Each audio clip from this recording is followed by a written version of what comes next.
everyone, welcome to our Advanced Excel Full course by Simplilearn. Do you want to turn raw data into meaningful insights? With Microsoft Excel, you can just do that. This course covers everything from the basics to advanced techniques, starting with Excel Full course. You'll learn how to create Excel dashboards for beginners and even build dashboards using ChatGPT. Get hands-on with features like Power Pivot, Power Query, and Copilot in Excel to streamline your work and gain insights. We will also teach you 10 important Excel formulas, dive into data analytics using AI, and explore descriptive statistics and Anova in Excel. You'll also learn web scraping and discover how to make money with Excel by applying your skills. Plus, we'll guide you through a complete data analyst roadmap to help you learn SQL for data analysis to boost your career. And at the end, we will also cover Excel interview questions to get you job ready. Now, before we move on, here's a quick information. Professional Certificate Program in Data Analytics and Generative AI is your gateway to master the most in-demand skills in the industry. This is taught by IIT Guwahati expert faculty, and this program will take you from beginner to pro with hands-on experience in tools like Excel, SQL, Python, Tableau, and many more. You'll also dive into the world of generative AI, learn how to use cutting-edge technologies like ChatGPT and Gemini to tackle real-world data challenges. And not only will earn prestigious certificate from IIT Guwahati, but also enjoy interactive live masterclasses, campus immersion, and exclusive industry insights from IBM. And with career guidance and mentoring, you will be equipped to make an impact in the data analytics field. So hurry up and enroll now, and you can find the course link below. Microsoft Excel. So, Microsoft Excel is a software product designed and developed by Microsoft for storing data in an organized way, that is, rows and columns. And Microsoft Excel is also capable to manipulate data through some mathematical operations. Followed by that, Microsoft Excel is also used to extract the insights from the data and represent it in the form of visually appealing graphs and charts. Now we have a basic understanding or an overview of what a Microsoft Excel software product is. Now moving ahead, we will understand the fundamentals of Microsoft Excel. So following are some fundamentals that you need to know before getting started with Microsoft Excel. So basically, when you install the Microsoft Office in your computer, you will have various Microsoft products, out of which Microsoft Excel is one of the products. So we will be dealing exactly with that particular product, that is Microsoft Excel. So when you get started with Microsoft Excel, this is what you will see in the first page. So this particular page is called as Microsoft Excel homepage, where you will be having various varieties of sheets. Microsoft Excel will give you some suggestions based on the type of sheet you want to work with. We will see this in a better way through the practical session. So once you get started with the sheet, you will have some more options. So this particular option is called as the toolbar menu. You will have the file, home, insert, draw, page layout, formulas, data, review, view, and help. So these are the tools that you will be using to work on your data using Microsoft Excel. Furthermore, we have a toolbar ribbon. So when you select some or the other option from the file, home, insert, draw, page layout, formulas, data, review, view, and help buttons, you will have a ribbon. So for example, you can see that I have selected the home tool here. So when I press on the home tool, this is the ribbon which Microsoft Excel gives me. So this ribbon has some options in it which can perform various operations. Now in a furthermore detailed way, we will have toolbar groups. So when you see in the previous slide, we have a complete toolbar ribbon. So this particular ribbon is segmented into groups. So you can see the first group as paste, cut, copy, format, painter, etc., etc. And the second group is the font, the size of the font, and to increase the size of the font, to decrease the size of the font, bold, italic, underline, etc., etc. And here you can see the text alignment. So each and every group has separate functions. So each set is called as a group. And I think you can see a small arrow option over here. So this arrow option is used into the toolbar groups when the group is not able to fit all the operations or all the functionalities in one single provided section. So when you click on this particular arrow mark, you will have another dialog box. So this is called toolbar more options. So you can see that when I clicked on this icon, you can see a new dialog box which opens me a new set of operations which are not able to be fit in this particular group. So we will also see more about this in a better way in the practical session. Now moving forward, we have cell and address. So when you open a Microsoft Excel sheet, you can find boxes. So each and every box is named as a cell, and each cell has its own address. For example, the highlighted cell over here has an address B3. So B is the column name and 3 is the row name. And apart from that, you can have the sheet tracker in the bottom left corner of the Excel sheet, where you can navigate through different sheets. And in the bottom right corner, you have an option of increasing or decreasing the sheet size. So these are the basic fundamentals of Microsoft Excel that you need to keep in mind before getting started. So we will have more on this in the practical session. If you are new to Excel or looking to improve your skills, learning these functions can really help. Excel isn't just making spreadsheets, it's a powerful tool for analyzing data and managing projects. In this guide, we will cover some basic but important Excel functions like sum, average, if, count, and SUMIF. You'll see how these functions do and learn and how to use them with practical examples. This knowledge will help you with daily tasks and make you more confident in using Excel. So let's explore these functions together and see how they can make handling data easier and more efficient. Let's get going and make the most of your data with Excel. Why learn basic Excel functions and formulas? Functions and formulas are crucial for mastering Excel. By learning even a few essential ones, you can outpace many around you. They are fundamental for daily Excel tasks. To deepen your knowledge or explore advanced functions, consider exploring a comprehensive database of all existing Excel functions. Microsoft consistently updates Excel, introducing new functions like XLOOKUP in Microsoft 365, enhancing your data management capabilities. So now let's move on to the demo part. Okay, so first we will understand the sum function in Excel. As we know, the sum function in Excel is used to add up the numbers. It provides a quick way to calculate the total of several values, whether they are typed into a function directly included within a range of cells. So these are the cells. So you just have to type the numbers in the cell and give the function over here, and it will give you the desired result. Let's check how. So first we will understand the sum function. I'll just write it over here. So the first step is like open your Excel file in your computer and select any column or row. So like here I'm selecting the column. For instance, you might just put them in cells A1 till A5.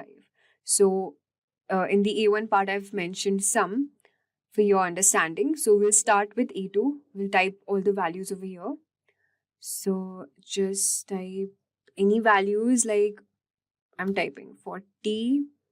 Then we have 78, then 35, and then we have 67. From A2 till A5, we have typed the values. And using the formula in the formula bar, it will add all the numbers from cell A2 till A5, and it will display in this particular cell. So just select the cell where you want your answer to be shown and just insert the formula over here. The formula for sum function is equal to sum A1 till A5. So we just go back to this bar and just select this particular cell. And here in this bar, just type the formula A1 till A5. But then here we have A2. So we're just going to change it to A2 till A5. Alright. And just press enter. So here you get the value 220, which is the sum of all the values which we have mentioned over here. So it was pretty simple, right? Now let us understand the if function in Excel. Okay. So the if function in Excel is used to perform logical tests and return values based on the results of these tests. This function checks whether a condition is true or false and then returns one value for a true result and another for a false result. It is extremely useful for decision-making process within your dataset. Let us now understand what are the steps to use this if function. So just input your data and put any numeric values in the cells from B2 till B5, okay? So 56, 90, 36, 23, and here I want my result to be shown. So I'll just insert the formula here in the function bar.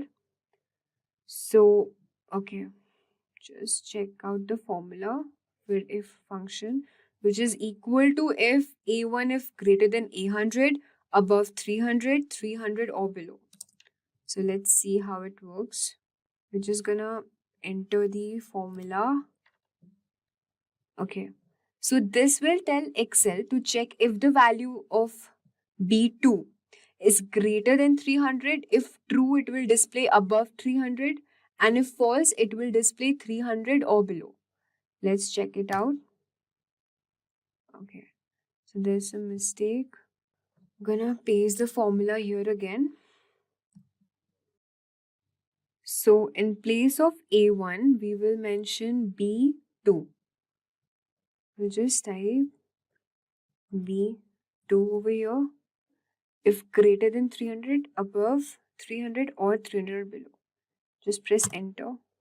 So we'll just enter the formula over here, and in place of A1, we will provide B2, alright? So we just type here B2. That's it. And we just press enter. So you can see the result has come to 300 or below because the value is less than 300. And you can also drag and fill handle from B1 down to B5 and apply the same logic in other columns as well, and it will give you the same result. Let us now understand the next function, which is the average function in Excel. The average function. And okay, so what is this average function used for? Basically, the average function in Excel, it will calculate the mean or average of numbers provided to it. This function is particularly useful for quickly finding the central values in a set of data, which can be helpful in various statistical analysis. Let us now understand the steps to use the average function. So the first step is like you just click on the cell wherever you want your value to appear. All right, so just provide any values. Suppose let's provide some bigger values, like bigger numbers like 430. Here we type 278. Then we have 98. Then we have 79. And here I want my value to be shown. So I'll just insert the average formula, which is, let's check out the formula, which is equal to average. What is the column we have chosen? From C2. So we'll just type C2 over here till C2 till C5. C5. All right, and we will just press enter.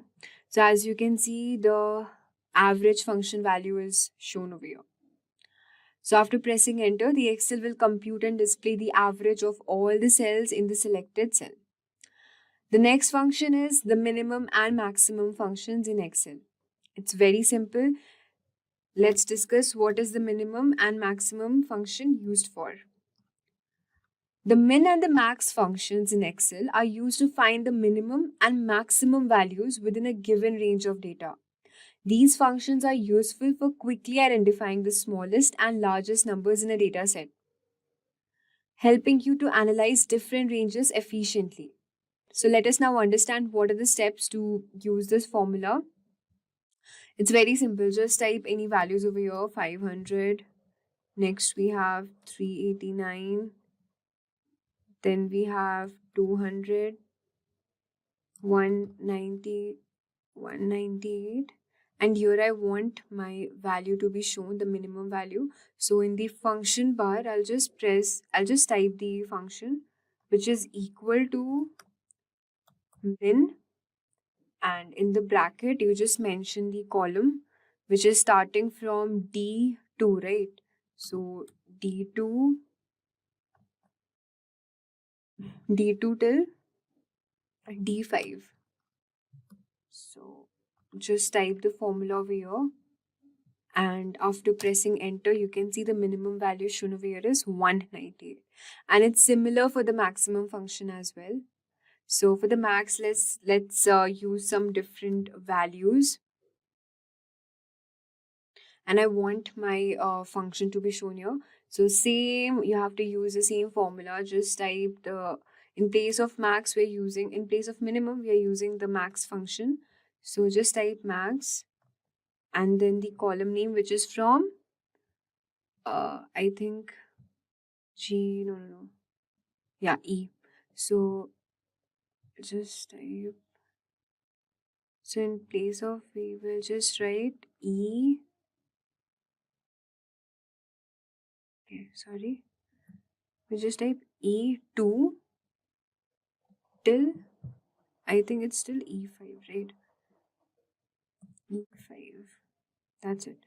And just press enter. So you can see the maximum value shown over here. That is 800.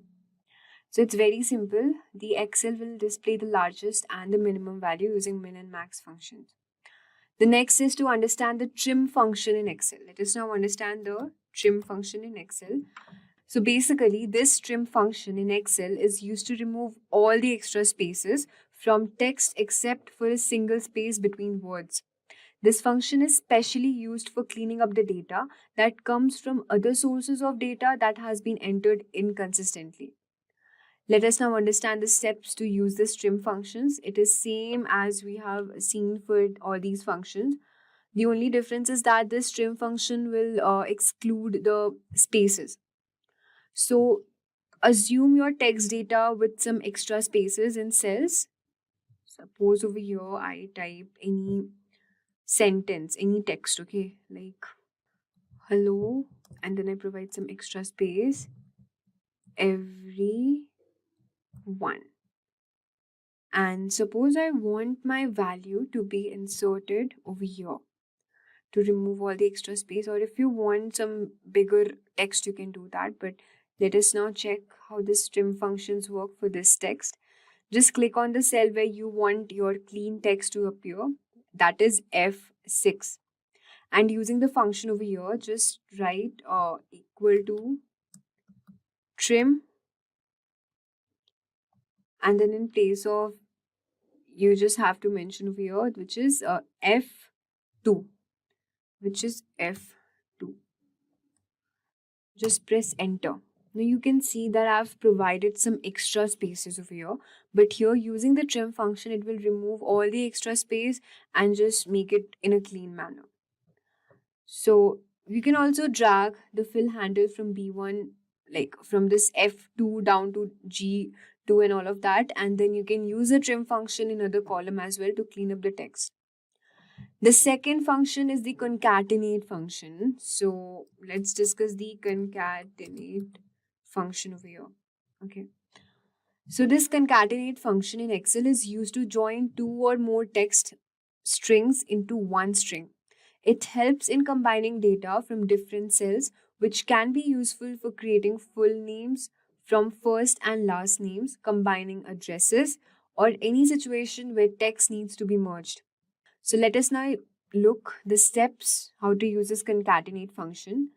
So just assume that you have written your name. Suppose I've written Andrew in this column H2, and here I have written Garfield.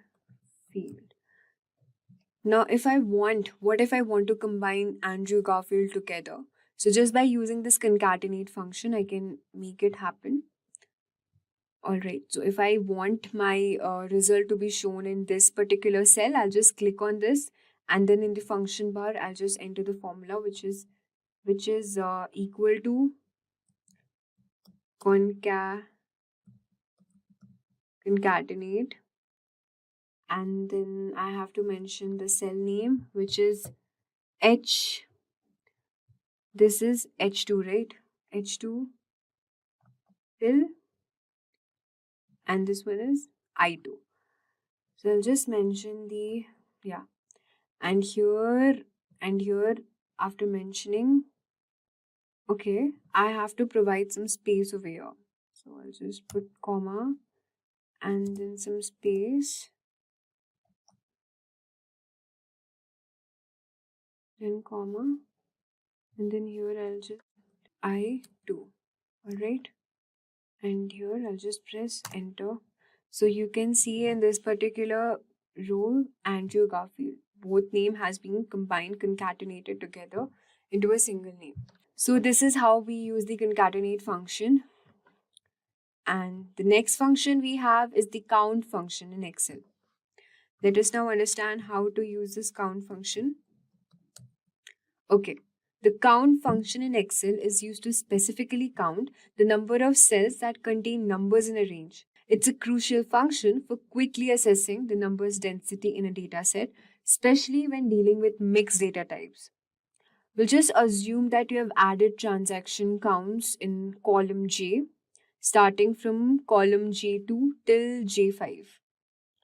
So the transaction counts are as follows: 7, 89, 90, 100 till J5. And then click on the cell where you want your count to appear, say J6. And then you just go to the formula bar and just enter the formula over there, which is equal to count bracket. This should be J2 till J5.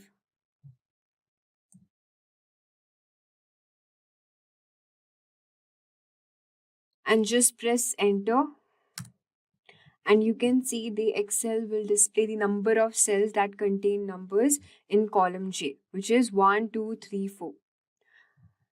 Okay, so this was all for count, concatenate, trim, max, min, average, if, and sum functions. Next we have is the count A function.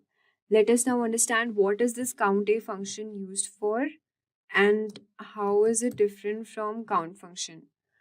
So this count A function in Excel counts the number of cells in a range that are not empty. It is useful for determining the size of data sets that include various types of data, such as numbers, text, or even logical values.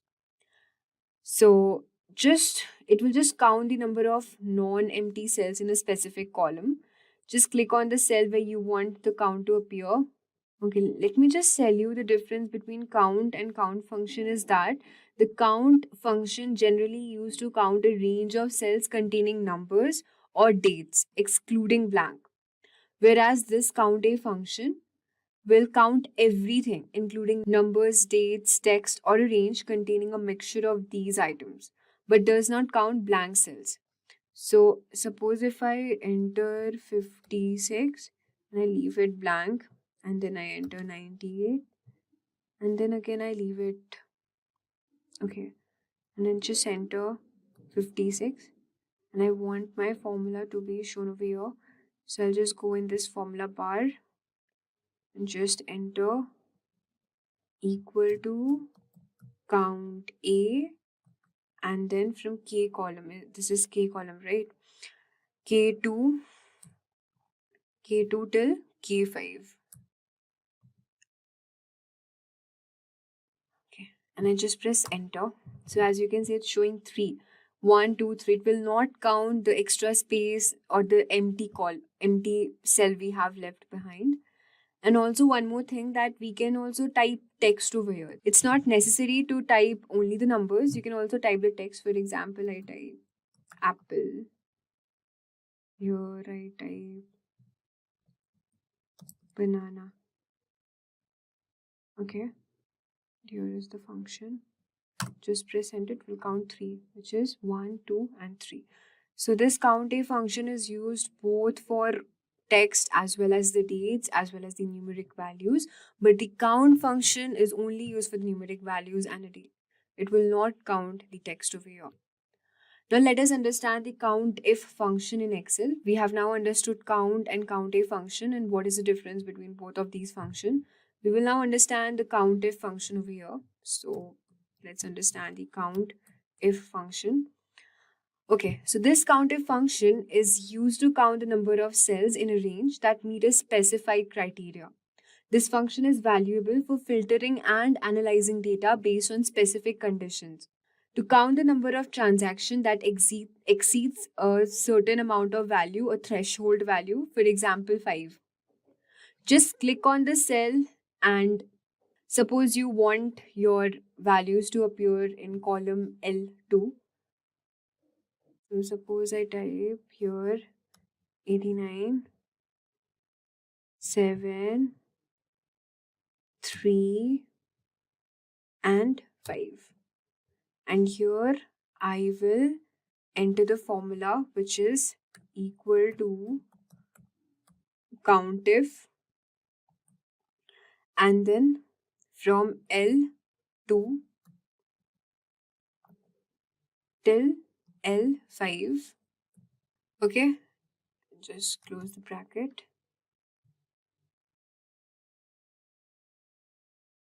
And here you just also have to input the threshold value. Suppose I take the threshold value as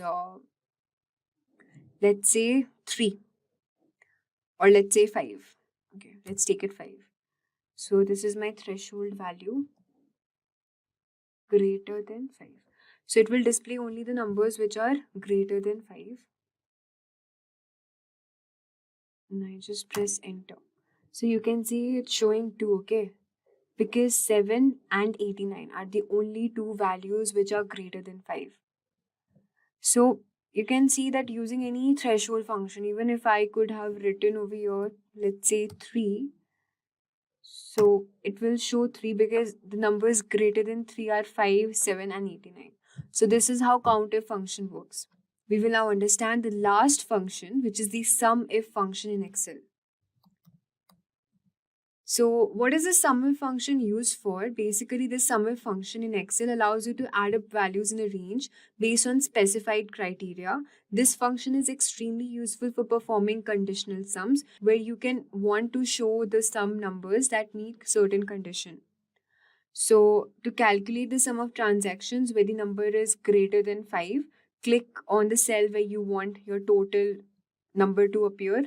Let's say over here I select which is M6, and you just have to enter the formula. Before that, just write any number values like 7, 5, 3 and 10.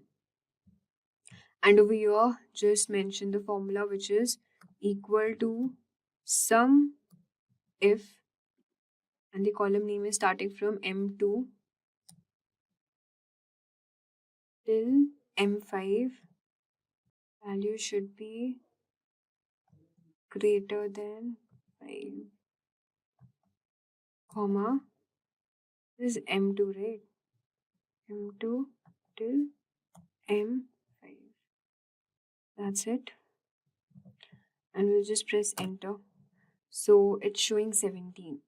So based on this formula bar, the formula will check the values from M2 till M5, and if the number is greater than 5 and sum only those number.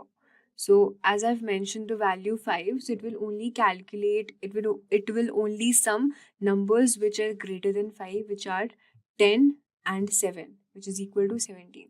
So this is how the SUMIF function is used.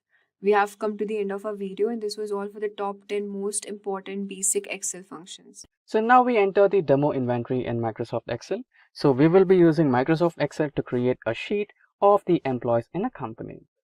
So basically an employee in a company has employee ID, name and designation, salary, etc, etc. So we will be trying to create the same table using Microsoft Excel. But before that, let us understand the fundamentals of Microsoft Excel through the practical demo first.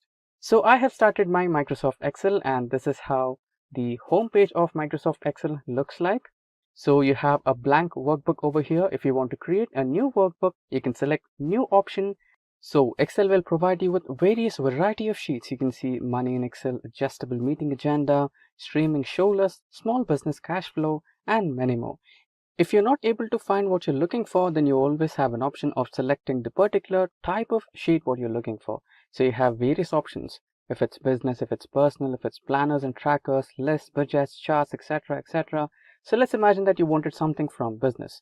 So just by clicking at business option, the Excel will load a variety of sheets related to business options. So this might take a while. So you can see that the Excel is loading few types of sheets. So you can see that Excel has provided us with some online varieties of sheets, for example, any calendar, business expenses, channel marketing budget, budget summary report, blue product list, etc., etc. You can see construction proposal, invoice, you name it, Excel has got it. So Excel will provide you with some variety of options based on your requirement. Now for this session, let's get started with a blank workbook, which looks something like this. Since this tutorial is based on the fundamentals, we'll go with the blank workbook.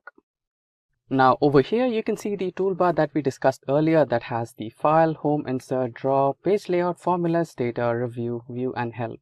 So this is the toolbar, and under the toolbar I have selected home, and you can see this is the particular ribbon what we discussed about. This particular ribbon belongs to home page, and when you select file option you'll get back to home, and if you select insert option you'll have another different ribbon with different groups, etc., etc. So every particular tool has different ribbons in them. And remember the extra options that we discussed, when you press over this arrow key, this is it. So when you press the arrow key you'll have few more settings which cannot be fit in this particular section of groups. So you can have some variety of options over here of changing the font, changing some effects to the text, font size and font style, etc., etc. Apart from this, we have also discussed about the cells in every sheet. So this particular cell has an address. So you can see the address over here, which is B3. So B happens to be the column name and 3 happens to be the row name. Now we also had a discussion about the sheet tracker. Right now we just have one sheet. If you want multiple sheets, you can just feel free to select on the plus option, which will always create you some extra sheets. And you can navigate through sheets just by pressing on the sheet name. And when you get back to the bottom right corner, you have an option of increasing and decreasing the cell size or the sheet size. Now let's keep it default with 100%. Now these are the few fundamentals that you need to keep in mind before getting started with Microsoft Excel. Now that we know the fundamentals of Microsoft Excel, let's get started with a practical session which is about the employees details in a company. Now let's select this particular cell and let's type in employee details.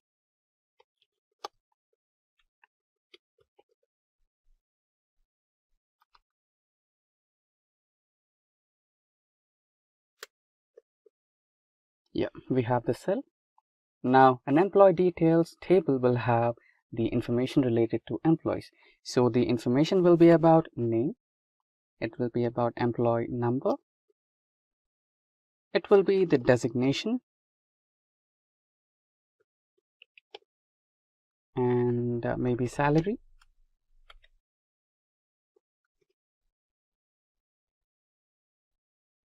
and maybe blood group as well. And let's take another one, which is phone number. Yeah, so far so good. And you can see that we have some problem with this particular column. The designation, the name of the designation is practically good, but it is not visible. So when you're not on that particular cell, you can see that the name is incomplete over here. So you can always fix that. You can just manually change the size of the row or cell, or you can also feel free to double click on that cell, which will automatically set the size of that particular cell. And same goes to the blood group. Just let's try to double click on that, and same goes to phone number. Great. So you can see that the employees details are just confined to the first two cells. It's supposed to be somewhere in the middle, right? So no problem, we can do that as well. We can select all the cells and we have an option of merging them. You can just select this one, which will help you with merging and centering that particular data to the center part. So that's how we do it. Now let's get started by adding the names of the employees. Let's add the names: Joe, John, Mary, Mark, Susan, and then Jennifer. Let's type in Mike,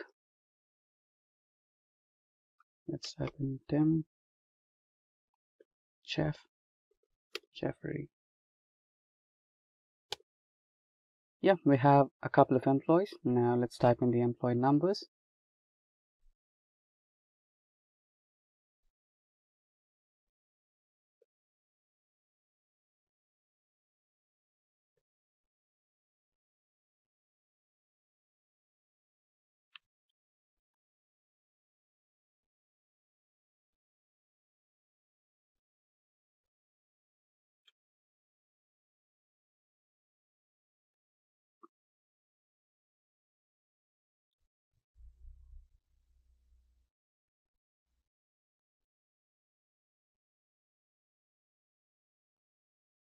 Yeah, we have the employee numbers now.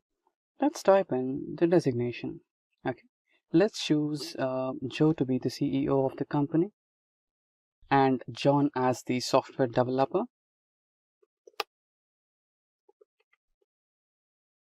and Mary as tester,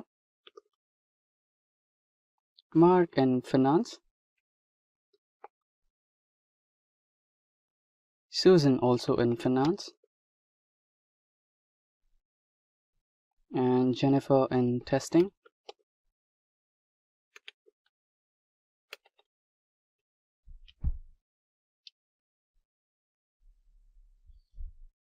And Mike in marketing.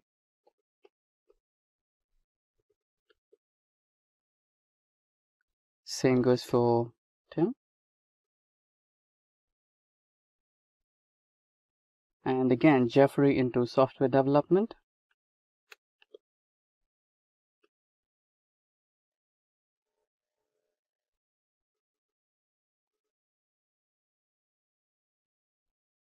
And Morgan into testing again. Now let's click on C so that it gets, resized according to the length of the text. Now it's done. So let's get into salary. $10,000 and $15,000 and $19,000. Let's increase the salary of a CEO. So let's keep it $1 lakh. And finance again, 20,000.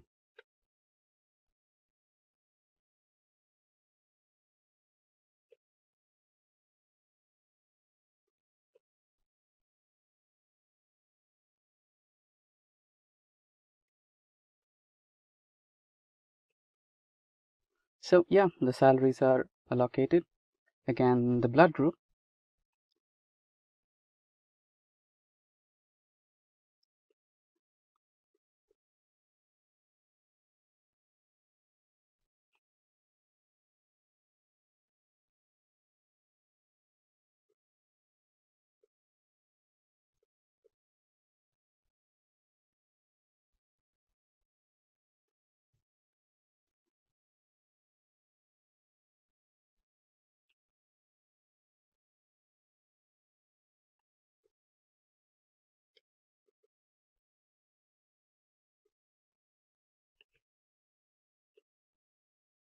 Yeah, we have the blood groups. Now let's type in the mobile numbers.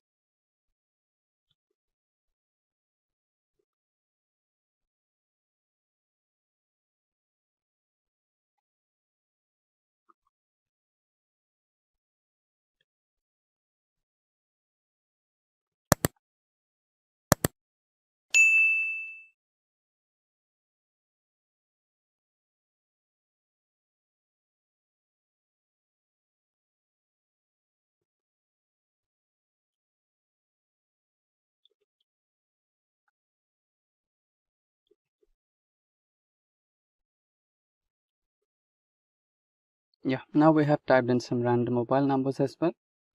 So yeah, this is how you can add in some data into your table. And now let us imagine that you forgot to add or remove a column. So let's imagine that we wanted to add a serial number as well, but somehow we forgot to add it. Now you can always add a new row or column. For example, here we wanted to add a new column. So we just have to right click on A, select the insert option. Here we have a new row now. Now let's type in serial number.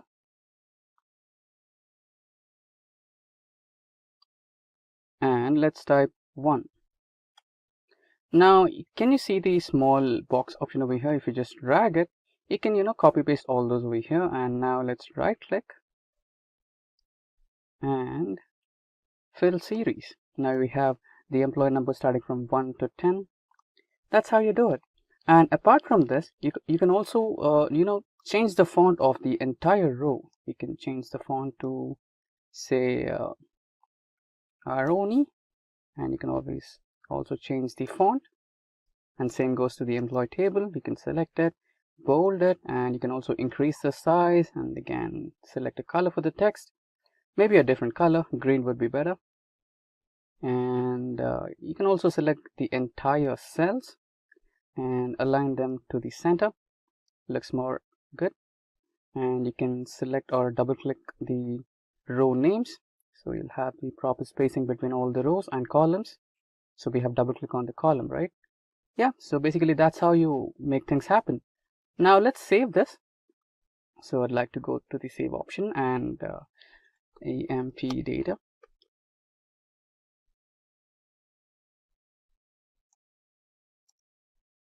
Let me save this in my local location and just save. It's done. So that's how you work on your Excel file with some basic data. And to learn more, don't forget to get subscribed to Simplilearn's YouTube channel, and don't forget to hit that bell icon to stay updated. So you're the first person to get an update on any technology, not just Excel. Now let's get back to the practical mode. And now we are on our Excel spreadsheet.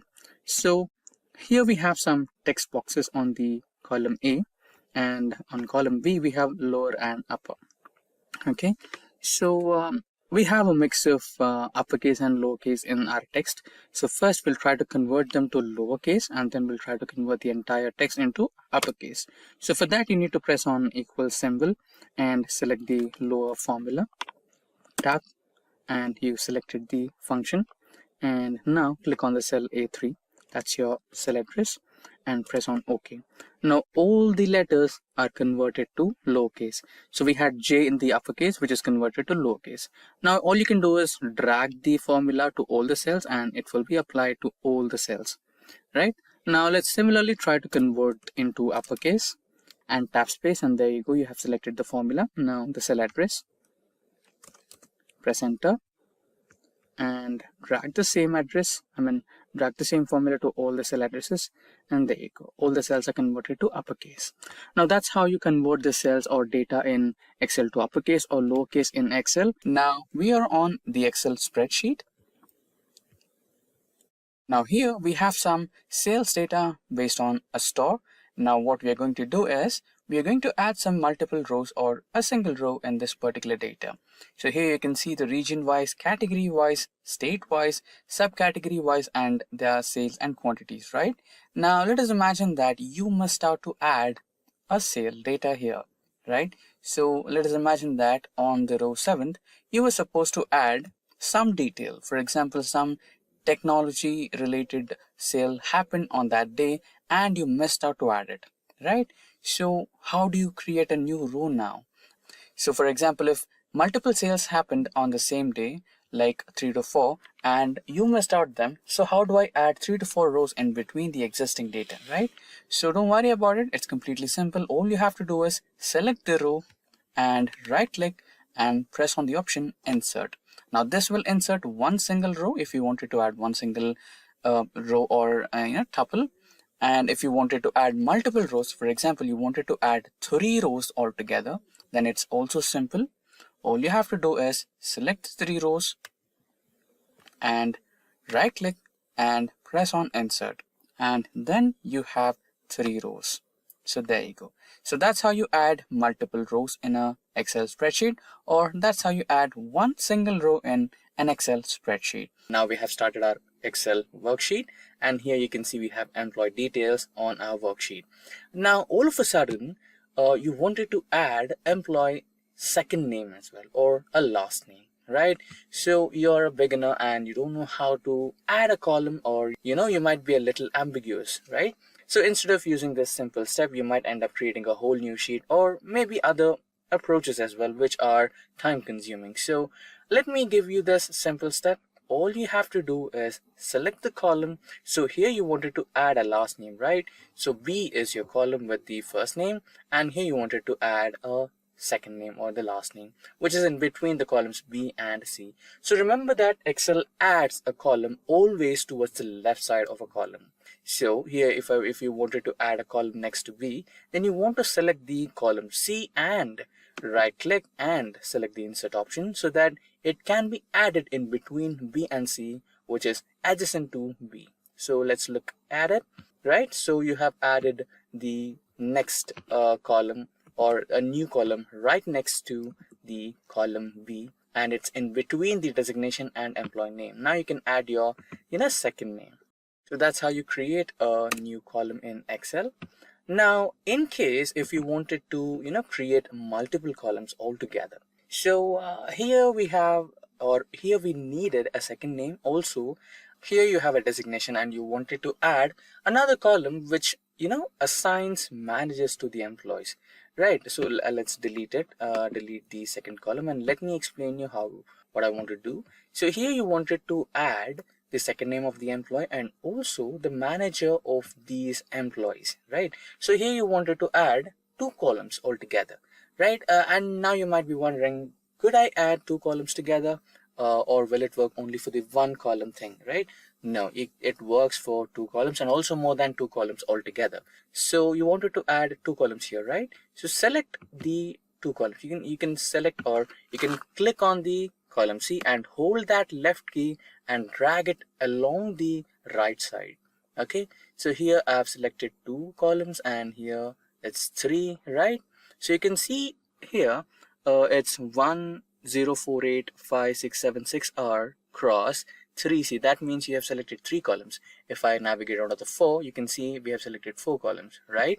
Now right click and select on insert, and you'll have four columns in between employee name and designation. Now you might have to add your second name, manager's employee ID, and the department, everything, or you can add anything or any number of columns in between the existing columns. Now we are on our Excel spreadsheet. Now you might want to, add some extension to your data. Since we have sales here, you might want to add the dollar logo, right? So if you have like 5 to 10 rows, then it's easy. But if you have multiple rows, then it might be a little time consuming. In such scenarios, you might want to select the entire column, right? So how do you do that in a shortest method?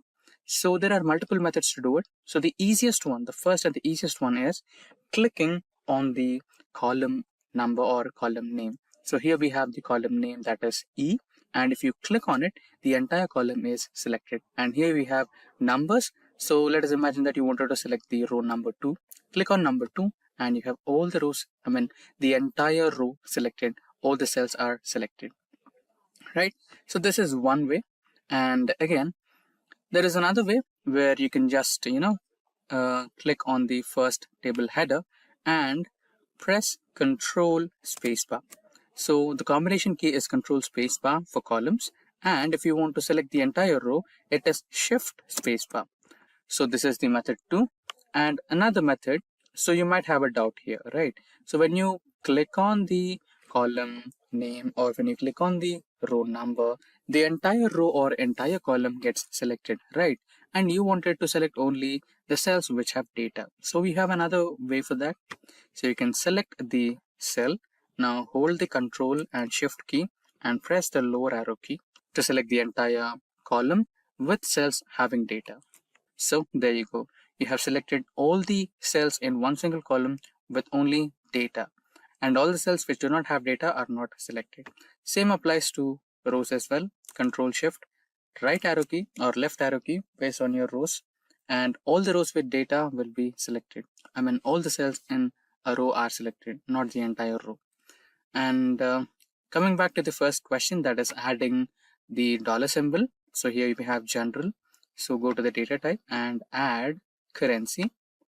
So you have rupees here. So currently we are in India, so we have rupees. Now what is the advantage of selecting the entire row when you don't have any data in the 57th row or the next cell, right? I'll show you. Now, let us add the number 100 and press enter. There you go. Let us add another number like 1000 and press enter. So the data formatting is automatically applied to all the cells. So most of the time your cells or the data sheet will be varying. You might have to add or remove elements or numbers, right? So in such scenarios, this will be helpful. Now, comparing two different columns or multiple columns happens to be an important job when you're working in data analytics, as you have to come up with some decisive decisions based on the data. Now, if you had to do it manually, then you might end up taking hours or even days based on the dataset you're working with. But if I say that you can do it within minutes, then it would be interesting to work with, right? Now, we'll be doing the same. Now, we'll work on a sample dataset right on my screen. So here we have column 1 and column 2. Now, our job is to compare the column 1 and column 2 and come up with the result. Now, the first and the simplest way to do it is use the built-in conditional formatting which comes with Excel by default. Now, all you have to do is select all the data and navigate to Home, and in the Home, go to Styles group and select Conditional Formatting. And in Conditional Formatting, you can see Highlight Cells. So in that, you can use duplicate values. When you click on duplicate values, a small pop-up window will come on your screen. And here you have an option of choosing whether duplicate or unique. So duplicate means you're comparing the cells, and you can see there are some duplicate cells which are present in column 1 are also present in column 2. Now you can also check how to find out the unique values which are only present in column 1 but not in column 2. So you can just press unique and there you go, you can find it. Now you can also try to change the color by filling with green for the unique columns and duplicate cells with color red. Now this was the first method, and you can also work out some different ones, like you can just directly press equal to and select the cell and equals to and the next cell. Press enter, and if there is a match, it will give you true. If there is no match, then it will give you false. Now you can drag it down and see which all are matching and which all are not. Now you can also make some minute modifications to this. So if in case you didn't find the data, then you can say not found. So for that, you can try if and inside brackets, and then you can give the value as not found. If true, it's found. First you have to give the true values. So for true, you can write it as found. And in case if it's not found, then you can write it down as not found. There you go. Close the bracket, press enter, and there you go. If there is a perfect match, you will have found. And if there is no match, then you'll get not found. Now, so far we have discussed comparing two cells using conditional formatting and also by using equals to operator and trying to add some tweaks to the equals to operator by involving with if operator. And apart from those, we also have another way to compare two columns in Excel. So another way is using the lookup functions. So we'll use a simple VLOOKUP function to compare both the cells. So for that, let's type in equals to VLOOKUP type space and select the cell you want to check for, and then the range of elements you want to compare, and then I'll press F4 to log them. Now you want the data from column 1, and now you want the exact match, so 0. Press enter. So there you go. So the elements which are present in column 1 and column 2 are being displayed here. So but in case if the elements are not found, you'll get an error. So let's look at that. Simply drag the formula to all the cells, and there you go. So the elements which are matching will give you the proper result, but the ones which are not matching will give you not applicable or error message. This can be fixed. We can make some minor tweaks to the same formula. So we can add if error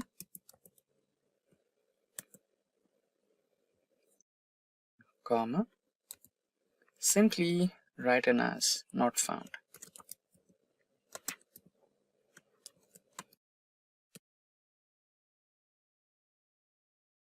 and close the bracket. So that should do. So we have closed the bracket and press enter. There you go. Now simply drag this, and soon you can see the data which is having no match is shown as not found. Now there is another possibility. Okay, let's get back to another different sheet.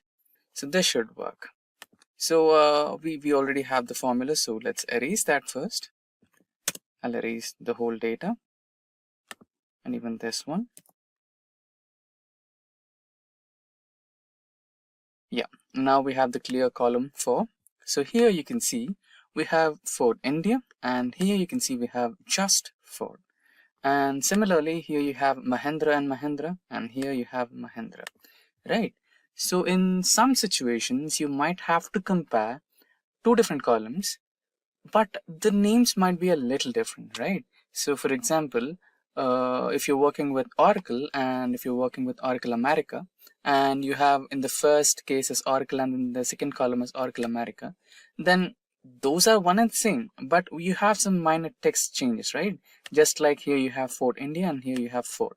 So what if you had such kind of issues? So you can also make some minor tweaks to it. So using the same lookup formula, you can add equals to VLOOKUP.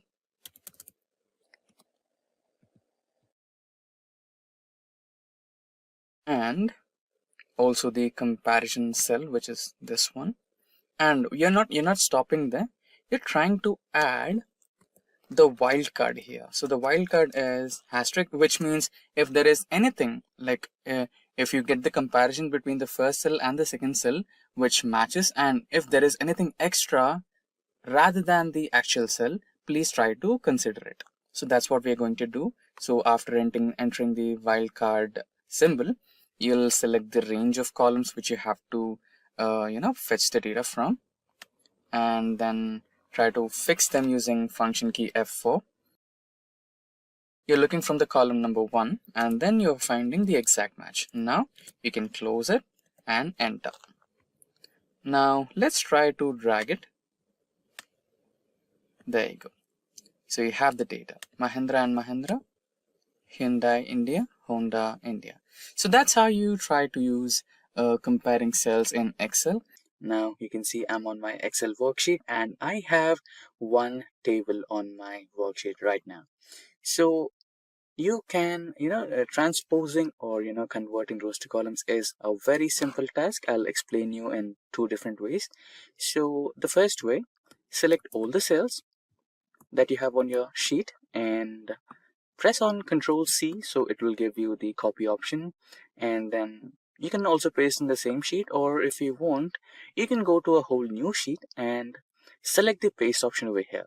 But before selecting the actual paste option, you can see a small drop down icon. Click on that and navigate to paste special, and in this you can see transpose option. Click on that, or make sure that it's checked and press OK. Now you can see all your columns have been converted into rows, and all your rows are converted into columns. So this was the first way.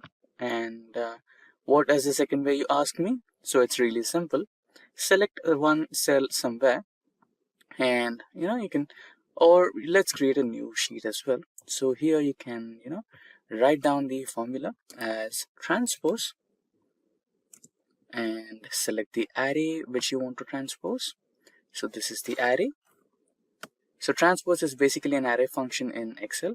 So once you are done with selecting your data, press enter. There you go.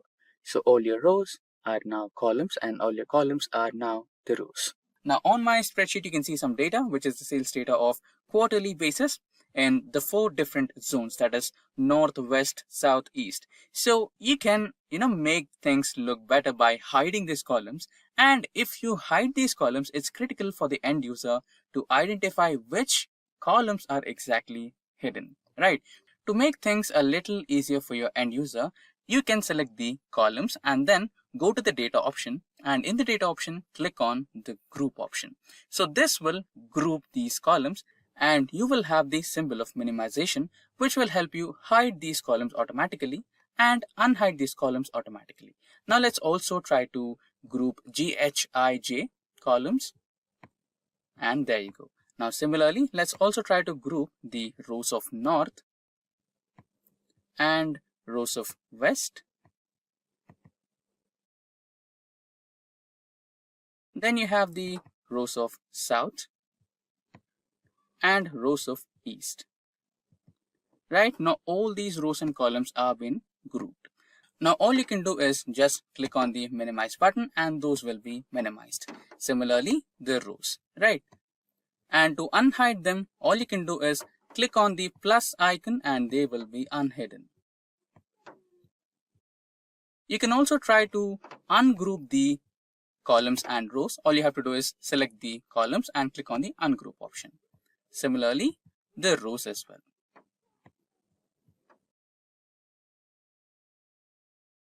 And that's how you can group and ungroup rows and columns in Excel. Now we are on our spreadsheet and you can see I have some sample data on my spreadsheet and it does have some blank rows. Now how do I eliminate these blank rows?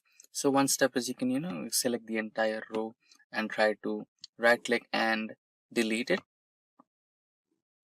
Again, this sort of method might take hours to get rid of all the blank rows. And most of the time you might end up even selecting the rows with data in it, right? So if I want to select multiple rows, then I'll be selecting some rows with data as well, which might be a little troublesome in the future. Now let's try to use the easier way. Now for that, go to the find and select option, select the go to special option, and in that select the blanks option and press OK. Now hold Control key and press minus key and you will have an option of deleting the cells. Now select the entire row. Now we are selecting the entire rows with blank data and press OK and the cells will be shifted. Now this was simple, but let me show you another example. So even here we have some blank rows, but in between those blank rows, for example, take cell 17 or cell D17 or row 17, we have some data testing. And here in the employee ID, we have some data in A26. And again in B39, we have some data that is first name. Right. In such scenarios, how do I eliminate data? So we have a simple logic for it. So all we need to do is add another row, which is to count the number of cells in the row. Now that can be count. Now here equals to, the function is count A. Let's tab and the cells will be from A2 to G2. Press enter. Now you have 7. So now we are basically calculating the number of cells. So if you apply the same to the entire data set, let's drag it. And there you go. So there are certain places where you find 0, which are basically the empty columns, right? Now let's do some formatting if you need.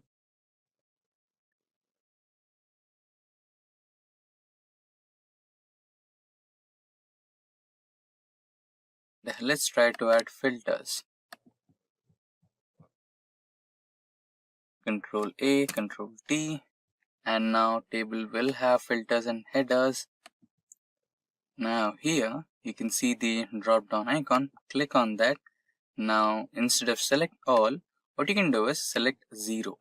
Now you will be highlighted with all the rows which do not have any data.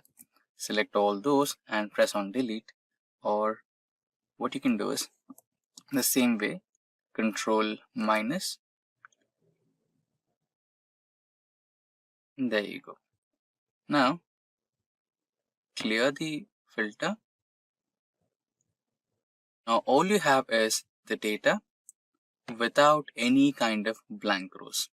So all the rows that had some amount of data are retrained, and all the data or all the cells or all the rows which do not have any data, which are completely blank, they have been eliminated. So here you can see columns and rows. So especially the fourth row and the column C, right? So currently we have data on our spreadsheet and it is exceeding the number of rows currently visible on our screen, right? So when you scroll down, you can see that the header or the headers of all the columns are getting vanished or scrolled up along with the data, right? And you might want to keep that so that you'll have reference to every single aspect of or every single cell data you're referring to, right? So for that reason, you might want to freeze this. And also you might have a doubt, what if even I had this data in the column section, right? And what if I had to freeze that, and when you scroll this and keep that data set on the column as it is, right? So we can also do that. Let's look at both of them. So there is a simple process to do that. All you have to do is select the cell for which you want to set the or freeze the column adjacent to it or the row adjacent to it, right? So currently I want to, let me expand it. So currently I want to freeze this particular row, right, and this particular column. So the cell I would be selecting is the first cell here, that is D5, right? So when I select this particular cell, I can be able to freeze this particular row and this particular column. So now you need to navigate to the toolbar and then select the view menu, and inside view option you can see there is an option of freeze panes, right? So click on the drop down. So you can see three different options. As we discussed earlier, we can either choose to freeze an entire row, that is the second option, or you can freeze the entire column, that is the third option, or you can freeze both, that is the first option, right? Freezing rows and columns. So let's select this one and see if our rows and columns are frozen or not, right? So now let's scroll down and you can see our row is successfully frozen there, right? And similarly, scroll towards right and you can see our column has been successfully frozen, right? So this is how you freeze rows and columns, or you can freeze panes in Excel. Now here on my sheet, you can see we have some numbers, that is $10 or $10.20, $22, $53.12, $12, and $110. Now the task is to convert these numbers into word format, that is representing the numbers alphabetically, right? This might be a little curious, and we also might end up searching for a predefined method which is not readily available in Excel, but there is a way where you can create a function using Excel VBA or macros. Now again, creating a macro is completely complex. Now identifying the trouble, Microsoft has already come up with a readily available macro code on their official website, which will support the various versions of Microsoft Excel, starting from Microsoft Excel 365 to all the way up to the older Excel version, that is 2010. Now you can scroll down and use this particular macro function which Microsoft has readily made us available, and use this to create our own macro in Excel VBA. Now let's get back to Excel, and you can create a macro using the developer option. Now developer options will not be readily available in Microsoft Excel. To activate developer option, go to Home and go to the options menu in the last, and here go to customize ribbon, and here in the second drop down menu you can see developer option. By default it will not be checked. Click on the check option to activate developer options and press OK. Now you have your developer options ready. Click on developer options, click on Visual Basic, and here to insert a new macro, click on the insert button, click on module, and a new macro window is readily available for you. Now Control V to paste your code, and your function is with the name number to text, right? Now close the macro, and here your function will be readily available. Equals to, and the function name was number to text. Press tab to select the function and select the cell where you have the data. Close the function, press enter. Now drag the same formula across all the cells, and here you have the text converted from numbers. So here we have $10.20 and you have $10.20, $22 and no cents, $53 and 12 cents, $12 and no cents, and $110 with no cents. Now that's how you can convert numbers to words using the macro which is predefined for Excel in the Microsoft website. So, for example, let us imagine that you wanted to create one single cell for all the employees in your company, which stores the first name, second name, or last name, including their email IDs at one place, right? If you want to do so, like let me show you how it looks like. So let me copy this here. Then that's the first name. Now it's your second name along with the email ID. Now let us imagine that you wanted to store all the employees in the same way, right? So you can do this by using combine operation in Excel. Now all it takes is just a simple formula, that is equals to, and the first cell address, that is A2, and you can use an ampersand sign. Now you can use the next cell reference, that is B2, and then colon, and the last cell address, that is E2. Now press enter.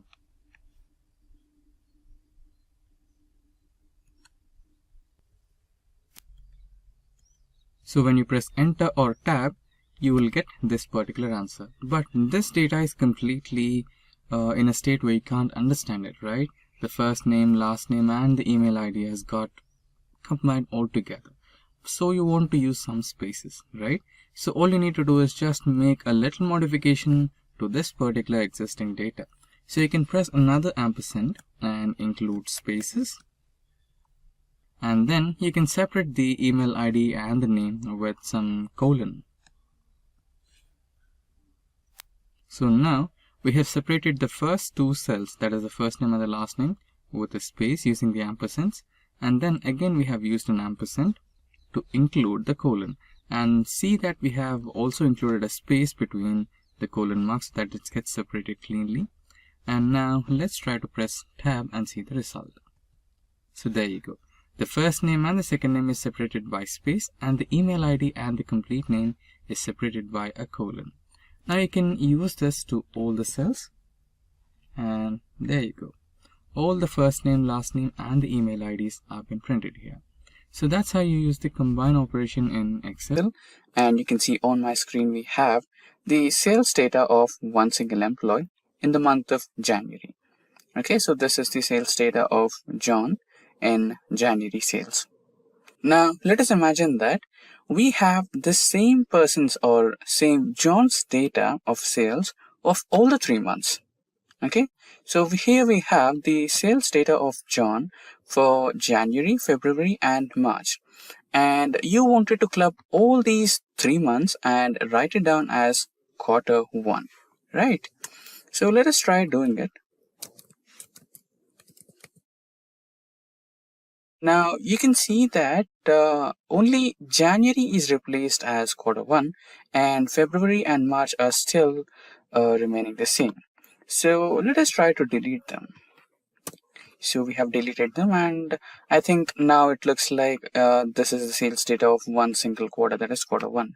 But again, quarter 1 is under column B, and anyone who looks at it feels like this data is of January, February, and March, and all the quarter 1 details are only present in B column, but C and D are completely, different from this one, right? So you don't want that kind of an impression on your, the one who are presenting to you.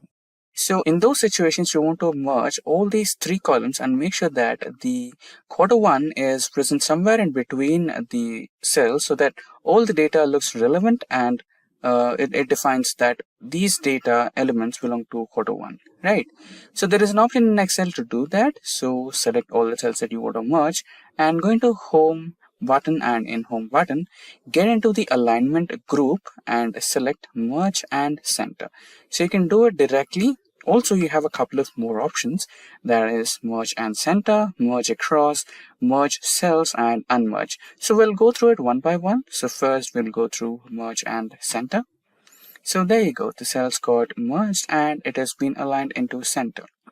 Now again, if your manager or anyone superior to you wants this to be, independent, like they want it to be in terms of January, February, and March, so that they can have access to it in month-wise. So you want to unmerge it back, right? How to do that now? So the same menu and select unmerge, and there you go. You have your data back in the original form again. All you have to do is, rename a few cells. There you go, and you have it back, right? So in a few situations, okay, you can also add the borders so that it looks more relevant. Now now let's try to merge this again and merge in center. Yeah. Now again, let us imagine that you are going through an appraisal cycle, and you also wanted to add some comments about the sales happening in your company regarding all the employees, right? So also we have that here. Now let me expand a little bit. Yeah, there. So again, let's merge and center. Now you wanted to take a review of your level 1, level 2, and level 3 managers. So you have all the three rows here, but you can see the cells are not merged, and you wanted to merge every single row. So merging and centering everything row wise would be a little time consuming. I mean, 3 columns is okay, but what if you had like you had to take a review from a couple of more managers, like 5 to 10, right? Or imagine you wanted to write some random comments. Apart from review, you wanted to write some random comments based on month-wise sales or something like that. So it would be time consuming, right? So apart from that, you have another option where you select all the cells and come over here and select the option of merge across, and all the cells will be merged all together at once, and you will be having those individual rows where you can write down your reviews, like review 1 and so on, review 2, right? So this is how the option of merge across works, and we already have been through the merge and center, and merge is completely similar to merge and center. So this is how merge and center, merge cells, and merge across and unmerge cells in Excel work. Now there are multiple ways to add date to Excel spreadsheet. For example, equals to today. This is a shortcut method, and you can enter, done. You will have today's date. But again, there is some problem with this kind of approach. So today's date is 4th of September 2022. Now, if you open the same spreadsheet after today, that is tomorrow or day after tomorrow, then you will have a concurrent date, that is 5th of September or 6th of September, right? The date will always vary or get updated according to time.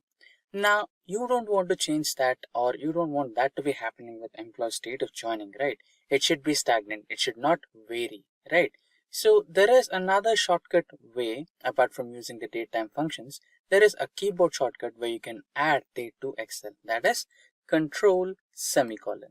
So this is the shortcut way to add date to your Excel spreadsheet, and this particular date will not change. This will remain the same constant date throughout the time.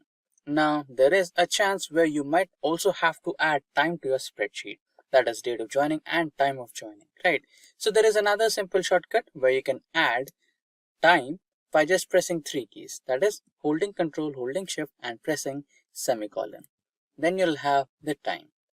So this is how you can add date to your Excel spreadsheet and add time to your Excel spreadsheet, and this date and time will remain constant. It will not vary like the today function that we have used here. So you can see on my screen we are on the Excel spreadsheet, and on my spreadsheet you can see dates in column A and different formats in column C, D, E, and F respectively. Now by default, the data type or the data present in the A column will be considered as general. And there are a few situations where even if you try to format the date in your format, like the customized format, you may not be able to do it because it's still under the general data type. So for that, for being on the safer side, what we will do is select the data and navigate to the data toolbar, and in that you have the text to columns option. Press that and remember to have the delimited icon. You might be having the dash as your icon or slash as your icon for the delimited thing, and select that, and next, and here you can see, right, it's in general mode. So you can press on date, and DMI will be your date format, that is date, month and year. Now click on finish. So it's been formatted now. Now let's copy the same data and paste it in all the 4 formats, so that we'll see the different formats that we can change to or customize to, right? So there you go. Let's expand the columns a little bit. Now we have day, month and year.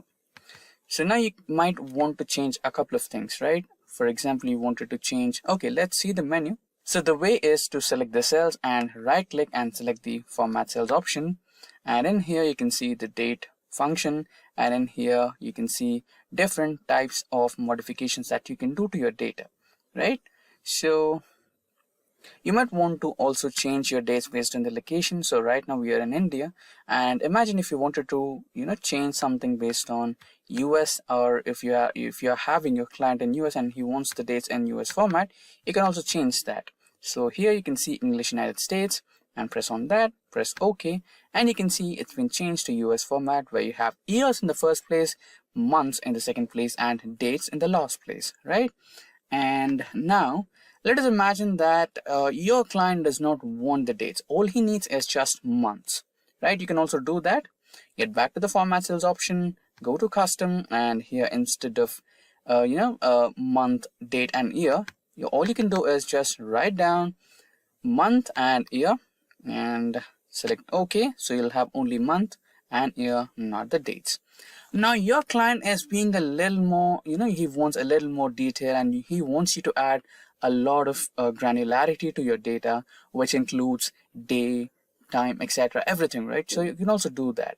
So the same way, go to format cells, custom, and here I think it's in date itself. So let's navigate a little. Yeah, here. So you have the day, date, month and year. Press OK. So there you go, right? So that's how you can do it. And now let's try a little bit more if we have a few more options pending. So go to format cells and custom, and you also have timings. So here you have date, month, year and the timings. Press OK, and there you have all the timings as well.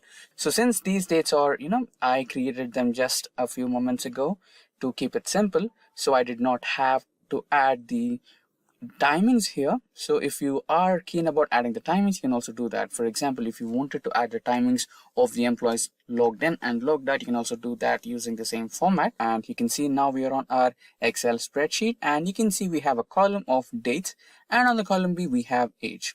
Now how do you calculate the age using the date of birth? So this is completely simple. All you have to use is the dated if function, or if you also call it as date diff function, based on your choice. We also have a specific entire tutorial based on date diff in Excel for further information. That video will be linked in the description box below. You can go through it, or you can use the end screens and iCards linked to this video to get back to the tutorial based on date diff in Excel. Now let's calculate the age of these dates, or these people with these date of births. So all you have to do is type equals to and type dated if and open a bracket. We need 3 parameters here. That is the date of birth. That is the first parameter. Now the second one is the today function, because you're calculating the age of these people as per today, right? So we have a today function in Excel. Press on tab to select it and give a close bracket. Now comma, and if you wanted to calculate the age in terms of days, you have to give D as the input.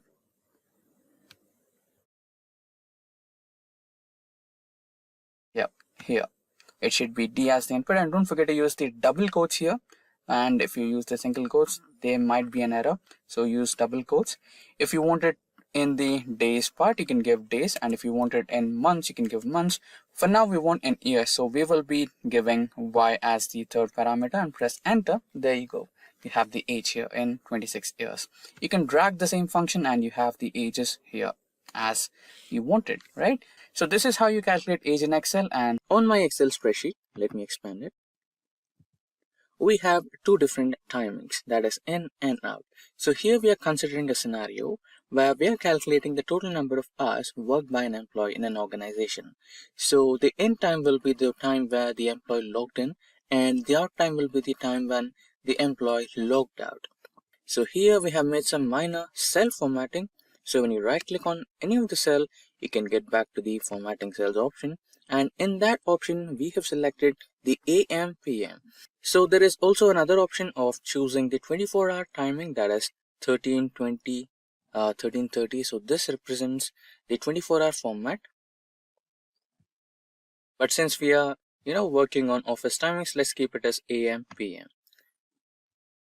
Okay, so there you go. So we have our timings of in and out. Now to calculate the time difference between the in time and out time. So this particular calculation is completely simple. All you have to do is press equals to select out time minus select in time. So there you go, press enter and you have the total number of hours the employee has been working in your organization. So here also we have made some minor cell formatting. So usually it comes out as AM PM, right? But instead of that, we have made a minor cell formatting. We have navigated into time and we have selected the 24-hour formatting so that we have just hours in our output. So that's how we have calculated the time difference between two in times and out times of an employee using Excel. Now, DAX in Excel is a sophisticated formulas type language that comes in handy while working with relational data and extracting information via dynamic aggregation functions. DAX in Excel stands for Data Analysis Expressions. DAX functions are completely familiar to the general and default functions that are available in Excel. Now, DAX allows users to perform slightly escalated and advanced and custom calculations upon various data types like character data, date time, time intelligence functions, and many more. And in DAX, there are a variety of functions such as DAX table valued functions, DAX filter functions, DAX aggregation functions, time intelligence functions, date and time, information time, logical, parent, and many more. Now in today's session, we will look into one such type of DAX function in Excel, that is DAX date and time function in Excel. Now without further ado, let's get into practical mode. And we have started our Microsoft Excel. Inside Excel, we have opened a new blank worksheet. Now navigate to data option in the toolbar, and in that, go to the Power Pivot window. Now we have entered the Power Pivot window, and inside that you can see the option of Get External Data. Click on that and you can see a variety of options. That is, you can get the external data from a database, you can get from web servers, that is from data service, and you have also other forms of data sources and existing connections. For now, we will take other forms of data, that is a Microsoft Excel data which is in our local system. Select next. Now provide the location of your folder. Just browse and we will select DAX employee data, open, and there you go. We have our data connected to our Power Pivot window. Click on next and there you go. You have the selected table and views. Click finish and you can see the data getting imported into your Power Pivot window.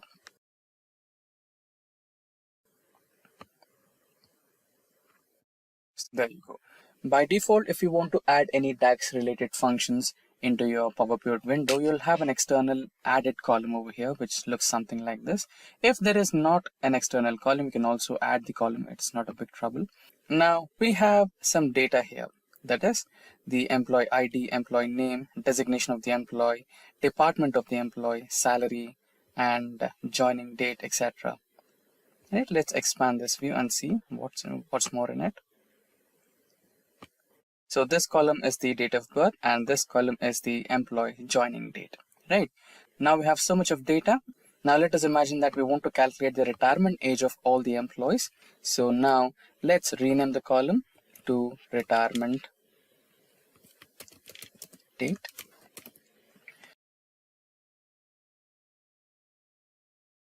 So we have our new column, that is retirement date. Now we will make use of DAX date time functions to calculate the age and find out the exact retirement date of that particular employee. So let us imagine that every employee will retire after the age of 65. So we have our date of birth of every employee and the joining date of every employee. Now we'll come up with a DAX date and time function and calculate the age, and then we will find the retirement date of that employee. Now every DAX function starts with the same method or the same way as the simple Excel default method starts, that is by starting with an equals to, and then we will find edate, and now our first parameter, that is the start date, that is the employee, the date where the employee joined the organization. So our sheet name is sheet 1. Now our joining date is in the F7 column. Select F7, press tab to select it, and comma. Now how many months? So each and every year will have 12 months. So 12 months into the age, that is 65, star 65. And now you can close the function and press enter, and then you'll find the retirement date of that particular employee. So there you go. So we have the employee dates, that is employee retirement dates for all the employees. So the first one, that is Jack, has the retirement date of 19 February 2085, and similarly Jennifer has her retirement date at 15th of August 2084. So that's how we use the DAX functions in Excel. So this is one of the several DAX functions in Excel, that is DAX date and time functions in Excel. So you can see that I've got some data, which is first name of the employee, last name of the employee, and phone number. And let us assume that your manager has given you a task to identify all those employees which did not give an phone number. So you wanted to identify them using a checkbox, right? Like you will be providing a check for all the employees that we have received the phone numbers, and you will not be checking the employees which did not give the phone number, right? So let's try to do that. So to include a checkbox, you might want to get into the developer option. But for few reasons, Microsoft has disabled developer option by default. To enable developer option, all you have to do is just navigate anywhere on the ribbon here and right click, and then you can see customize the ribbon option. When you click into it, you will be redirected into the ribbon option, and here you can see the developer option on the right side, right, this one. So by default you can see that your developer option is not enabled. To enable it, you have to check in it, and there you go, you have it now.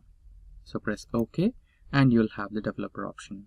Now go to the developer option and select the insert option, and there you can see the checkbox. Now draw the checkbox anywhere. I'll draw it over here, and there you go, you have the first checkbox, right?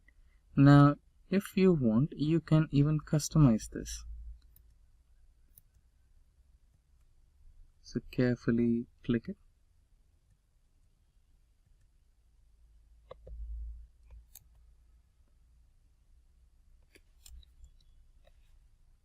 You can edit the text and write it as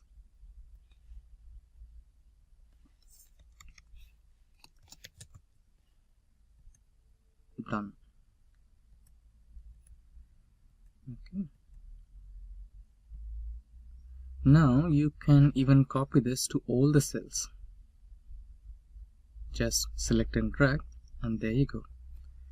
Now you can go ahead and check all the employees which you have received the phone numbers, and you can eliminate the ones which did not provide you with the phone numbers.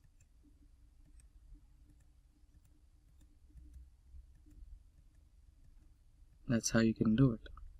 And there's also another option where you can use this to include it in a formula.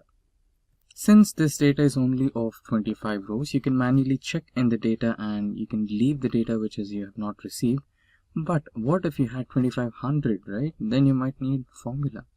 So in such scenarios, you can use a formula.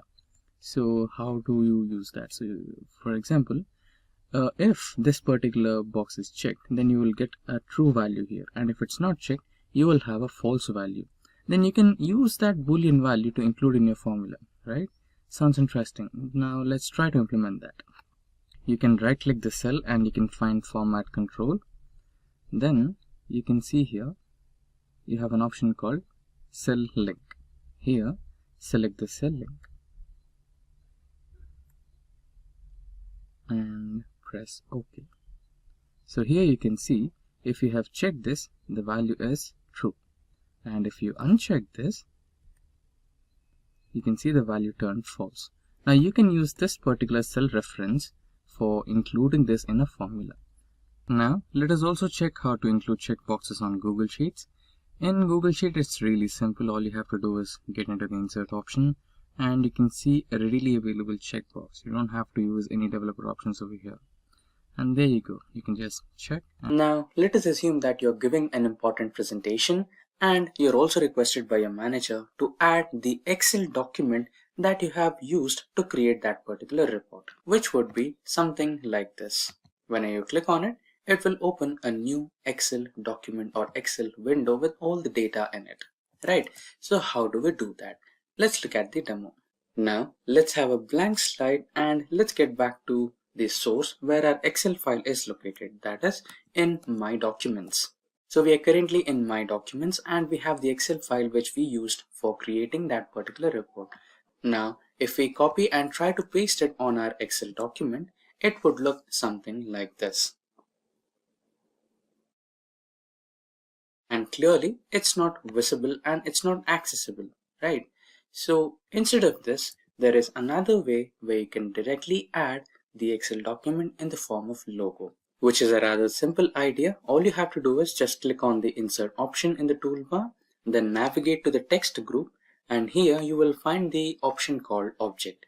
Click on the object and it will give you a new window where you can identify which type of document or object you want to add, either create or create from file. So we have the file in our local system, so we'll choose create from file, browse, and from browse we will go into the documents section where we have our Excel file. Click on the Excel file and click on OK. Now if you want the data or Excel file to be displayed in the form of an icon, then click on the display as icon section and here you can change the icon. So you can choose any one of the given options. Let's choose this particular one and click on OK. Another OK, and there you go. The icon will be now displayed on your Microsoft PowerPoint PPT, which is completely clickable as the previous one. Whenever you click on this, the Excel document will be opened. So that's how you add Excel document into Microsoft PowerPoint. Now we are on our Excel spreadsheet and here I'm trying to insert some images onto my spreadsheet. So here we have company logos and company brand names. So since we already have the brand names, what we need to add here is the brand logos. Okay, so how do I add such kind of an image into an Excel spreadsheet? That you might be thinking that Excel spreadsheets are just for data, not multimedia image or files, right? So no, it's not. It's completely wrong. You can also add your images onto your Excel spreadsheets. It's completely simple. So click anywhere on the Excel spreadsheet, navigate to the insert button, select the illustrations option from the add-ins group, click on that, and in the drop down you can see the pictures icon or the pictures button. Click on that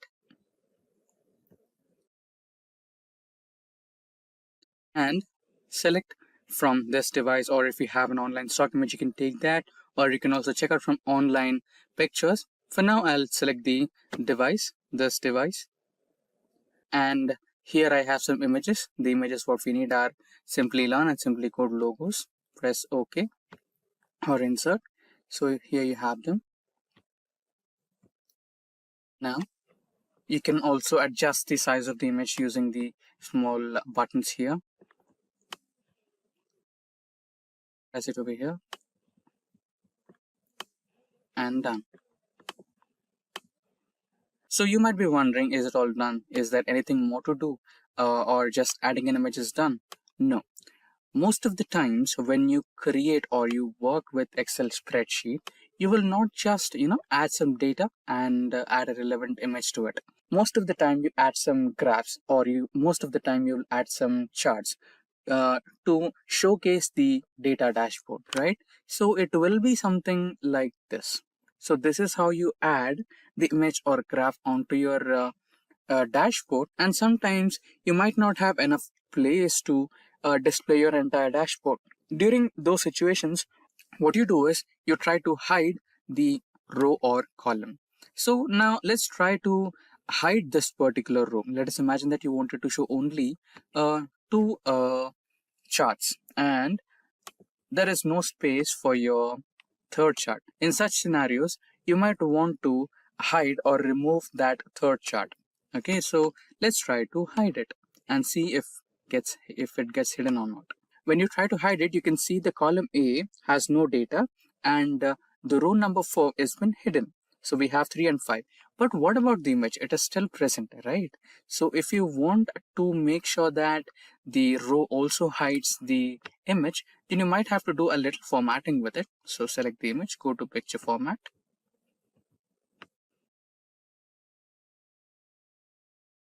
Or you can also right click and directly navigate to picture format. This opens up a set of options, and here you might want to go to the uh, third one, which is picture format third, and select the properties, and here select the option of move and size with cells. So when you select this, when you try to hide this, it will also, the graph or the image will also hide along with the row. So that's how you do it. So how to insert PDF in Excel? Now there are multiple ways to insert a PDF into Excel. So we will go through a couple of ways. First is here, let us imagine that we wanted to insert some PowerPoint presentation in PDF format into our Excel sheet. So that belongs to Excel basics. Now click on the cell where you want to add the PDF, or just click any cell in the Excel spreadsheet. Then go to the option of insert in the toolbar. Then navigate to text option, click on it and select object. And here you can select create from file, and then you can browse. And here you have your Excel basics PDF in my documents. Click on that, select insert. So here you can just press OK and the PDF will be inserted. Now you can minimize the size of PDF to fit the cell. There you go. The PDF got successfully inserted into your Excel spreadsheet. Now let's discuss about the second way. Now the second way is completely same. The only difference is you can add some logo to your PDF. So you can see it has been added in direct form of a PDF, like what's the first slide of the PPT. But instead of that, if you wanted to highlight it as an icon, then you can select the display as icon button here and press OK. Now, you don't have to reformat the size of your PPT or PDF. All you have to do is add the logo to your PDF, and it will also include the title. So this is another way of adding PDF to your Excel sheet. Now another way. So a few times you don't want the first page of the uh, PDF to be visible, or any kind of logo of that PDF reader to be visible on your spreadsheet. Sometimes all you want is some dedicated image or a dedicated logo, right? So this time let's try to add a dedicated image to our PDF. So go to insert again. Here you can see the illustrations option. Click on picture, and from this device, so I will select the Simplilearn's logo, and now you have to resize the logo a little bit to fit the cell. There you go. Now you can click on the right click button and select the option of link. Now select the existing file or web page option. So if you are interested to learn more on hyperlink in Excel, we have a dedicated tutorial on that. Please go through hyperlinks in Excel by Simplilearn, which will explain you everything about hyperlinks in Excel, how to insert them, different types of documents to be inserted, and how it works in real time. For now, let's try to insert the existing web page, and go to documents, navigate to documents, and inside this you have the Excel basic PDF. Click on OK, and it has been added to your image. So when you click on it, it will open the PDF document attached to it. So when you hover over to the cell, you can see it will ask you a permission. Do you want to continue or not? Just click on this, ignore the warning. So you can see the PDF has been successfully opened. Convert PDF into Excel. Now to do this, let's get back to the practical mode and try to convert some PDF data into Excel. Now you can see the PDF document which I am looking to convert from PDF to Excel. So this particular PDF document has a table. So this is the state-wise GST collections that happened during March of 2020. Now we need to convert this tabular data from PDF format to Excel format. Now we are on the Microsoft Excel. Now to initiate the process, we might want to choose a blank workbook for this. So now we are on the blank workbook and the complete sheet is empty. Now let's go into the data option in the toolbar. And in the data option of the toolbar, we have the ribbon of Get and Transform Data. In this ribbon, you can see Get Data option. Select that and you can see various options here from file, from database, from Azure, from other sources, etc. Now we need the first option, that is from file. And in that we have a drop down, and in that drop down you might want to select the PDF. If you have a JSON file, you can also choose from a JSON. And if you have the data from XML, you can choose that, and even you can extract the data from text or CSV as well. Now we need the PDF option, so select the PDF. Now navigate where your file is existing. So my file is on the desktop, and now let me select the PDF document. Select import. Now Excel will automatically analyze the tabular data in the PDF format and give you the results. Now according to Excel, there are multiple tabular formats. Table 1, Table 2. So basically this table is one and the same. So all the 29 states are fixed in one table itself. But since the PDF is divided in sheets, this particular document is considering the first table as a separate table and the table which is present in the third page as a separate table. So we have table 1, table 2, and there are a few more tables which Excel is assuming that it might be table, but it's not. And another table which is page number 002, it is a table, and another one is right here. Now there is an option of selecting all the tables all together at once, or you can select only one table which you want to select. So if you select multiple items, Excel will automatically give you an option of choosing your tables. You can just tick and select the tables you want, or you can directly select the table you want on your Excel sheet. So right now let's try to select multiple tables. So I'll be selecting 1, 2, 4 and 5, and this particular one is not a table, so I'm eliminating that. Now you might want to choose the load option. So Excel is now loading the data. Now all the data has been successfully loaded. Now it is giving us a notification that all the data has been successfully loaded. And now just right click on it and here choose the option load to, and here select table option. And if you want the data to be loaded to a new worksheet, you can choose that and select OK. Now you can see all the data is being successfully loaded in the form of tabular format in the new Excel sheet. Similarly, let's try to load another page.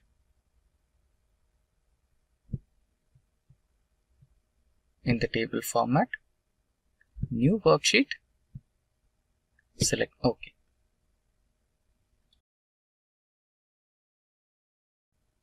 And the third sheet.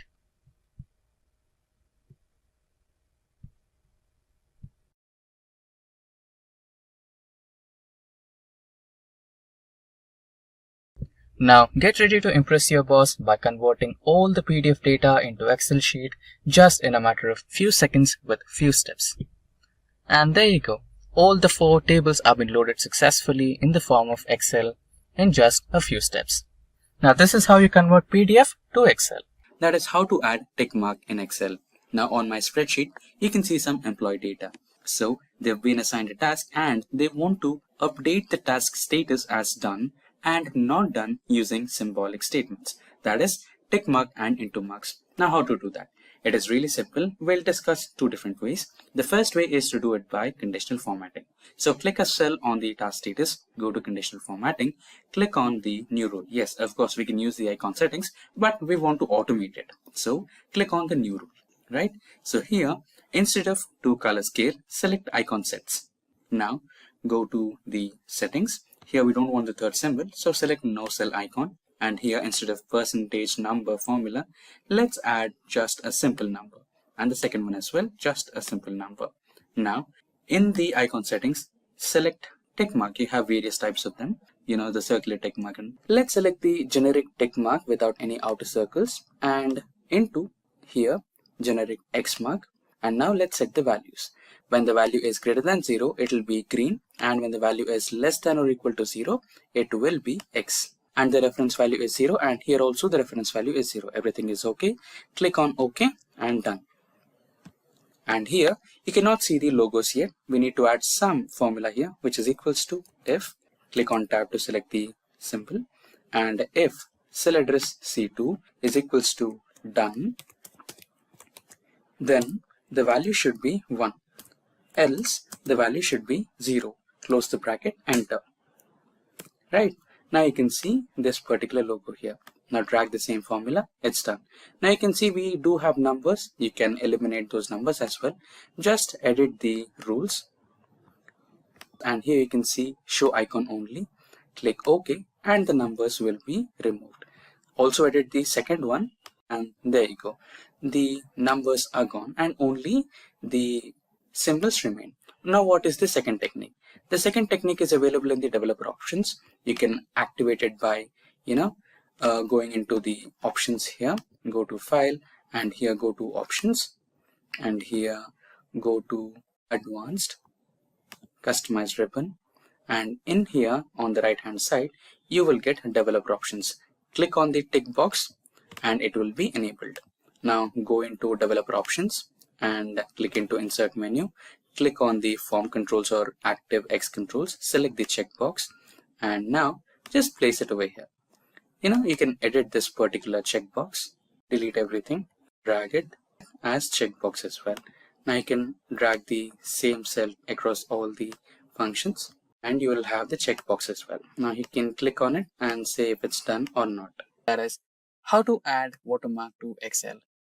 Now on my sheet you can see some data. So here we wanted to add some watermark logo to your Excel spreadsheet so that it looks genuine and worked by you, right? So that's the overall idea of adding a watermark. Now go to the insert window, and in the insert window, go to the text option, click on that, select header and footer. Once you select header and footer, you can see something on your screen like this. So in this box, which is highlighted by a cursor, is where you're going to add the picture. On my top in the menu bar, you can see header and footer elements. In this, select the picture element and it will navigate to you to a different option window. Since we are adding the image from our local system, select from file, or if you are adding from your Bing or any search window, you can also add that, or OneDrive as well. But now let's go with from file. It will directly navigate you to the pictures folder in your local system. So here is my Simplilearn's logo. Click on it and select insert. Now you can see the image is added in this format, which is ampersand and picture, and you might wonder where is the picture. It is actually present. To view it, click on any cell in the spreadsheet and there you go, you can see it. Now you might be wondering the image is a little towards top and abnormally placed, right? So no worries, you can always format your picture. Just press enter and use enter to move your picture towards the center of your data spreadsheet. And also there is another option of format picture altogether. Here you can adjust the height and width of your image by increasing and decreasing width or increasing and decreasing height. Using the arrow marks also works. And apart from this, there is another option of picture formatting. where you can choose your image to be washing out, black and white, grayscale, or anything. So currently I'm going with automatic, which will automatically adjust the brightness and everything for your image. It looks perfectly fine. So click on OK, and there you go. Right. So now this should be fine. Right. Now everything is done and everything is automatically saved if you are having that autosave option on your spreadsheet. And let's go back to the normal view from the header and footer view. Click on the view and go to normal. You might be confused, right? Where is the logo? It vanished. Did I have to save it? No, it's already saved. Everything is fine. Even the image is there, but you cannot see it in normal view. To see it, click on File, click on Print, then you can see the logo. It will be present only on the printed pages, not on the normal view. Okay, so that's how you work with watermarks in Excel, and that's how you can add and customize your watermarks using Excel. How to modify or increase cell size in Excel. Now, most of you might probably want to increase just the cell size, or just to increase the visibility of the text. So one of the easiest way is just to press on the plus icon on the bottom right corner of your Excel spreadsheet. So this will automatically increase the text size and you can see the text more clearly. Now, apart from that, if it's just not that what you want to do, you can also modify by hovering over to the line between two columns and right click, which will give you the option of format cells or column width. So either of these options will help you to maximize or minimize your column width. Similarly, you can apply the same idea for your rows as well. So you can either format the cells or modify the row height of your cell, and this is another way. And another simple way is to just hold that line and drag it, so it improves your width of the column. And another way is to just hover onto that line and hold it and drag it to improvise or increase your width of the cell, and same applies to your row. So this is another way. So apart from that, there is another way, that is format cells from this particular option in the home button. You can select this and here you have the row height, auto fit row height, column width, auto fit column width. For example, let us imagine that you wanted to, just by mistake you increase the cell size and you wanted to restore it back to the original thing, right? So you can just click on the auto fit height and click on the auto fit column width. There you go. It happens in that way. And now coming back to another simplest way, let us imagine that you are given a lot of data and you are told to auto fit all the rows and columns. Now we have already seen the format cell option where you will auto fit all the columns and width of the column and also the height of the rows, etc. right? But there is also a keyboard shortcut to do this. So all you have to do is select a cell and press Ctrl A to select all the cells in the spreadsheet. And once all the cells are selected, all you have to do is press and hold Alt key and then release it. Then the combination of keys, that is HOI. So your column width has been now adjusted. Now the same formula or the same shortcut key with a small modification. Press and hold and release Alt key. Now H, O and A to adjust the row height. So this is the way where you can increase or decrease or modify or auto fit all the cells in Excel. Now you can see that we have the first column, that is A column, and the first set of that is text, and all the other cells are numbers. But as a whole, Excel considers the whole column as a general data format. So why are we discussing about this? So to create a barcode in Excel, you have to make sure that all the elements in the column are of text data type. So the first step is to convert this general data type to text data type. So you can do that by going into the data type and selecting text. And now all the elements in your first column A are type text. Now the next step is to convert these elements into barcode. Now for that, let's create a new column called barcode. Now our new column, that is barcode, has been created. Now the next step would be is to check for the barcode font. So the barcode font looks something like this. But let me remind you, the barcode font in Excel is not available by default. Don't worry if it's not available, we can download it from open source. So let's go back to Google. So on the Google, you want to search for barcode font for Excel. So the one that I would recommend is 3 of 9 barcode font. Now you can download this font by just clicking on the download button over here. Now I've already downloaded this font on my local system. Let's now try to install that. Now the 3 of 9 barcode folder will come in the form of zip folder. You have to unzip that. And after unzipping, you'll get the setup file which looks something like this, which is 3 of 9 new. Select that and you'll be having the installer file over here. You can install by selecting the install button over here. So I have already installed it in my local system, so it is readily available for me on my Microsoft Excel. Now we might want to create the barcode for this particular cell in A2. So let's create that. So to create a barcode, we need to write in a formula that is equals to double quotes, star, double quotes, and ampersand symbol, address of the cell that is A2, another ampersand symbol, again double quotes, star symbol, and double quotes. So you can either use this, or instead of star, you can use brackets as well. So let's try brackets. Now select enter. Now this will generate another type of code in your resultant cell. Now we will change the font for this particular resultant cell and we will get our barcode. Now you can just drag all these cells so that you can apply the formula to all the codes. Now I got all the codes over here. Now select all the cells, get into the fonts, and here select the barcode font, and there you go. You have the barcode for all the numbers you have in your column A. So that's how you create barcode in Excel. Excel Flash Fill is a feature of Microsoft Excel where Excel can sense a pattern in a cell and apply the same logic to extract the similar resultant pattern out of the remaining cells in a table. Might be a little confusing, right? So let us simplify it. So let us imagine that you have a text in one of the cells in the Excel sheet and you wanted to trim a part of that text. For example, let us imagine that there is an assembly where the car parts are assembled together to finish a car. So each and every part has a code, the serial number, the product code, and the assembly code, etc. Right? And you wanted to separate all those three.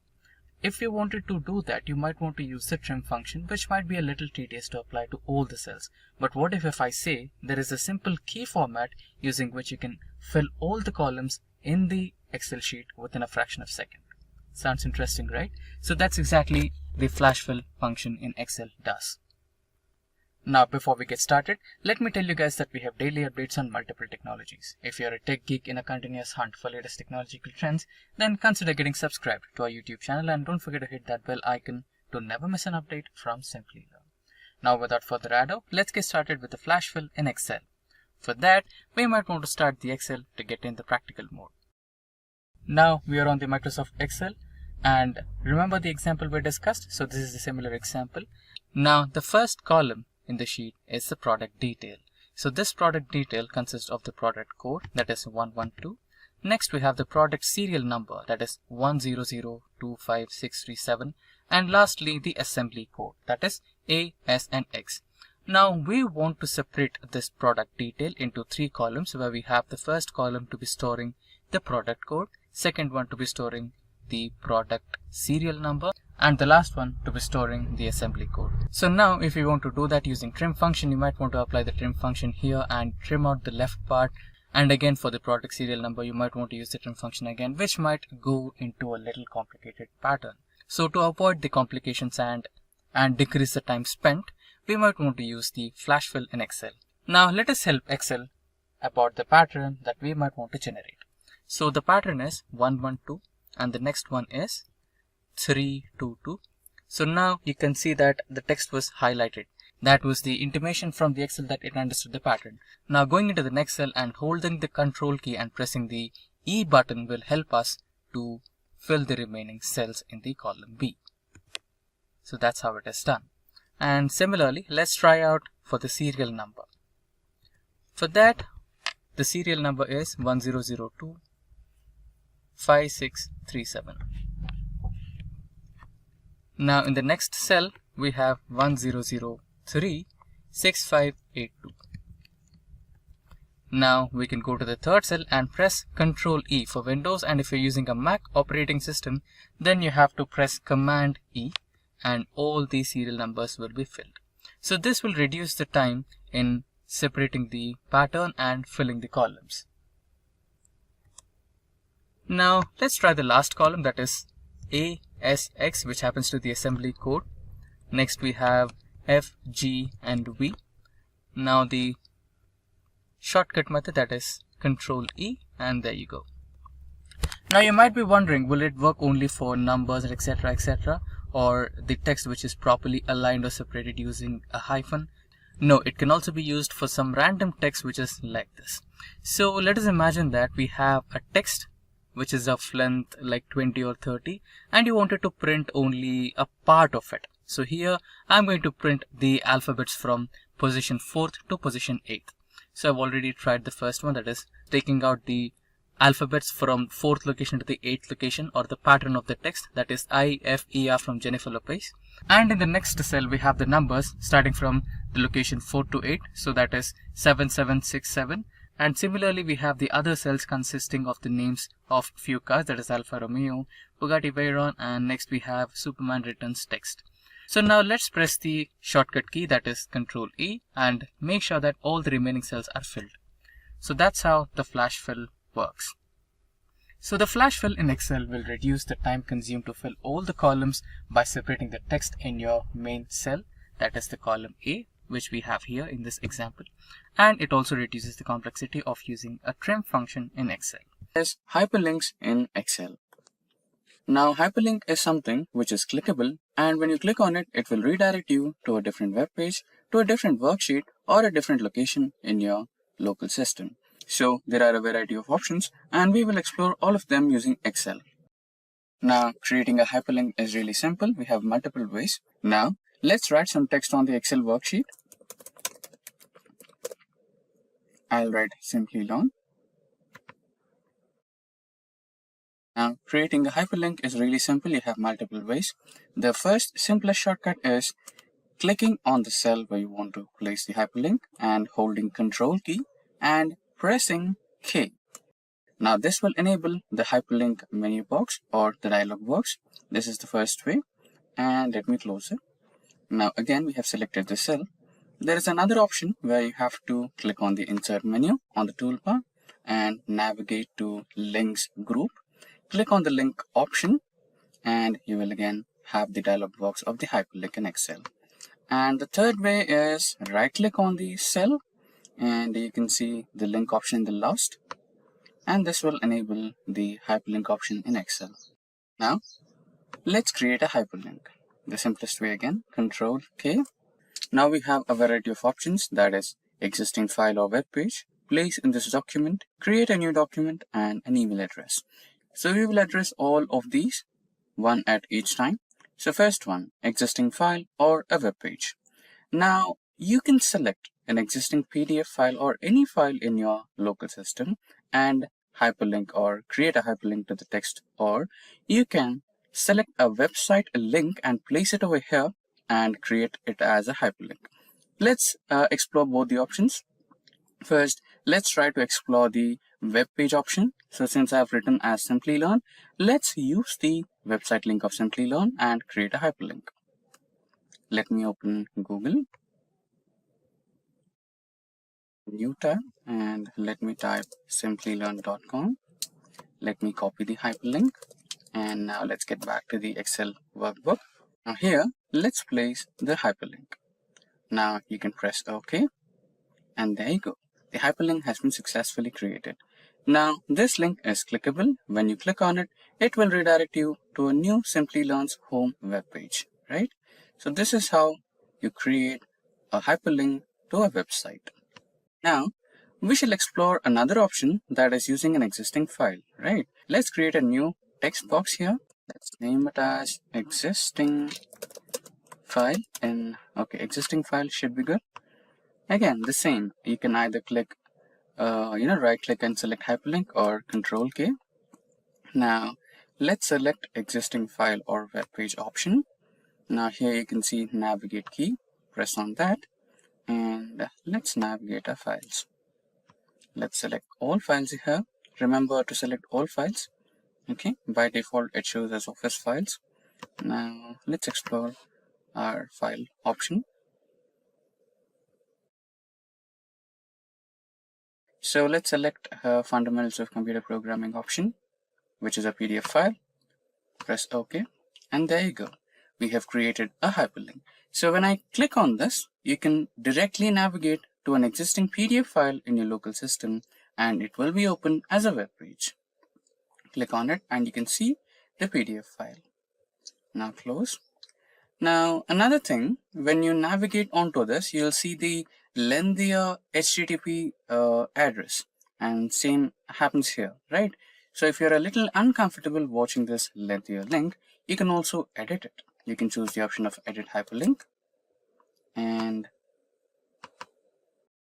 see the screen tip option. Click on it, and here you can change the text to display option and write it as click here to know more. Press OK.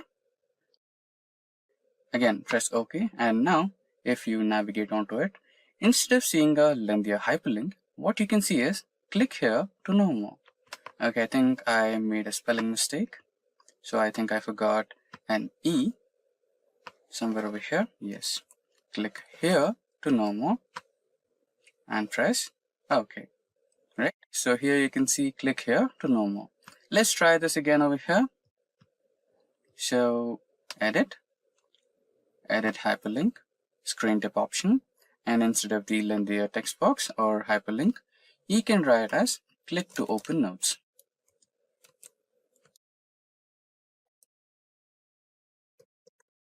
Or PDF. Click OK and click another OK, and you are done. So instead of seeing that lengthier hyperlink, you can see click here to open PDF, right? So far we have explored two options, that is existing file and existing web page, right? Now let's try to explore another option. Again, hyperlink, right click hyperlink, and here you have seen place this in document, right? So which is like, okay, let me show this to you instead of telling you. So here what it is doing is you have the cell A5 and you wanted to refer to A1 or any other cell in the same worksheet. So you can do that, right? So now for your reference, let me cancel it and let me create a new sheet. And here, navigate me to here, right? Let me write it as navigate me to here. Okay. So now what we will do is, so here we will create that navigate link from using the hyperlink option. Place this in this document. You can see the sheet 2 option and the cell reference is A1 where we have written navigate me to here. So when I click this A5 cell, okay, let me also rename it. Write it as navigate cell, navigating cell, right? Now create that, Control K. Let me select sheet 2 and the cell address is A1. Press OK. Now what's the change, right? When you click on this, you will be redirected to sheet 2 cell A1. Navigate me to here, right? So this can be like a shortcut when you have multiple sheets, like 100 sheets. Then you can have a different column over here and add the navigation address to all those cell links. You can just click on that cell and go into the different sheet and to the specific cell which you have given the address. In our case, I have given sheet 2 address cell A1, right? So this is another trick. Now let's get back to the hyperlink thing again. Control K, and another option is create new document. So you might have been through option of having, let's say, some cheat sheets or clip-on clipboards, right? So let us imagine that you're working through a huge worksheet, and you wanted to have a track of everything and keep notes updating, right? So it might be a little complicated to understand, so let me show it practically. So let me write it down as clipboard or sticky note, right? Okay, I think this has a hyperlink. Okay, this can be used, no worries. Back to hyperlink option again. Create new document. Now here you can create a variety of documents, right? So it can be a text document, it can be an Excel document, it can be a PDF document, right? For now, we'll create a text document. Okay, we'll name it as tracker.txt.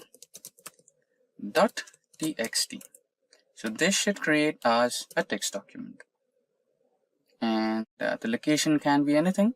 So you can take it as a desktop documents download. So let me take documents here and select OK. So I'll be having this tracker.txt located in the documents folder, and you can also choose to edit the document later or edit the document now. Let us select edit the document now, press OK, and there you go.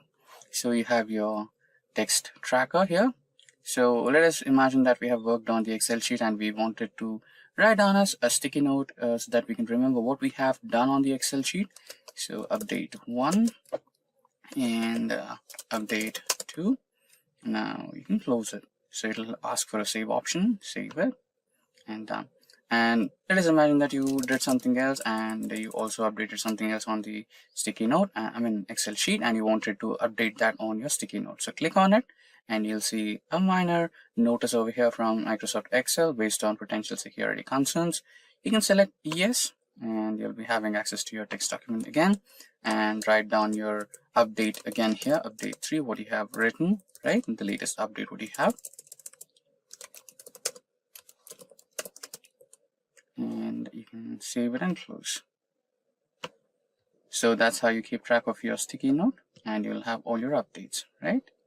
Now getting back to the hyperlinks again, the last one is email address. So you can also try to add okay, let's imagine that you're working with a colleague, and every time you make an update in your Excel sheet or anything, and you wanted to send him out an email, right? So it would be a little time consuming that you open your email and compose something and send it over here. But what if you had one single click and access to the email compose option, right? That can be done. So let us write down email colleague. Bear me with the spelling. So again, the Control K and hyperlink, select email option, and you can write down your email, which can be anything. So you can write down your friend's email address. So I'm just writing down some random email here, friend@gmail.com, and can write the subject about update and press OK. This will navigate you to the Gmail option or the mailing address options. Click on it and you'll have a variety of mailing options: Outlook, Office 365, Yahoo, iCloud, Google, etc. So you can select any one of those. Since we have written as gmail.com, we'll navigate to Gmail, and all you have to do is log in, all the formalities, and you're good to go with emailing. So let's skip this one now. So you know how to do the rest parts. So far we have covered all the hyperlink options in Excel, that is existing file or a web page, place this in the current executing worksheet or document, creating a new document for your update thing, and also including the email, right? So far we have covered everything around hyperlink in Excel, and if you have anything to know more about, or if you feel that we have missed out anything important regarding hyperlink in Excel, you can feel free to let us know. Round off formula in Excel. Now for this particular tutorial, we will be using the student dataset. Now let's get back to the practical mode and start our Microsoft Excel. Now we are in the Microsoft Excel, and as you can see on my sheet, okay, let me expand this.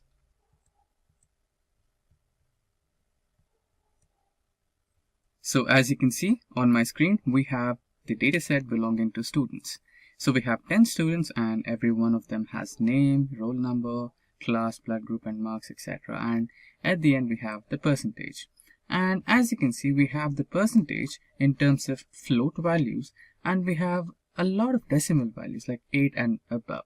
So what if you wanted to just have 1 or 2 digits after the actual percentage, like 80.6 or 80.66, right? It would be a little bit more or good to read, right? So that's what a round off actually means. So now let's work on having rounded off values for the percentage. Now let's create a new column. Let's name it as round off percentage.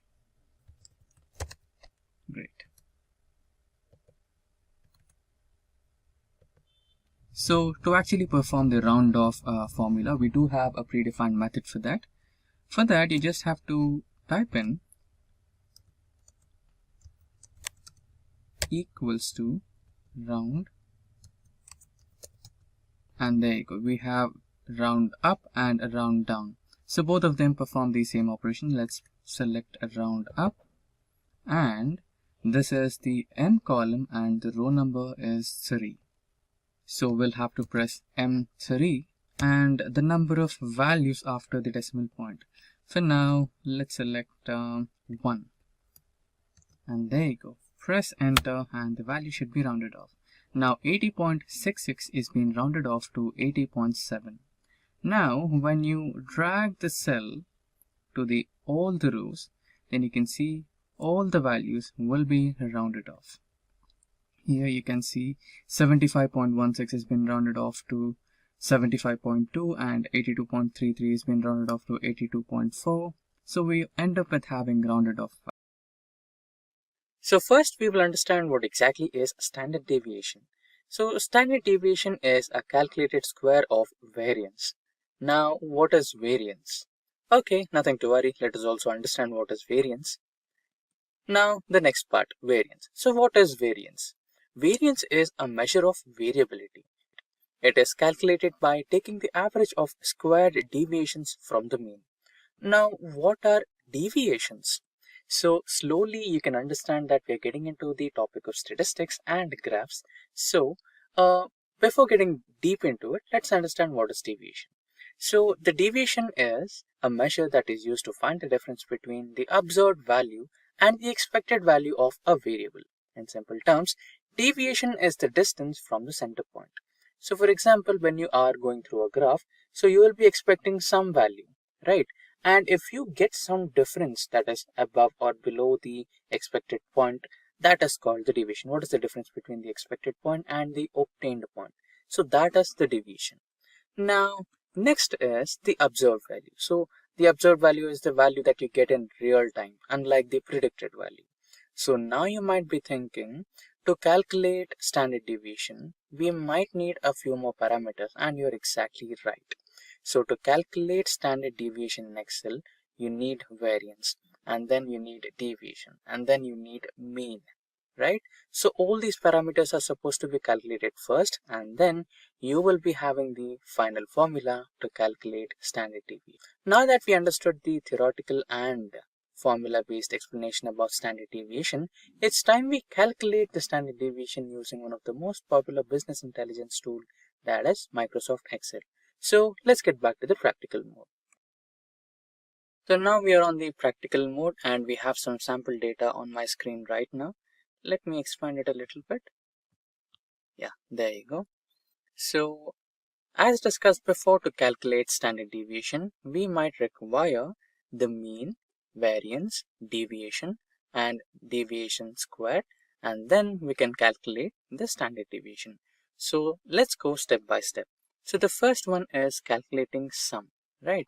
So to calculate average, we might need sum of all the scores. So we have the index values, that is 1 to 10, and scores of each index value, that is 1 to 10, right? Now let's calculate the sum of all values here. press tab to select the function, select and drag these cells, press enter, and then you have the scores. Now you want number of indexes, so clearly you can see we have 10, but still let's count them. COUNT, tab space to select and select the number of cells, press enter, and you have count. Now what's the mean? So mean is simply the average of all the numbers, right?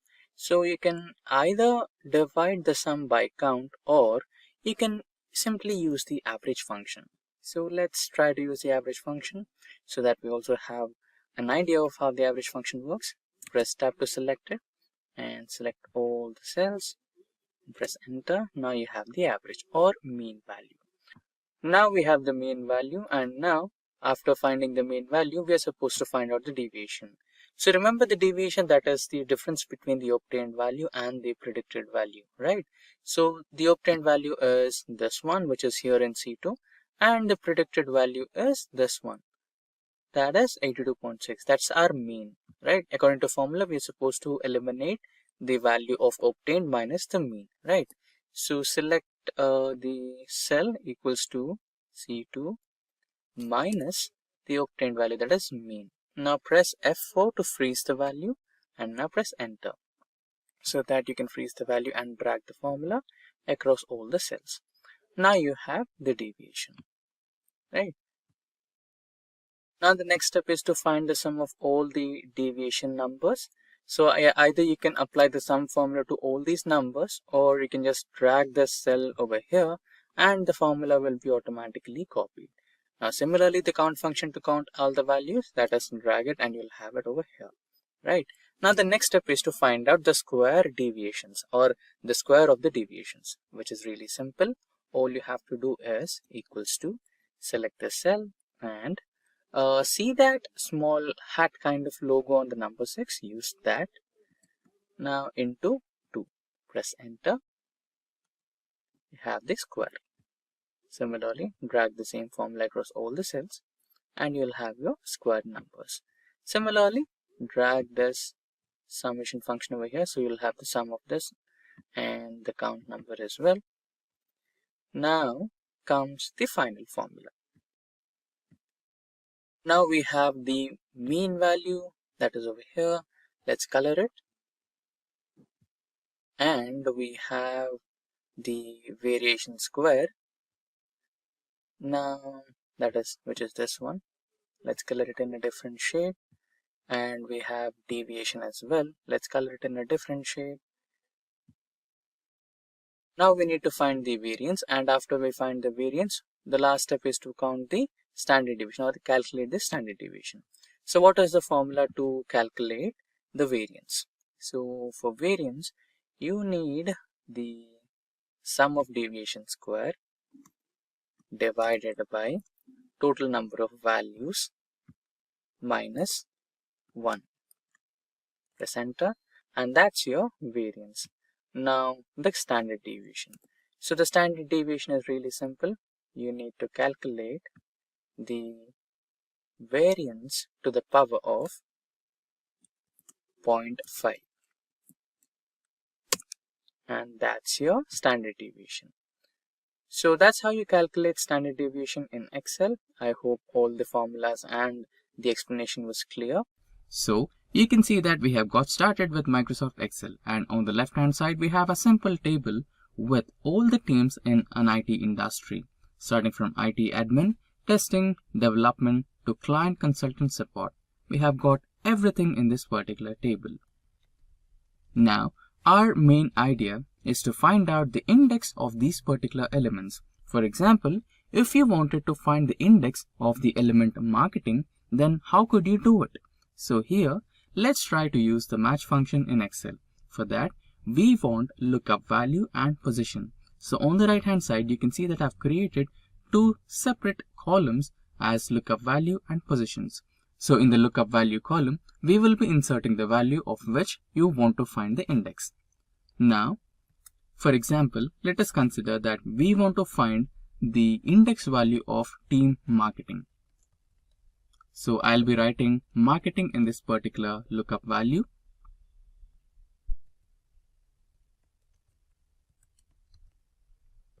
Now, how to find the index value of the element marketing? For that, we will be using the match function in Excel. Now, after writing the match function, you can see that it is asking for 3 different parameters. So the first one is the lookup value, second is the lookup array, and lastly we have match type. So lookup value is the value of which you are trying to find the index, that is marketing, this particular cell. So we have selected the lookup value, which is the first one. Next, we have to select the lookup array, that is from which set of elements you want to find the index. So the set of elements are this IT, admin, testing, the column which we have created, the A column. Now we have selected the lookup array, and lastly the match type. Is it you're looking for less than, or is it you're looking for exact match, or is it greater than match? So for now I want exact match, so I will be selecting the exact match, that is 0. Now there you go, you have the exact index of the element, that is 5. Now we have selected all the 10 teams starting from IT 1, admin 2, testing 3, development 4, marketing 5. So that's how you find the index of a selected element in Excel. Now we just have like 10 elements, so we have got the writing of the elements, or choosing the elements in a easy way. But what if you had like 100 elements, right? Could be a little different. Okay, so let me put it simple. Now you wanted to find the index value of finance. So right now we have marketing and you wanted to type in finance and you missed out a letter A. Okay, now you're not finding the right index. To avoid such problems, you can always take the help of data validation in Excel. That is, using the list in data validation in Excel. You can see a small drop down icon here, right? You can choose that, and here you can see all the teams that we have created in the left column, right? So here I can scroll down and choose the finance, and there you go, I have the index value. Okay, again we need to copy paste the same match function in Excel over here.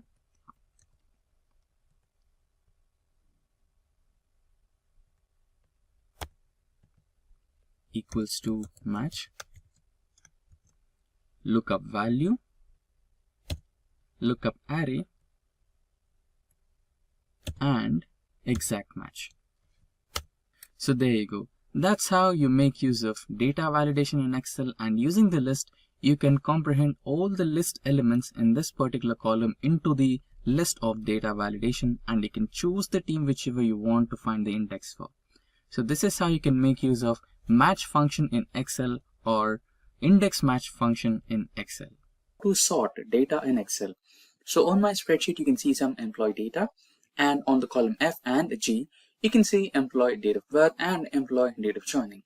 For example, you wanted to sort the employee data in the form of earliest joining employee and the latest joining employee, right? That is, who is the employee who joined first to this company and who is the employee who joined last to this company. So for that, you just need to select the column of date. So let's select both the columns and go to home and check or verify if the data type is date or not. So generally the data type will be set to general by default by Excel. So we need to make sure that we have the proper data type, which is date.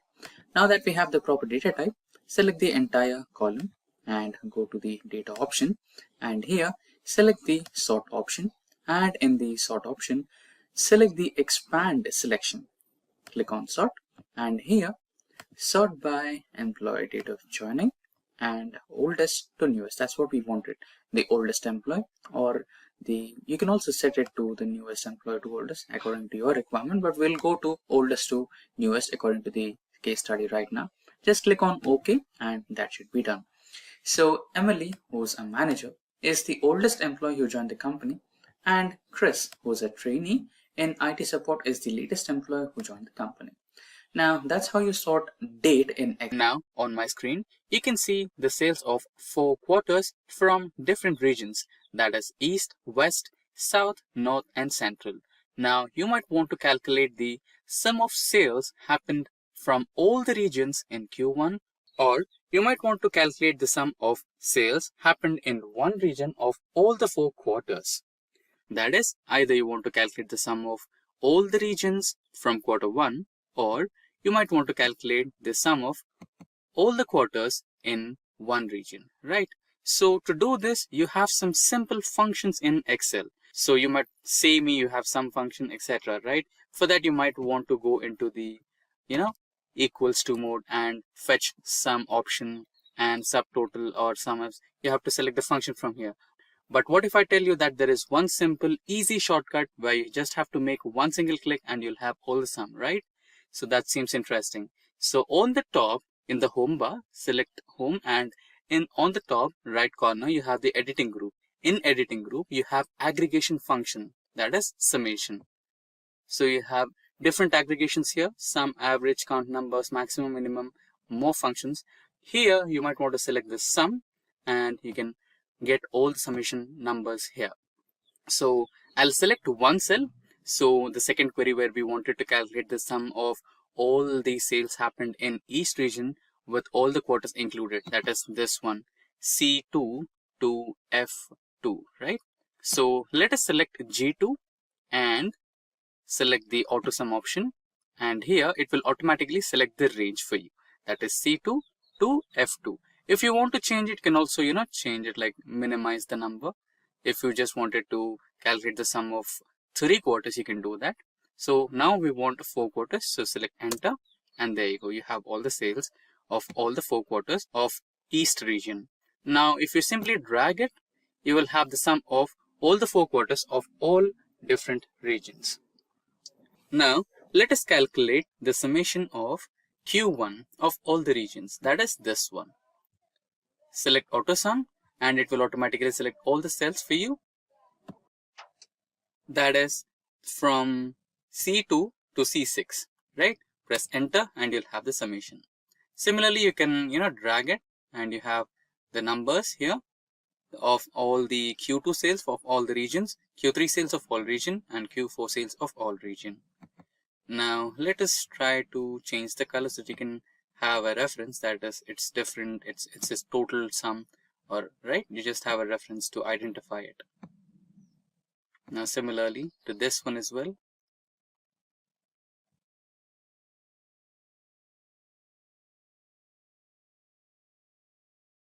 So that's how you implement auto sum in Excel. Now we are on the Excel spreadsheet. So you can see that I have 5 different sheets of the same data. So why do we have that? So I'll be explaining you how to sort data for multiple parameters. So firstly, we will try to sort data in the form of numbers, right? So let us imagine that this data is being shared with you by your manager, and he wants you to sort this data based on the salary numbers.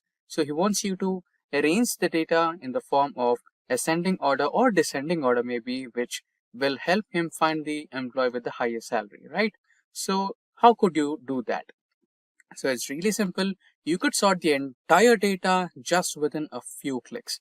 So how would you do that? So since you're focusing on salary, select any cell from the salary column only, right?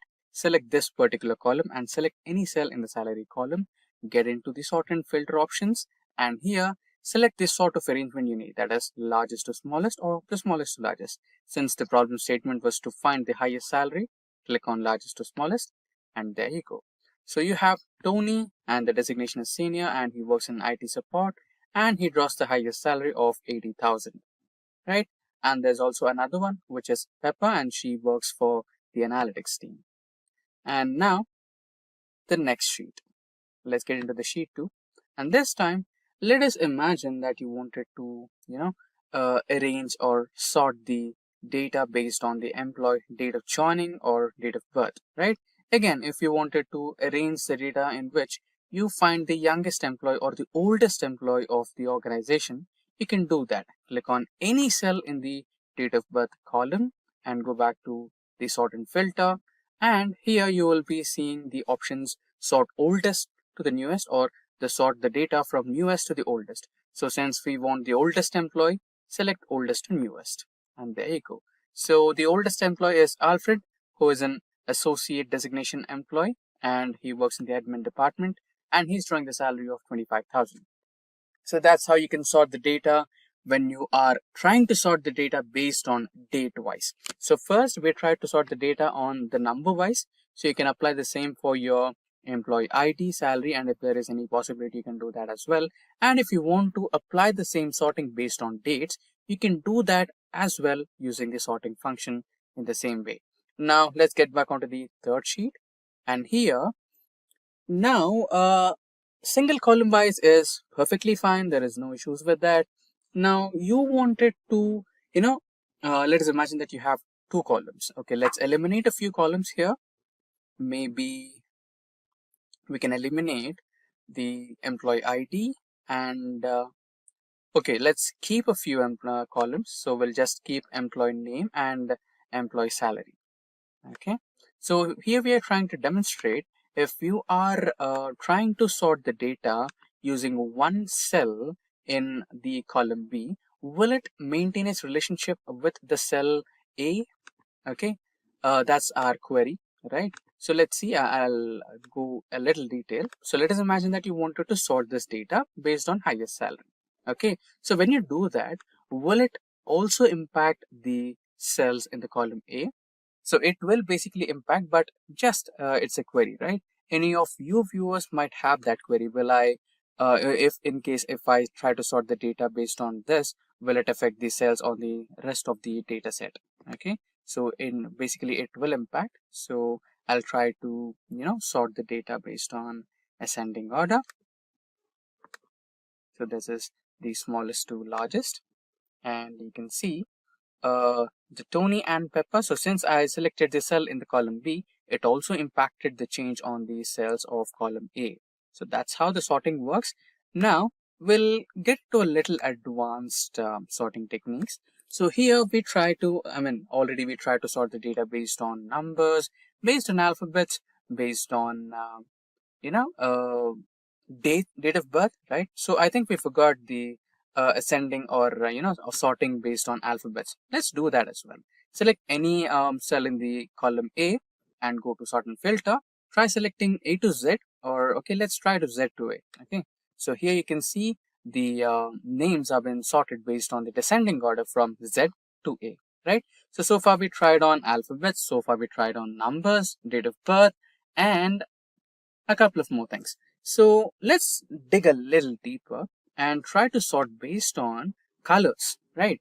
So for that, you don't, find that extra setting here in the regular sort and filter. So you might want to get into the data option, and here you'll find another sort function, which is a little advanced. So that's how you do it. So since we have colored in the cell or column of salary, select that salary, and we're going with cell value.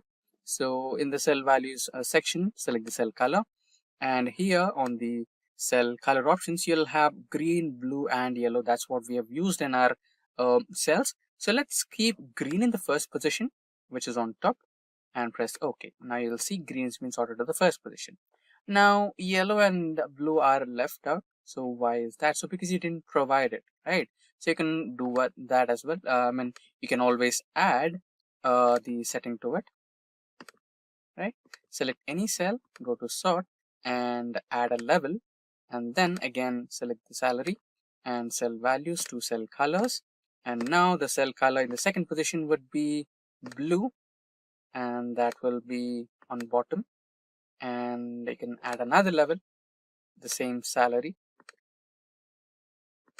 the cell values will be cell color, and cell yellow will be somewhere in between or bottom.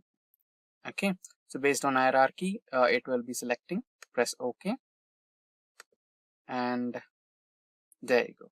So you have cell yellow and blue at the bottom and green at the top position as per your suggestions. Now we are on the last sheet. So here in this last sheet, we are going to dig a little deeper into the advanced sorting methods.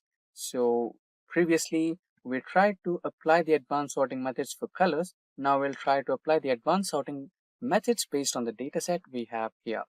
The data we have in our data set, right? So select the sort option and let's add a few details, right?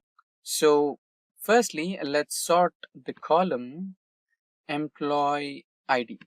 Okay, so let's have the smallest to largest, or yeah, now that would be good. Now let's add another level where we will sort. Okay, I think we will sort based on employee name. That would be a little better. So let's try to sort it on employee name here, and here will be employee salary. Okay, now the cell values, and this would be from A to Z, and the salaries will be from smallest to largest. So basically what we are trying to do is we are trying to sort the employee list based on employee names from A to Z. So the employee's name starting from A to Z will be ordered first, and another subset of the sorting will be done based on highest salaries, that is smallest to highest. So let us imagine that we have 3 employees with names starting from A, and their salaries are 10,000, 20,000 and 30,000. So how would it sort? So it will sort basically in the alphabetical order first. So first 3 names will be sorted, and then it will also have another condition to sort the data with, keeping the lowest salary on top and highest salary in the last, right? So this is how the algorithm works for sorting. Now let's press OK and see the output. So there you go. The names are Alfred, and we have the highest salary here, smallest to highest. So this is 25,000. Next we have Banner, Barnes and Ben. So here you might be seeing why we have Ben in the 3rd position despite he has the lowest salary and name starts with B, right? So here it is trying to work based on the alphabets in the order, right? So B, A and B, E. It's not just comparing the first letter, it's also comparing the following letters as well, right? So N comes first, R comes later. So Barnes is pushed to the 2nd position. A comes first and E comes later. So B, A letters are pushed to the 1st position, and Ben is pushed to the 3rd position. So that's how it works, right? So accordingly, the set for BA is created here, 35, 40. Next Ben, 12, and next you have Bobby, Brian, Brock, Chris, Clark, right? So that's how the data has been organized and sorted based on multiple levels of parameters you provide for sorting. So that's how you use sorting in Excel, slicers and filters in Excel. So slicers in Excel are software filters used along with Excel tables or Excel pivot tables over a large amount of data. Not just filtering out data, but slices also help you with an easy understanding of the information being extracted and displayed on the screen. Now, Microsoft Excel slices are compatible with Windows and Macintosh operating systems. Now, let us understand how to implement slicers in Excel. So for that, we might want to get back to the practical mode, that is, starting our Microsoft Excel. Now we are on our Excel sheet, and as you can see on my screen, there is some data available on the Excel spreadsheet. And this table is not just any table. This table from Microsoft Excel has been converted into an actual table. As you know, by default, Excel considers all the data which has been inserted into the spreadsheet as a database. And to implement these slices in Excel, we might want to create or convert the format of database into a normal table. For that, you can select all your data and just press Ctrl T, and that will allow you an option called Convert the Data into Table. Now, since this table is already converted as a table, we can directly start implementing or inserting slices into the spreadsheet. Now for that, select all your data.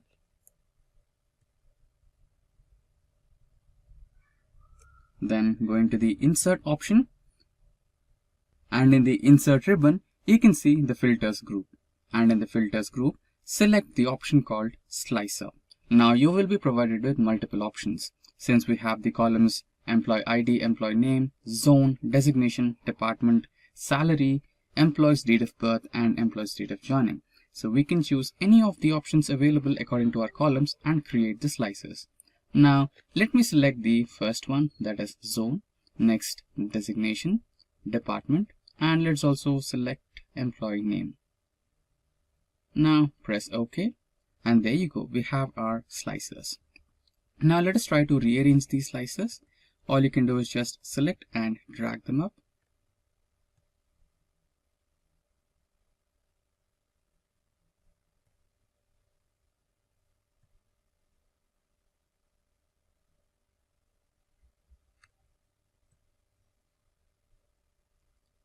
and done. Now let us imagine that we want to see or take a look at the employees who are working in the East zone. Then we have all the information displayed on the screen who are working in the East zone. They are Jack, Tony, Banner, Fred, etc. and their department, designation, etc., all on one single screen. So this really helps you while you're presenting your data in a presentation. Now for a change, let's try to select the department. Now if your client wants to select the data from only analytics department, then you might want to select on the analytics key on the department slicer, and there you go. You have an employee called Luke Hobbs who works in the East zone, and his department is analytics and his designation is contract based, and the salary he is getting is 65,000. Now similarly, you can see that we have only selected analytics, and your client also wants data from IT support. Now you can see that analytics is gone. But what if you want both analytics and IT support? Then you have an option called select multiple. Then you can select analytics and IT support, and if you want HR you can also do that. And in the zone, if you want West along with East, then you can do the same, East and West, and you have all the employee details. And in the designation, let's try to select senior, trainee. Okay, select multiple, senior, trainee and manager. So that's how you do it. So that's how it's done, and that's how you implement slicers in Excel to simplify the filtering options using slicers during a presentation. It is really simple to add filters in Excel. So we are on a practical mode right now. So on my screen, you can see an Excel spreadsheet of sales data. So here you have various columns, regions, category, state, subcategory, sales, quantity, and much more, right? So now let us imagine that we want to add filters on the region part. So we have South, West, East, etc., right? So we want to, let us imagine that you want to extract the data of only West region and you wanted a filter. So doing it manually could take a lot of time. So using filters will be helpful. Now select one cell on the headers part and select the filter option in the data toolbar. You can see the data option in the toolbar, right? So click on the data option and navigate to sort and filter group, and in that select the option of filter. Now you can see the filters are being added to all the column headers: region, category, state, subcategory, sales, quantity, right? Now we wanted the West category. So when you see or when you click on the drop down icon, you can see all the options are selected, right? The central, east, west, south, everything, right? But now we just want West one, so click on West and select OK. There you go. So you have everything from the West region. Now let's imagine that you wanted to look into office supplies only or technology only, right? You can do the same with technology and press OK, and now you'll have all the technology related sales in the West region, right? So that's how you use filters in Excel, or that's how you add filters in Excel. Goal seek in Excel. So for this tutorial, we'll be considering the students database. Now let's get back to the Excel. So now we are on the Excel sheet, and you can see that in this particular Excel sheet, we have some student details. We have the serial numbers, names, roll numbers, class, blood group, and some subjects like math, science, computer, statistics, social, GK, and the final marks obtained, percentage, and total marks, right? So let us imagine that a company has come for an interview. So all these students are going to attend an interview, and the minimum percentage to attend the interview will be like 75%. So you can see that we have 75 here, and all the students have got above 75 except for the one student, which is Mike, right? So for Mike to attend the interview, he needs 75% or above. So he can make some modifications in one of these subjects, right? So there is always an exam after the exam called as improvement exam. So if you can like to score some extra marks in the subjects which you have scored less, so that you can make up to the percentage what you're expecting, you can do that. So here in this particular sheet, Mike has 6 subjects, right? And in 6 subjects, you can see he has scored 76, 91, 45, 71, 94 and 62. So out of these, he have scored less in one subject. Compared to all the subjects, one subject is really low, that is computers. So what if he can give an improvement exam and increase his percentage to 75, right? So that can be done. So we can do some brute force methods, like we can change the marks like 55 and then check this particular one, so it's getting 74, right? So using the brute force method will be a little bit lengthy. So you can do this because it is just a small table which has least number of data, and you just have one single cell to modify. So that can be done in small tables. But what if you had some table with hundreds of rows or thousands of rows? That will be time consuming, right? So for that, we have some inbuilt functionality in Excel that is called goal seek in Excel. So for now, let's eliminate the marks here. So we have eliminated the marks and the upgraded percentage is 65. Now we need the target as 75. Okay, so let's write it as Mike's target, right? We need Mike. So Mike's new target as 75.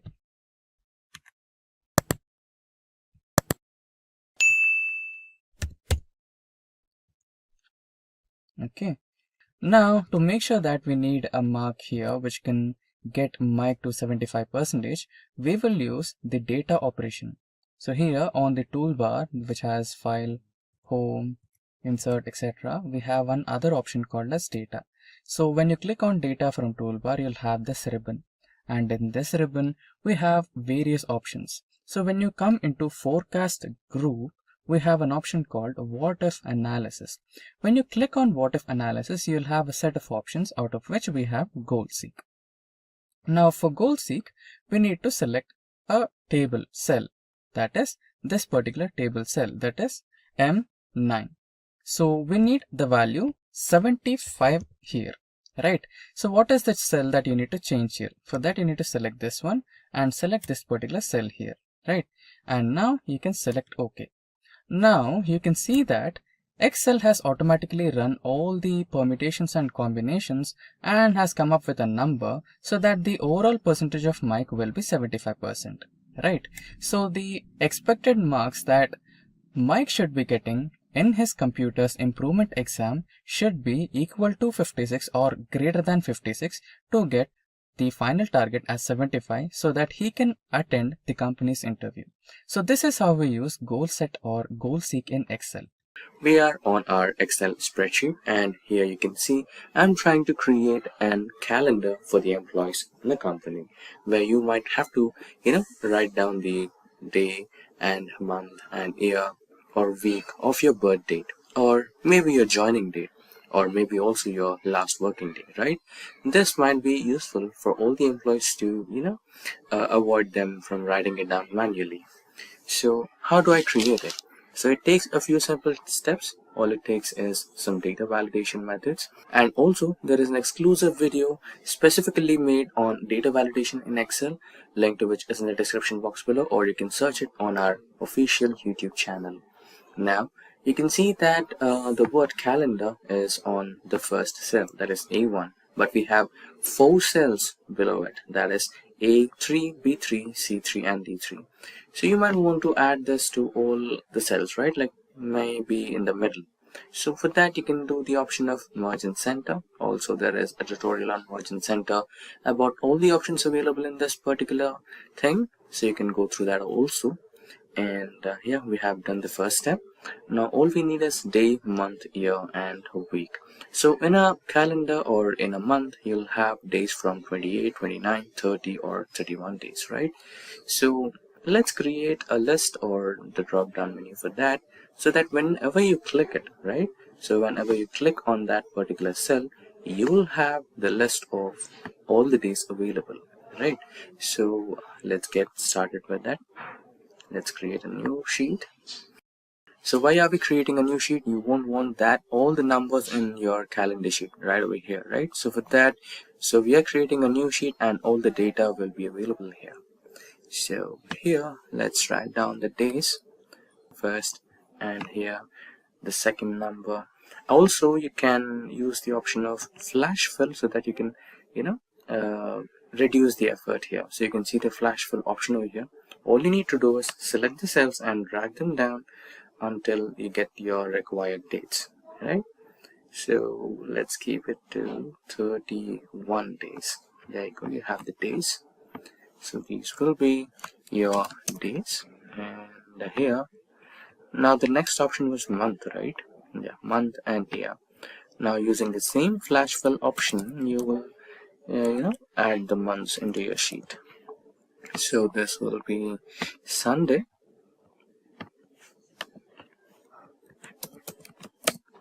So Excel has this smart flash fill option where you can just drag the data and everything will be filled according to your requirements. So Sunday to Saturday. Now the next one, right? That is your month. So same as the before process, we'll create January. You can use the flash fill option and all the way up to December. Now the last one was the year. So 1990 and 1991. So you can select the cells and flash fill up to 2022 maybe. Yeah, 2022 should be good enough. Now this is the flash fill option you have here, and also we have an exclusive tutorial on flash fill altogether. You can go through it for a detailed explanation as well. Now coming back to the original sheet, so this is where you create your drop down list, right? So select the cell where you want to add the drop down list, navigate to data, and then here is your data validation menu. So we have a variety of data validation options over here. There is an exclusive tutorial on that. You can go through it. For now, we'll look into the list option only because we want to create a drop-down list, right? So here it will ask for source. Click on the source here, the source bar, right? Now navigate to sheet number 2 where we have the days options. Select the range.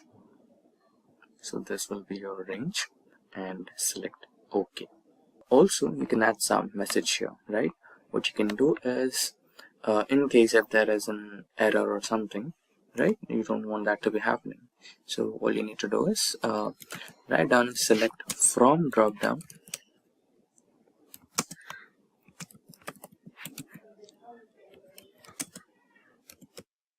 Select from drop down only.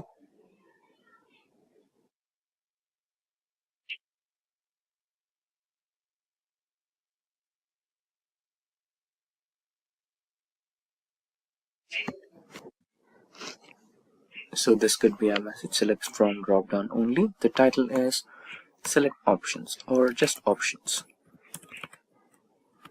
In case if there is an error, you can write down your title as invalid data and you can write down a message as please select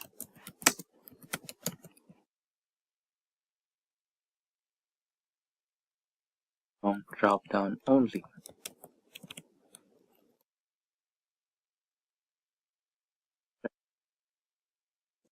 So in case if someone tries to write as 32 or 33 to check the integrity of your data validation, then they will encounter an error and an error message, and then they must be understanding what exactly they try to do and if it's correct or wrong, right? So this is to make sure that whatever the data you enter is correct and valid.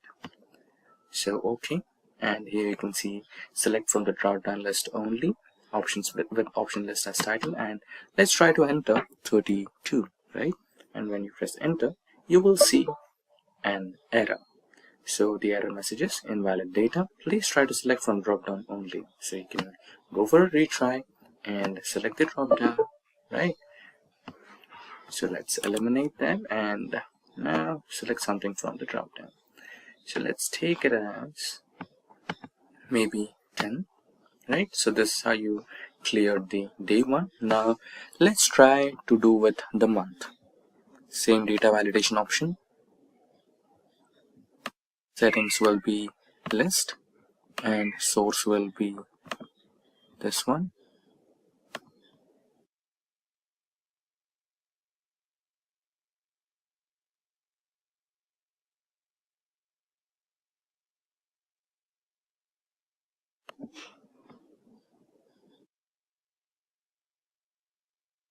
think I made a mistake here. So let's cancel this and go back to sheet 2 and rename this as our week. Yeah, now coming back to the month again. It will be a list. And the source will be in sheet 2. Navigate to the sheet 2 and select your range, and the input message the same. Options,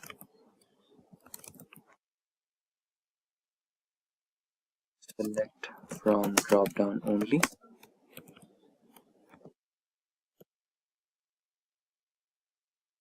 And error alert, title will be invalid data. This one will be please select from drop down only.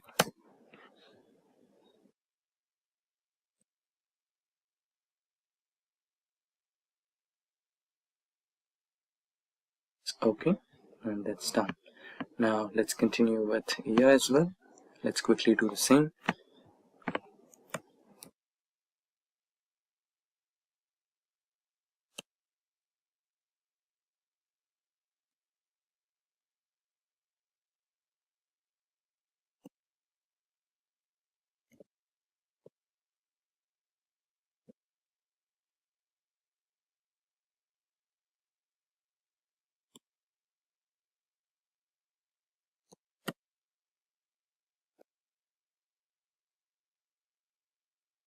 It will be a list.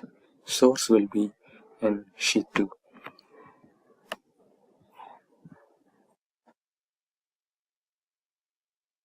So this is your list. Press OK. And lastly, the week.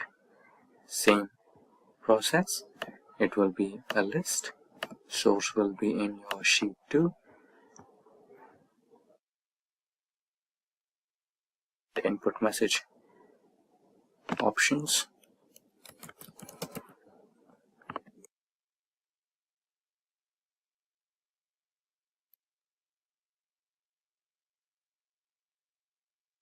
title invalid data. It's drop down only. Right, so your drop down list is ready now. So the month will be anything. So currently we have May, and the year can be anything, anywhere. So let's take it as 1997, and a week can be, the adjacent week. And so what was 10th of May 1997? Let's check our calendars.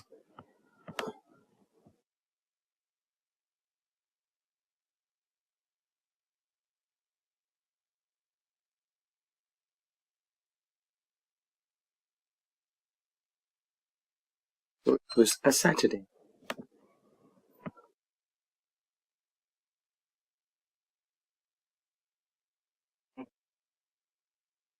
So it was a Saturday, and that's how you create a drop-down list in Excel. And if you want, you can also add borders to your calendar, right? So that's how it's done. So what is data validation in Excel? So it is a feature by Microsoft Excel where it can restrict data entry into certain cells by using data validation, and it will prompt the users to enter valid data in the cells based on the rules and restrictions provided by the creator of that particular sheet. Now this would be a little confusing to understand, so to understand it in a much better way, let's get back to the practical way where we will start entering some data validation rules to our Excel sheet and try to enter data into it. Now we are on the Microsoft Excel, and this particular sheet is based on employee ID, employee name, employee department, employee salary, fiscal year, and work timings of the employees. Now we will be applying some data validation rules to each and every column and try to enter data based on the rules we have entered. Now for the first one, which is the employee ID, we'll enter rules based on the employee ID number. So to apply the data validation, you need to go into the Data tab on the toolbar, and inside the ribbon, you can see Data Tools group. And in the Data Tools group, you have the option of Data Validation. Now select the entire column, go to the Data Tools group, select data validation option, and you will have this particular pop-up menu. And here you can see different types of options. So since we are entering employee ID, it would be a whole number. So let us select whole number option. And now here you can see the option of between, not equal to, not between, greater than, less than, etc. So let us select between, and let us assume that your employee ID has 5 numbers, and it should be between 10,000 to 11,000. So let us provide 10,000 and 11,000.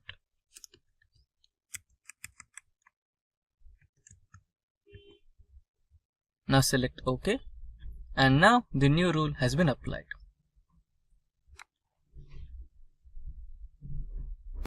So now the minimum value of each and every employee ID should be equal to or more than 10,000 and less than 11,000, and it should have 5 digits. Now let's try to enter a wrong employee ID, that is just 1. There you go. You can see that Microsoft Excel is not allowing you to include a wrong number. It says this value does not match the data validation restrictions defined for this cell. So now you can press retry and try to enter some number which is in between 10,000 to 11,000.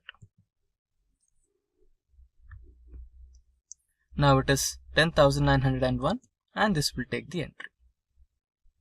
Now let us assume that because I am the creator of this sheet, I know what should be entered here. But what if I give this sheet to you and you are the person who is trying to enter the number and it shows the error and you don't know what was the error, right? To avoid this kind of confusion, what you can do is you can do some ways where you can provide the message to the user. So that can be done by, okay, let's select the sheet again and go to the data validation, and here you have the same settings. Now here you have another option saying input message. So before input message, let us go to error alert. Now here the error title would be data entered is not valid. Please enter. This is the error message. Please enter EMP ID between 10,000 to 11,000. Press OK. Now when you try to enter the wrong number, it will show that particular error alert message. See, data entered is not valid. Please enter employee ID between 10,000 to 11,000. Now this is fine, but how long this will be, what if there is an option where you just hover over to this cell and it automatically tells you to enter the value between 10,000 to 11,000 without having to face the error? Yeah, even that can be done. So you can select the entire column, go to data validation, and here this is the input message. This is where you can do that. So here you can write the message name, valid data. Please enter data between 10,000 to 11,000. Now when you hover over to any cell in this particular column, it will automatically show you this message where you can avoid all the errors. Just select OK. See, when you select any cell in this particular column, it will automatically tell you please enter data between 10,000 to 11,000. So here you don't have to face any errors, right? Now let us try to enter the valid data 10902, and it will take it as the correct value, and again 10903. Now in case if you try to provide the wrong number, it will show the error. See? So that's how it is. Now we have finished the whole number part. Now let's get into the employee name, where we have to provide the second type, that is text length.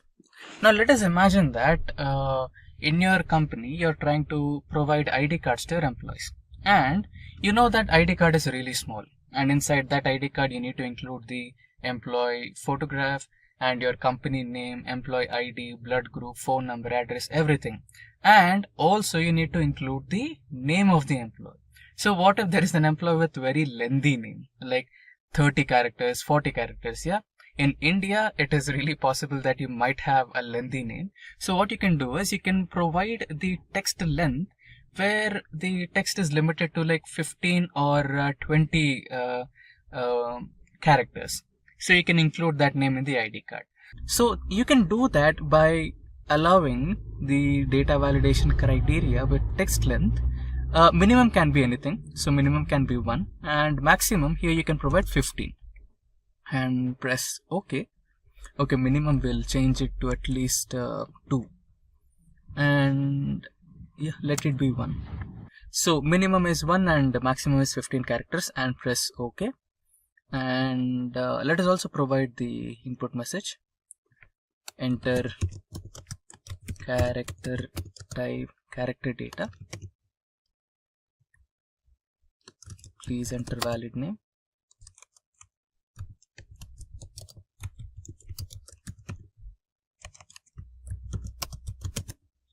And error alert,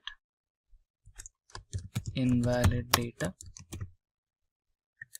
Please enter valid data. Okay, please enter characters less than 50. Press OK. Now let us try to enter a random name. Okay, we'll enter characters more than 15 here. QWERTY 0. Yeah, it's like 1, 2, 3, 4, 5, 11. Okay, now this is more than 15. Okay, I think it's not more than 15. Let's try to enter a little bit more characters. Yeah, now we have entered more than 15 characters and it is showing please enter characters less than 15. So now we can retry and try to enter some valid name.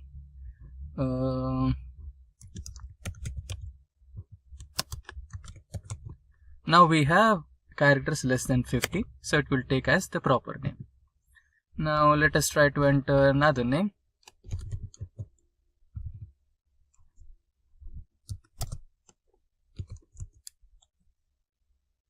I'm just entering some random data. So another name maybe.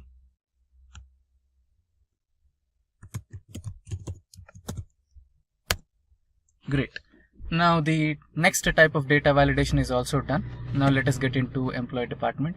Employee department is something really superb. So I'll tell you about it. It's actually a list. Now let us finish the other ones first. That is employee salary, fiscal year and work timings. After that we'll learn about the list one. Now let's come into employee salary. So salary is something where you have to include decimal points. So now let us go to data validation, and inside the values we have already dealt with whole number, text length. Yeah, now we'll deal with employee salary, that is decimal. Now minimum is, okay, what is the minimum can be 1.00 and maximum can be 1,00,000.00, or let us put that as 10 lakhs.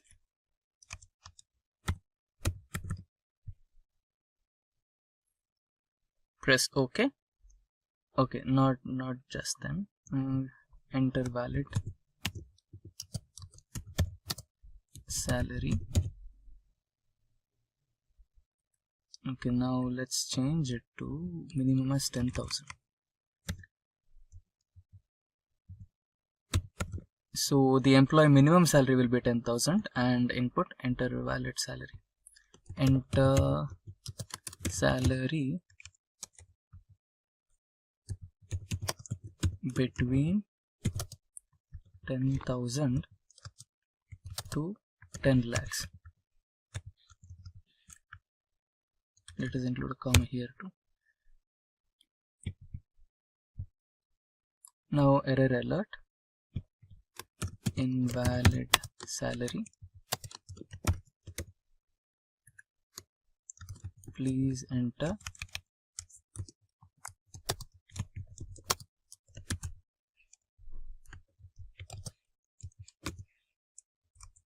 between 10,000 to 10 lakhs. Press OK. Now the message and the data validation conditions are applied to this column. Now let us try to enter some invalid data first. It will show the error. Now we need to enter the valid data. Yeah. Now it is taking the valid data. Let us provide 20,000 and this has 35,000. Now the next one is fiscal year. Let us imagine that we wanted to, work on the employees for current working year, that is 2020 to 2021, and or you can consider 2021 to 2022, not more than 2021 and not less than 2021. For that you can provide the year option as well. So for that you need to select the entire column, go to data validation, settings, and inside here you have an option of date. So let us provide the date option as between, and start date is 01/01/2021 and end date is 01/01/2022, and input message, let us provide data as current fiscal year, current financial year. Enter date between 2021 to 2022. Let us copy this and go into error alert. Error message will be seen, invalid date. Select OK. Now the error message and the data input message and the data validation rule has been applied for this column. So let's try to enter some date here. You can enter 02 of February 2021. It will take as the correct data. Now let's try to enter some wrong data which is apart from 2022, 02/02/2022. It will not take this, it will throw error. So that's how it works. Now let us try to enter as 2021 and this as March. It will take it. Now another data, 04 this time and 2021. So that's how your data validation will work. Now coming into the next type of data validation, that is time. So we have time here. Let us imagine that you are providing some work timings to your employees. That should be from 9 a.m. to 5 p.m. not more than that. So you want to keep your work life balance for all your employees. So you just want them to work between 9 to 5 and that should be fine.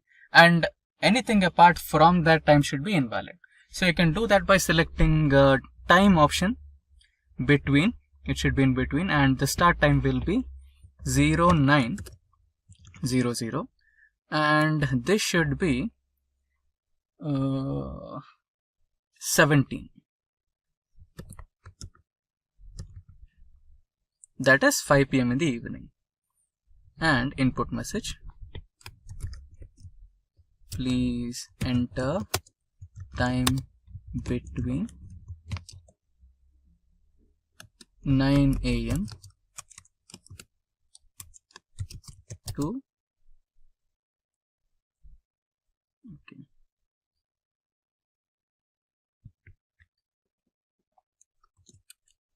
5 p.m.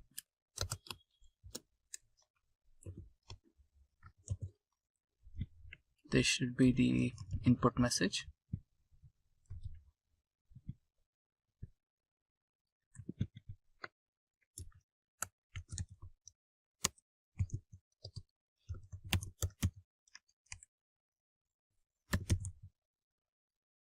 Now error alert, invalid time,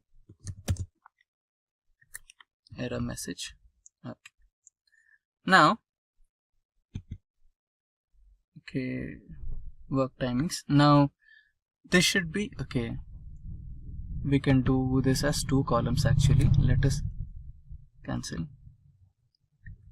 Let us copy this and paste it here.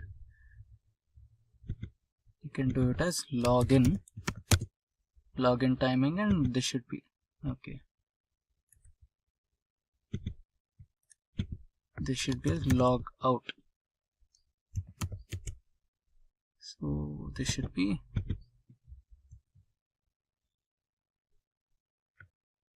okay. So this will be considered as login and log out times. Now let us provide the login time. This should be the right time, and let's try to provide wrong timings. 08. Now it will not take it. It will throw as error. So it's working fine. Let us provide 10. Now let us provide the logout time. It should be below 5 p.m. So let us provide 5. It will take it. Okay. Let's try to provide something just 1 minute less than 5. That is 59. Okay. There is some problem in this. Let's check it.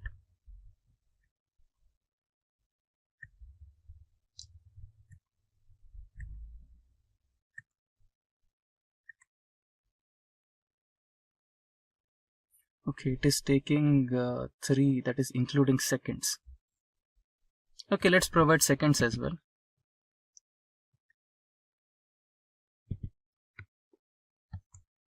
Zero 5 0 0 0 0. Okay, still there is some problem.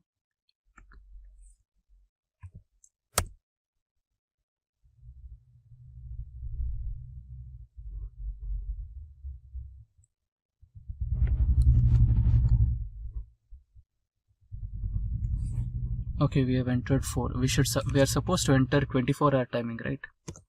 14. Okay, it should be 17. I think this will work. Yeah.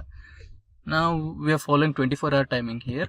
So let's provide another timing, that is 16:30 00. This will be valid, and 15:30. Yes, this is also valid. Now we have finished almost all types of data validation things. That is, we have finished with any value, whole number, decimal, date, timing, test length, and the last one is list. So this is where things get interesting. Now let's cancel this. Now select the employee column. Now if you're running a company, then definitely you'll not have only one department in it. You might have multiple departments, right? So let us consider that you have a software development company. So in that, the basic departments will be software development team and software testing team. So what you can do is you can provide a list. So using that list, you can just hover over to that cell, select the drop down menu, and inside that you can select the option. So we will try to work something like that. If we have selected the entire column, selection, okay. Let us select the entire column again. Go to data validation. The selection contains some cells without data validation settings. Do you want to extend data validation to these cells? Yes. Now let us provide the list option. And here source you can provide as developer and tester. Press OK. Okay. Now input message, select one,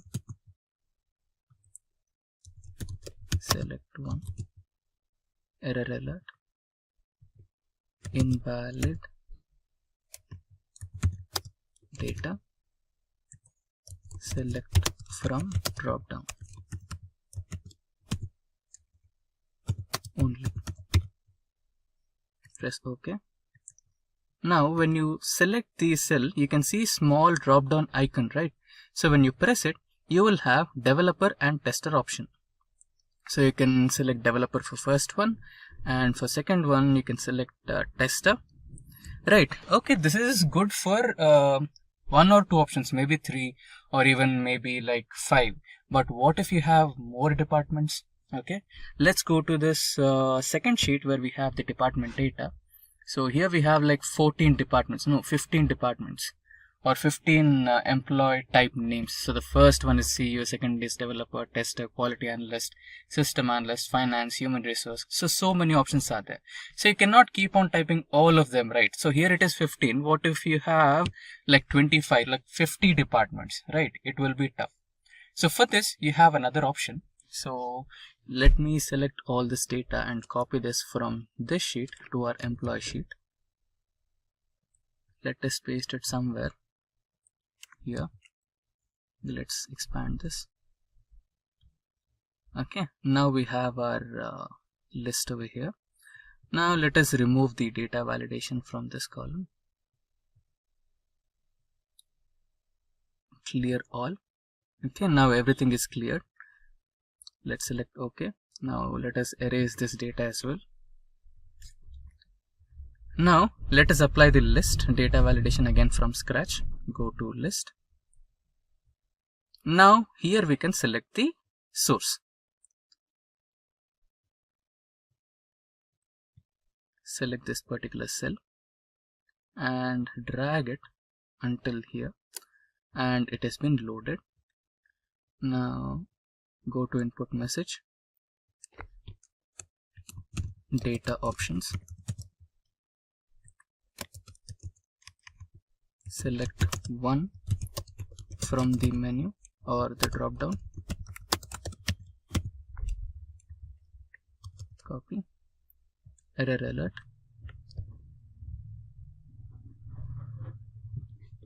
select only from the drop down menu, invalid entry. Yeah, now let's select OK. Fine. Now you have the icon here. You have all the provided options. You can scroll down and select any one out of these. You can select knowledge transfer for the first one, and second one would be system analyst, and the last one would be human resources. Now in the list everything is fine. Okay, this is showing you the menu options and everything. So but what if you provide this sheet to your new joinee or new employee in your company, and by mistake he messes up something like deleting this? Okay, so we have deleted systems analyst, and when you click on the options here, you don't have systems analyst. In that place you have blank space, right? So there is a way where all your data can be messed up. So to avoid this, what you can do is you can actually save this data in a different sheet, like I did here, like department data. You can hide this sheet, or you can protect this sheet with password or something, so that nobody can mess this up. So now let us get back to the employee data and select this column and clear everything. Press OK, and let us also clear this and this as well, and this one too. Now let us eliminate the rows or cells, the employee, everything.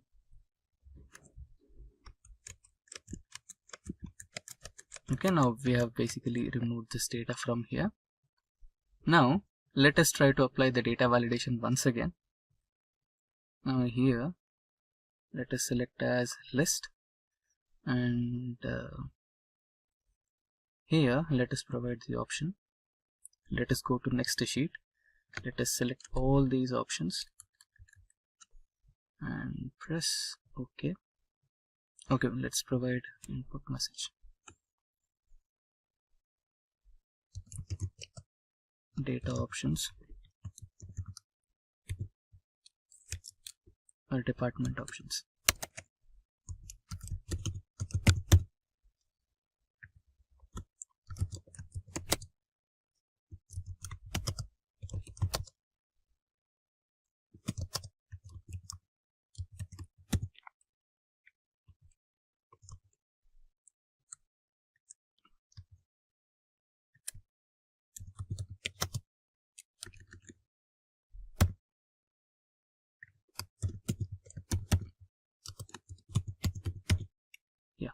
Now let's select OK, Now let's hide this sheet.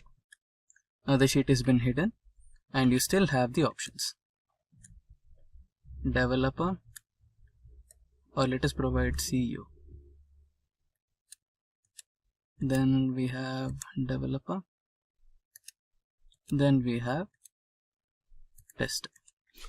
So that's how you can protect your sheet. How to protect and lock cells in Excel. Now why do we need to lock or protect cells in Excel? Let us imagine that there is an Excel sheet with really confidential data and you need to pass that data to your subordinate or your colleague to make some minor edits. Now let us imagine that the edits are supposed to be done to only 1 or 2 columns and the rest of the columns should be left as they are. Now there is a huge possibility that sometimes unknowingly or unwillingly there might be some edits done by your colleague or your subordinate. So to avoid such kind of unexpected mistakes, you might want to protect and lock your cells that you don't want your subordinate or your colleague to edit. So before we begin, be kind enough to get subscribed to our YouTube channel and don't forget to hit that bell icon to stay updated on the latest IT trends and tech content. Now without further ado, let's get started with our 1-point agenda, that is lock or protect cells in Excel. Now let's get back into the practical mode and start our Microsoft Excel. Now we are on the Microsoft Excel and this particular spreadsheet is related to employee details. Yeah, now the screen is visible a bit better. Now let us imagine that this is our confidential data and you want to edit only 2 columns, that is the designation column and phone number column. Now let us imagine that the company has finished one annual year and now there are some promotions happening in the company, and let us also imagine that the phone numbers of the employees provided by the company have undergone some changes. So now the minor edits that you want to make are related to the designation column and phone number column. Now you can see that all the columns, that is the blood group, new salary, salary hike, current salary and name of the employee, serial number, employee number, everything is editable. So in such kind of scenarios, when you pass on this data, there might be a possibility where your colleague or subordinate might end up making some mistakes, right? So you want to avoid that. So you can do that by locking the cells. Now let us rename this sheet. Now the sheet has been renamed successfully. So now you can lock the cells by the following process. So in this process, you have 2 major steps. First one is to lock the cells and the next one is to protect the cells by a password. Now when you select all the cells in this particular sheet, you can just click on this edge here and you have all the cells selected, and now right click somewhere on the sheet and you can see an option called Format Cells. So in this particular option, you have some options provided, which is number, alignment, font, and you want to go into the protection part. So you can see by default, Excel keeps all the cells locked. Now we want the phone number and designation to be unlocked. Okay, so let's cancel it for now and get back to the sheet and select the columns D and I. And now let's right click and go into Format Cells, and in the protection option, make sure that you uncheck the locked icon. Now select OK, and now okay, so you cannot include the merged cell. Fine, we have a cell here which is merged. Okay, let's remove that.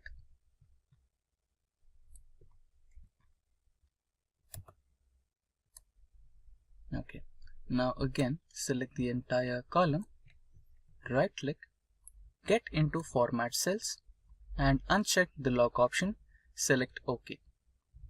Now we have finished the first part, that is locking all the cells which you don't want to get edit and unlocking the cells where you want to make some edits.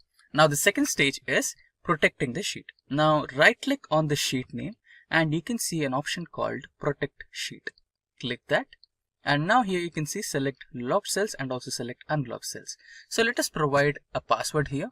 So let us use some simple password so that we don't forget that. So I'll be selecting 123 and now select OK. Re-enter the password to proceed. Now let us type 123 again. Now select OK, and now the sheet is protected. Now we have successfully locked and protected all the cells in Excel. Now, let us verify that the cells you wanted to protect are really protected and locked or not. So we have unlocked phone number and designation, and everything else is locked. Now let me try and edit the blood group. So when I double click or try to edit this particular sheet, then I'll be receiving a warning from Excel. It says the cell or chart you're trying to change is on a protected sheet. To make a change, unprotect the sheet. You might be requested to enter a password.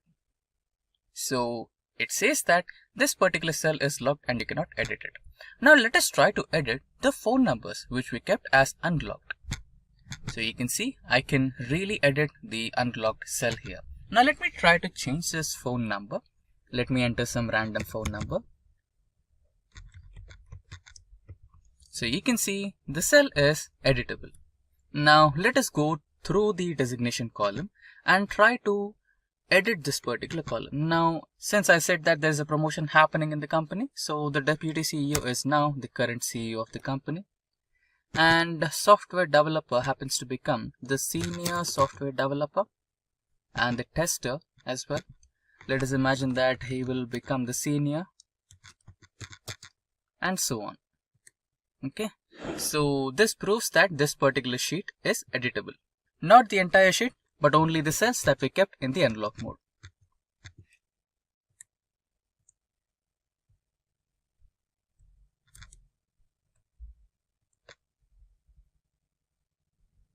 Okay.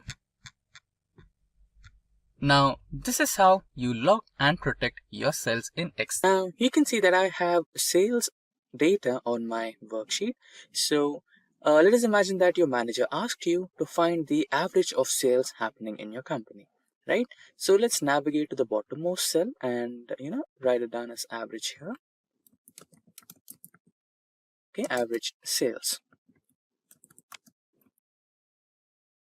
So here, this is a cell where you want to keep your average, right? So here we'll be writing a small formula that is average and tab to select it. Now you must select the array of data, right? So this is my array since average is an array function, and now press enter. So there you go. You have the average sales data that happened in your company. So to understand the page setup in MS Excel, we will go through a demo inventory in Excel where we'll be considering some restaurant data. Now without any delay, let's get started with the practical demo. Now we are on the Excel sheet and this is the data I was talking about. The restaurant data where we have the first column that is rank, and next we have the restaurant name. Followed by that we have the sales happening through that restaurant, and then we have the segment category.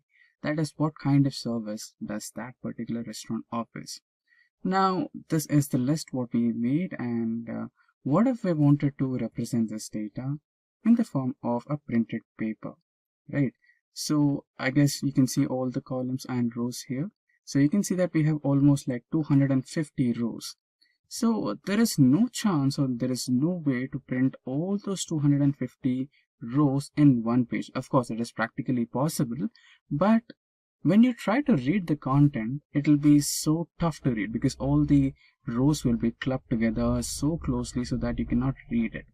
So you need to print them page by page. So, and you need to also take care of the data is aligned properly according to the page size, everything, and even you need to take care of the margins of your page, right? So that's what page setup basically means.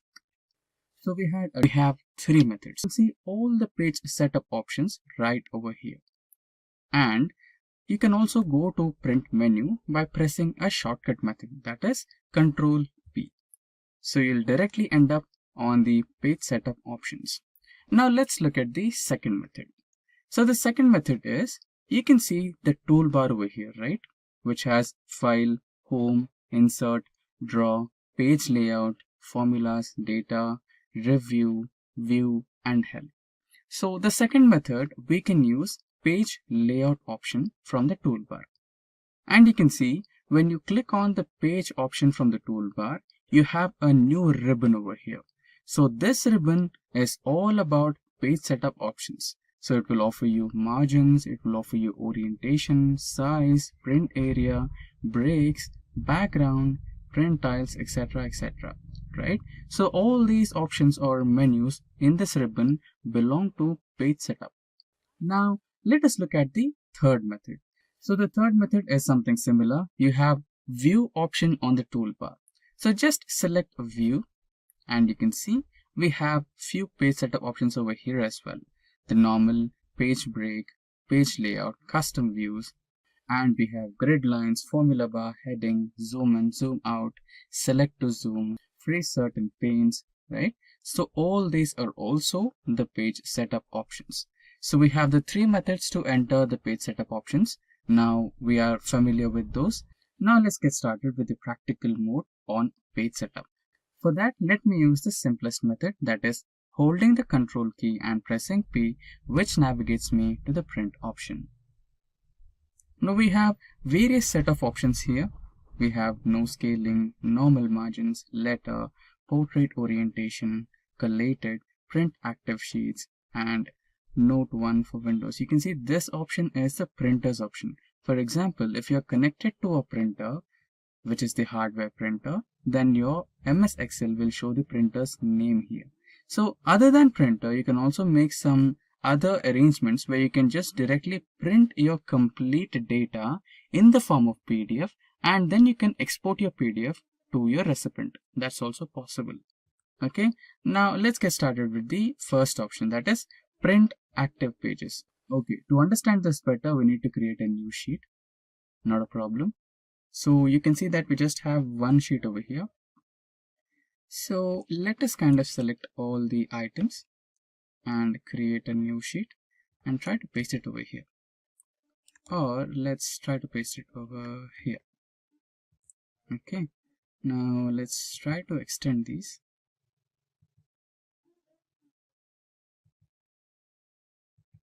Yeah, this should be fine. Now let's rename this sheet.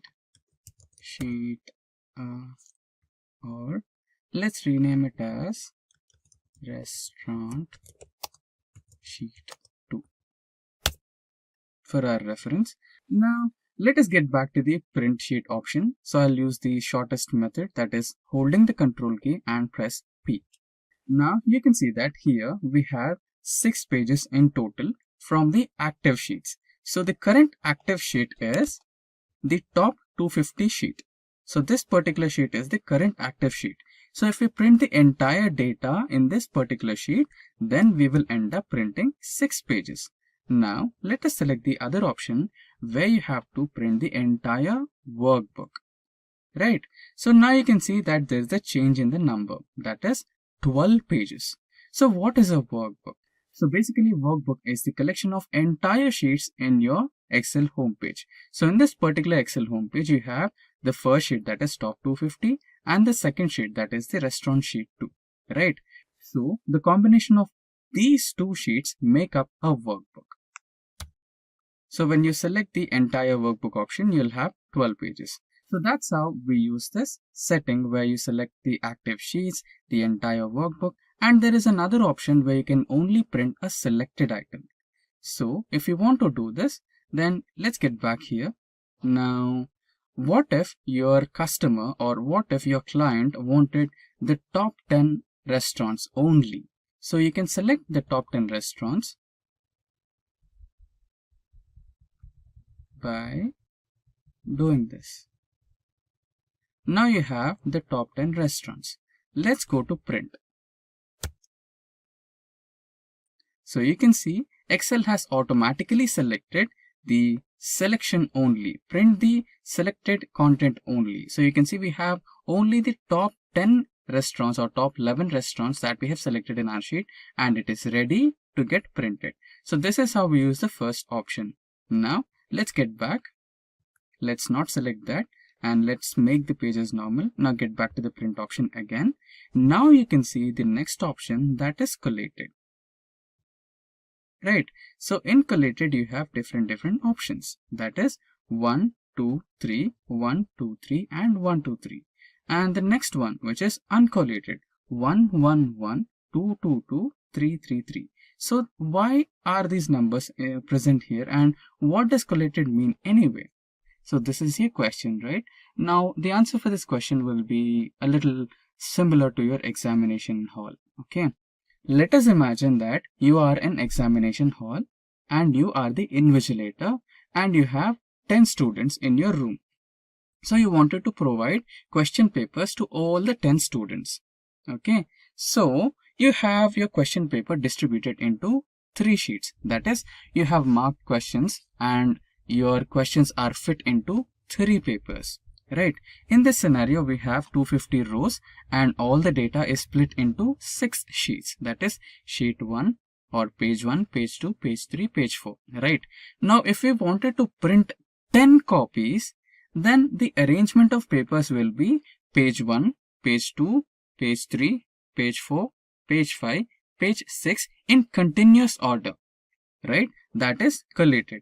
If you wanted 10 copies of different ways, where you wanted to print the first sheet first, then you wanted to print the second sheet second, and the third sheet third, that is, you'll have 10 copies of first page, 10 copies of second page, 10 copies of third page, and so on. That particular approach is called uncollated approach, and if you're printing the pages in continuous order for 10 times, then that particular approach is called as collated approach. So this is what we had to learn about collated and uncollated. Now let's get back to the third option. Now let's press again print. Now we have our data over here. There's something wrong.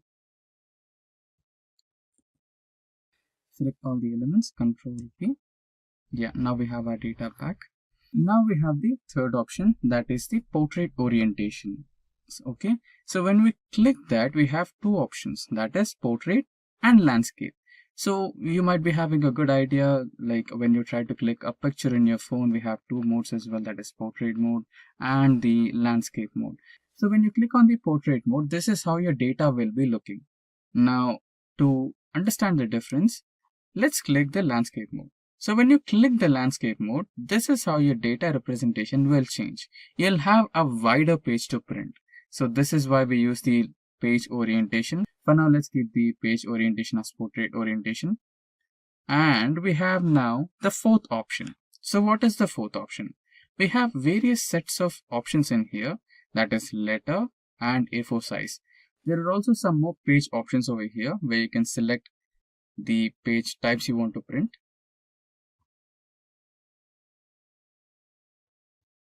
So basically you'll be having few more options, that is A4, A5, A3, etc. But here we just have 2, that is A4 and letter. So basically you'll get those options, and followed by that next we have margins. So here you can see we don't have any margins for our data. Okay, so now we can add some margins by setting up this one as an option, like last custom setting, or you can also choose normal, wide, narrow, right? So your page will be changed according to your margin size.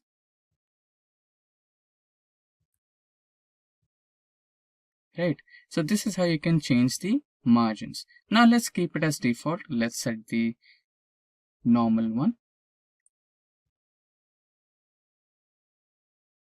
Now we have the next option, that is scaling option. So here you can see we are trying to fit the page. So when you're trying to print these sheets using no scaling, then the actual size of the page will be printed. Now you can also modify that. You can fit and print these sizes. So you can remember the first option that I said of printing all the 250 rows in one single sheet. This is how you can fit it. So fit the sheet on one page, where you can see all the 250 rows are fit into one page, but the data is not readable. So, but we don't want this type of an approach, right? So let's keep it as the default one, which is no scaling. So these are the variety of options in print. Now, if you wanted to print all the 6 pages into the PDF format and mail it to your client, you can also do that. I think I have explained it in the first place. So you can see we can do it by just selecting this option, where you can print all the 6 pages and into PDF format, and then you can mail them to your client. And you can also select the number of copies you want. You can increase the copies to 2, 3, and any number of copies you want. For now, I'll keep it as 1 copy.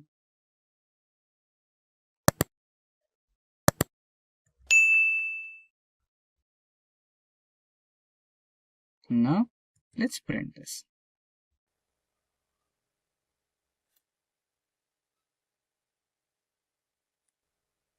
Now let us select the location, rename it and publish.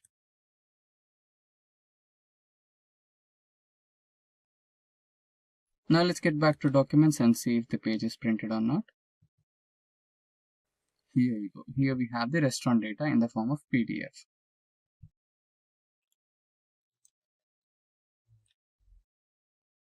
So we have our entire 6 pages of data in the PDF format.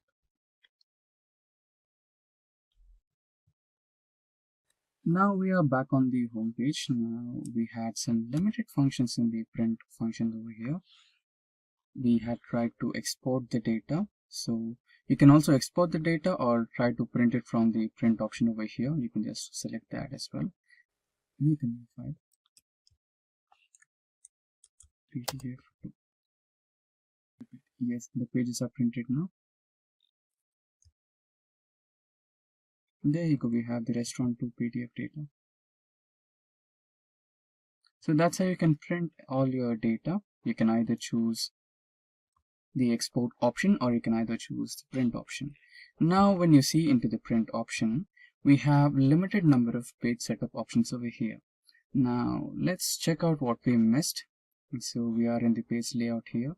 So we had gone through the margins, we had set all the margins, and then we have also gone through the portrait and landscape. Now you can see the size. When we were in the print menu option, we had only A4 and letter. But here you can see there are a wide variety of options. That is, other than letter, we have tabloid, legal, statement, executive, A3, right? We have A5 and many more other options. And if you want some more paper options, you can go to more and you can always select a few more options. That's how you do it. And yeah, we didn't have the break option. So remember when we had been through the print option, we did not have the break option there. Let's select this to normal A4. So you cannot see the break option over here, right? So here we have the break option. So what does break option does? Right? You can actually break the page. Remember we spoke about the top 10 things or the top 10 rows. You can always do that. So you can just keep the top 10 restaurants in your first page and then break the remaining. And to set page breaks, you can select the cell. Now I need the top 10, so I'll select this particular cell, which is in the 11th position. And now I'll try to implement the page break. Insert a page break. And now you can see on my sheet, there is a thin line which is separating the 2 pages.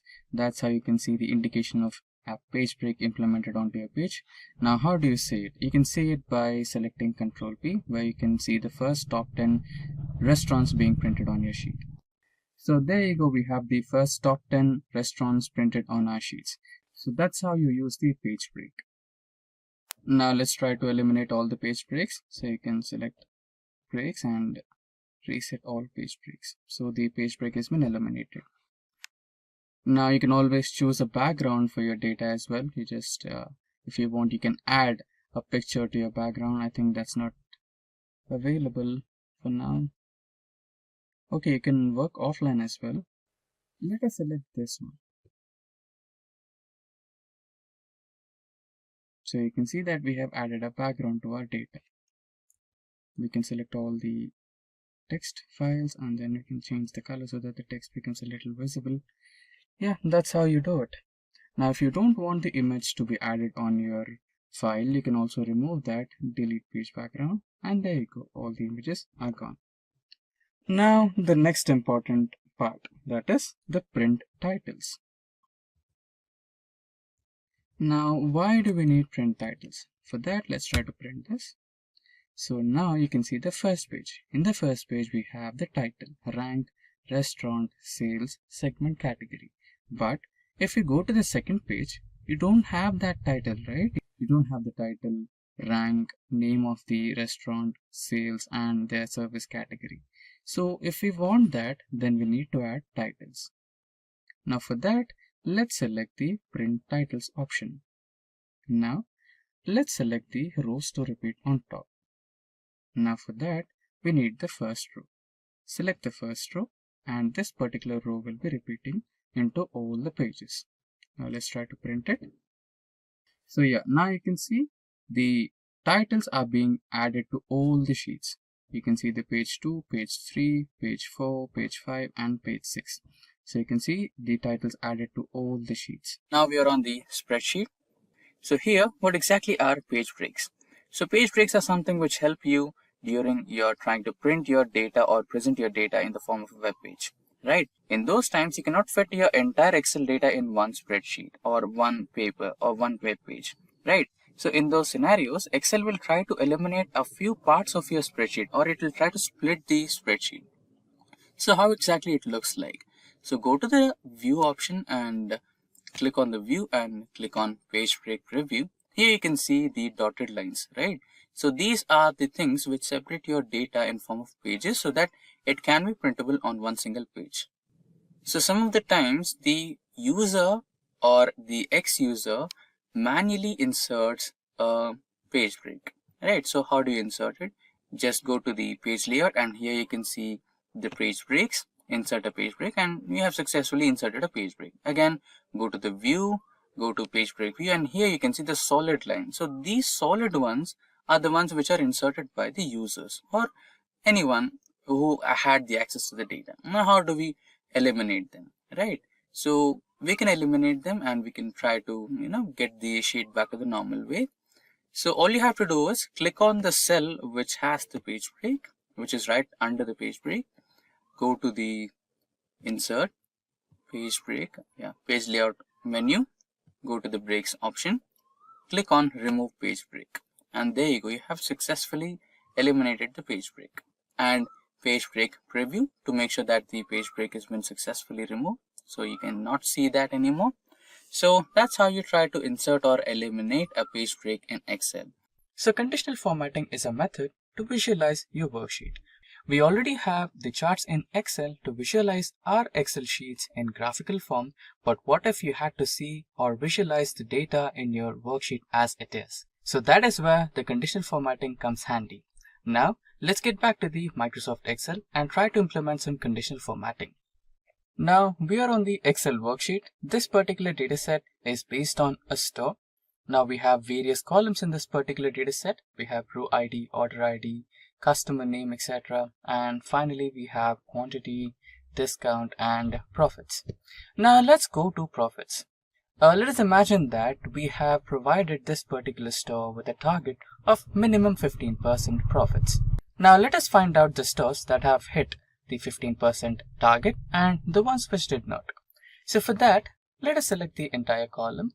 Now you can find the conditional formatting option in the home toolbar, and in that ribbon, the ribbon with styles has the conditional formatting option. Click on that and you have various options over here, highlighting the cells, top bottom rules, data bars, data scales and icons. So data bars are actually the bar graphs which highlight themselves on each and every cell if you implement them. And these are the color scales. If you want to implement some colors, you can go through that.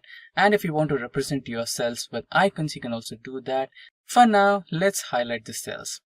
So select that, and inside this, select the greater than option. And here you can provide the percentage, that is 15%. And the cells or the stores which hit the target should be highlighted with green color. And select OK, and there you go. You have your stores that hit the 15% target and the ones which did not hit the 15% target.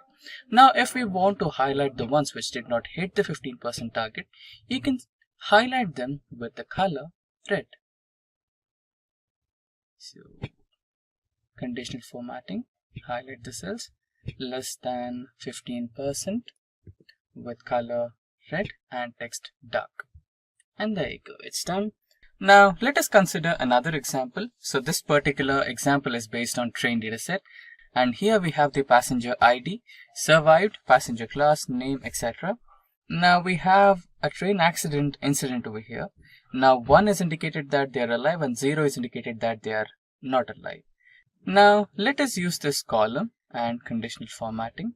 Highlight the cells containing the text as 1 with color green.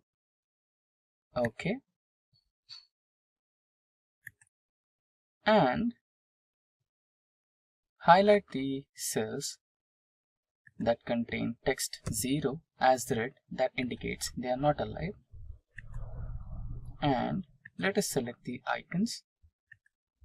Now we have the icons over here. The X indicates that they are not alive and the green tick mark indicates that they are alive. Now that is how you use conditional formatting in Excel. Now here on my spreadsheet you can see some data. So this particular data has some color markings. So we have used color codes to mark the designations of all the employees with different colors. So for example, blue for manager, purple for senior, and so on. Right. Now our duty is to count the total number of employees present in a company based on the color code. This can be done using filters, but let's try with color codes. Now we don't have a readily available function in Excel to count cells based on their colors, but we can make use of macro. Now to make use of macro, you might want to enable the developer options. So by default, these will be disabled in Excel. To enable them, right click on the toolbar and you can see this particular option. Click on the customize ribbon option and you will be provided with various set of options. Now on the right side, you can see developer options. So make sure the checkbox is clicked to enable developer options and press on OK to completely enable developer window. Right. Now when you click on developer options, you can see various options here. Visual Basics, macro, etc. Now click on the macro to create a macro. Now just give a name to the macro function. So I'll give Simplilearn and press on create to create that particular macro function. So we have already created a macro, that is count colored cells, which we will be using in our current spreadsheet for counting the colored cells. Now let us erase the newly created function. Now getting back to the original code. So how does this particular count colored cells works? So let us understand the function first, then we will try to make use of it in the spreadsheet. So the function name is count colored cells, as you can see, and this particular function will have two parameters, current cell and spreadsheet area. So the current cell will be the cell address where the color you want to count is present, and then the spreadsheet area. So what is the range of cells where you want to locate that particular color and count the number of repetitions? That is the spreadsheet area. And then comes the variables used, colored cell range, color code, and color cell count. So the colored cell, which particular cell is having that particular color and what color code is involved in that colored cell, and colored cell count. So what is the total count? What is the total number of colored cells you have in that particular range? That is colored cell count. Now let us consider color code is equals to current cell interior color, that is current cell dot interior dot color. So this is the function which will identify the interior color of a selected cell. Let us imagine that initially color code is equals to the current cell's color code. Okay. Now we will have the for loop, and that for loop will include colored cell, which is the current cell in the spreadsheet area. And if the colored cell, the currently selected colored cell dot interior dot color is equals to the color code that we have selected, then colored cell count, the variable which is used to count the number of colored cells, is equals to +1. Initially, by default, it will be 0. In case if this particular if condition is true, that is the current cell color and the color code given is equals to same, then the value of colored cell will increase by 1. And this particular if loop will run as many number of times the condition is true. So let us imagine that the condition will remain true for 5 times, then we have obtained 5 similarly colored cells in the given range of cells in a spreadsheet. And once the condition fails, then the latest value present in colored cell count variable will be displayed, which will be a final result. So this is how the macro function works. Now let's close the macro window and get back to our spreadsheet. Now let us try to make use of the macro function that we just created. So that is equals to count colored cells. Press tab to select the macro function. And the first one is the current cell. So this is the current cell where the current color is being provided, comma, this cell range. So our cell range will be from C2 to C31. Right. So this is the range where we want to count the similarly colored cells, that is sky blue colored cells. Close the function and press enter. Now you can see the function has identified 6 repetitions of sky blue color in this particular range of cells. Now you can drag the same formula across all the cells and it will be providing the results of the same. So 6 senior colors, that is pink or purple color, then 2 repetitions of this particular color, 2 repetitions of trainee color, 5 for dark blue and 6 for green, right? So this is how the macro function works. And the key point to remember here is this particular macro will work only for manually colored cells. So there are situations where we have used conditional formatting to color a single cell. Let us imagine that we have used conditional formatting to recognize the employees with salary above 30,000 as green color. And if we try to use that particular green color to be counted by the color count cells function, no, it will not happen. It will not consider that color as a feedback or an input. Now in future, we will also try to design a macro which can recognize the colors made by conditional formatting as well, but this particular function will be exclusively used for manually colored cells only. Dated if function is majorly used to find the differences between two individual dates. So it is also called as dated if by a few people, and a few people also reference it to date diff, that is date difference. So anything is good. Now to find the difference between any two dates, let's select a few dates. So the first date would be, let us imagine that you're an employee and you wanted to find out how many years that you've been working with an organization. So for that, you might want to need today and the date where you joined the company, right?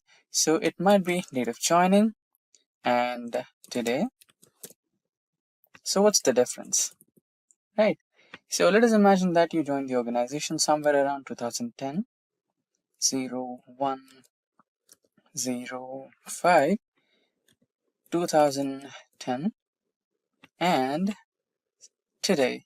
So for today, you can give any particular date. Let us imagine that today is 1st of January 2021 or 2022.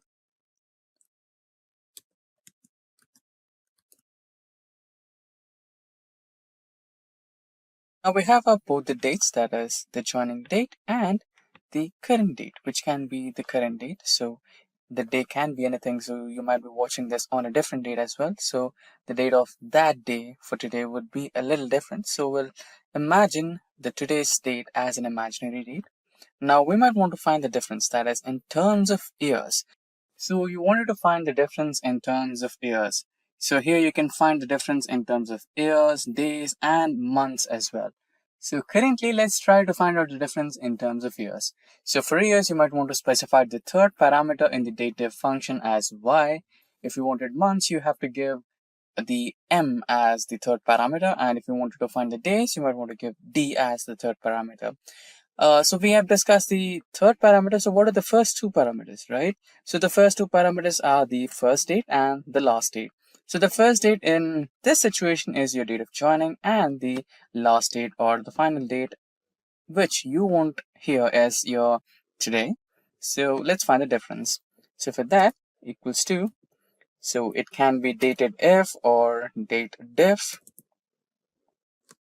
So date if and the first date, which is the A2, and comma the last date, that is B2, and your parameter, third parameter in terms of years, that is y. Close the bracket and press enter. So there you go, you have your date here. So it's been like 11 years that you're working with your organization. So that's how you find out the differences. So we have 11 years because we did not finish the 12th year completely. So if we had given the month as maybe 6, where we have finished our total years, then it will automatically change to 12 years. So Now, for this particular task, we will be considering the student database. Now, let's get into practical mode and start our Excel. So on my screen, you can see some data related to students. Now, let us try to duplicate some of the rows here.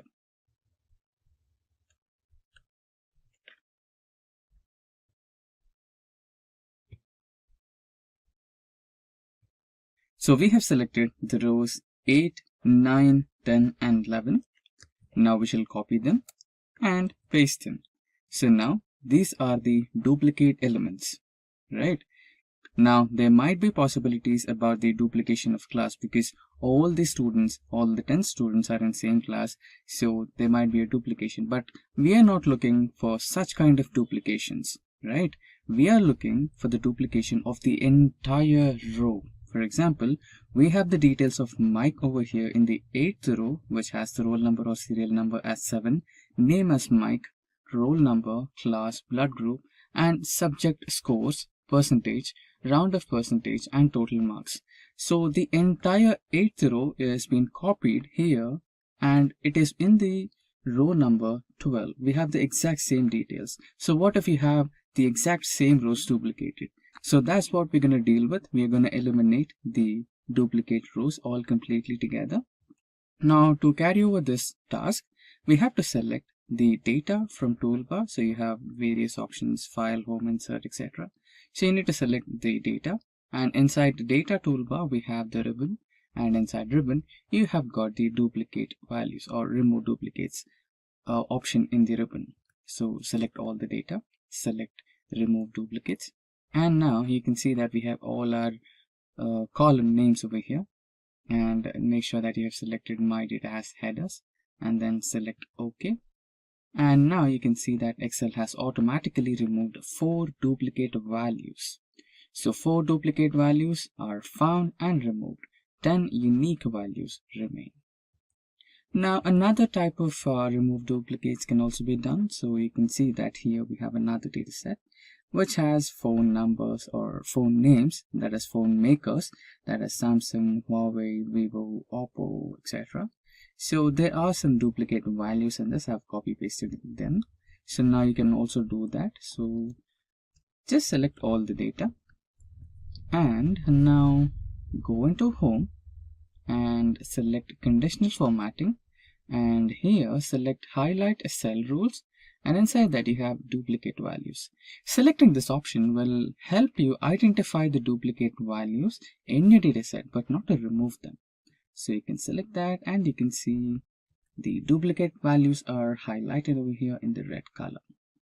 Now again you can get back to data and select the option of remove duplicates and select OK, and the duplicate values will be automatically eliminated. So that's how you delete or eliminate duplicate values in a dataset. And you can also see that we have another duplicate in this particular row, and if you wanted to select a particular row and eliminate the duplicates, you can also do that. Now for that you need to go to the same process, remove duplicates, and here Microsoft Excel is asking you if you had to expand the selection to the entire dataset or you want to continue with the selected dataset itself or selected column itself. So for that you need to select the continue with the current selection and remove duplicates and press OK, and you can see 1 duplicate value was found and it has been removed and 6 unique values remain. So that's how you use the function of removing duplicates in Excel. So what is SumIfs in Excel? Now, you might want to calculate the total sum of sales, right? So let us assume that this is your entire store's sales data and you wanted to calculate the entire sum of sales. So there is a sum function in Excel where you just have to, select all the cells and apply sum function onto it and you'll get the sum of all the sales, right? So with something like this, you'll select all the cells and then you'll apply a sums function and you'll get the sum here and average everything, right? So this is fine, but what if you just wanted to find the sales that are happening in only Western region? As you can see, our column F is based on region. So we have 4 regions, South, West, East, and Central. So your manager asks you to find the sales happening in, suppose, say, West region. So how do you calculate it? Would you manually go into each cell and check if it's West and calculate? That will be time consuming, right? So what if you had a method which could do it for you just in a matter of few steps or few clicks, right? So that's exactly SumIfs. So it will basically add a condition, calculate the sum of sales where the region is equals to West. Simple to or similar to SQL query, right? So that is exactly what we're going to do in Excel today, that is using SumIfs. Now let me add here sales of West region. Now in the next cell, let's add a SumIfs function. Remember, there are multiple sum functions in Excel. So when you type in SUM, you can see so many options based on sum, right? You just have sum, followed by that you have sum if. It is just sum if, not sum ifs.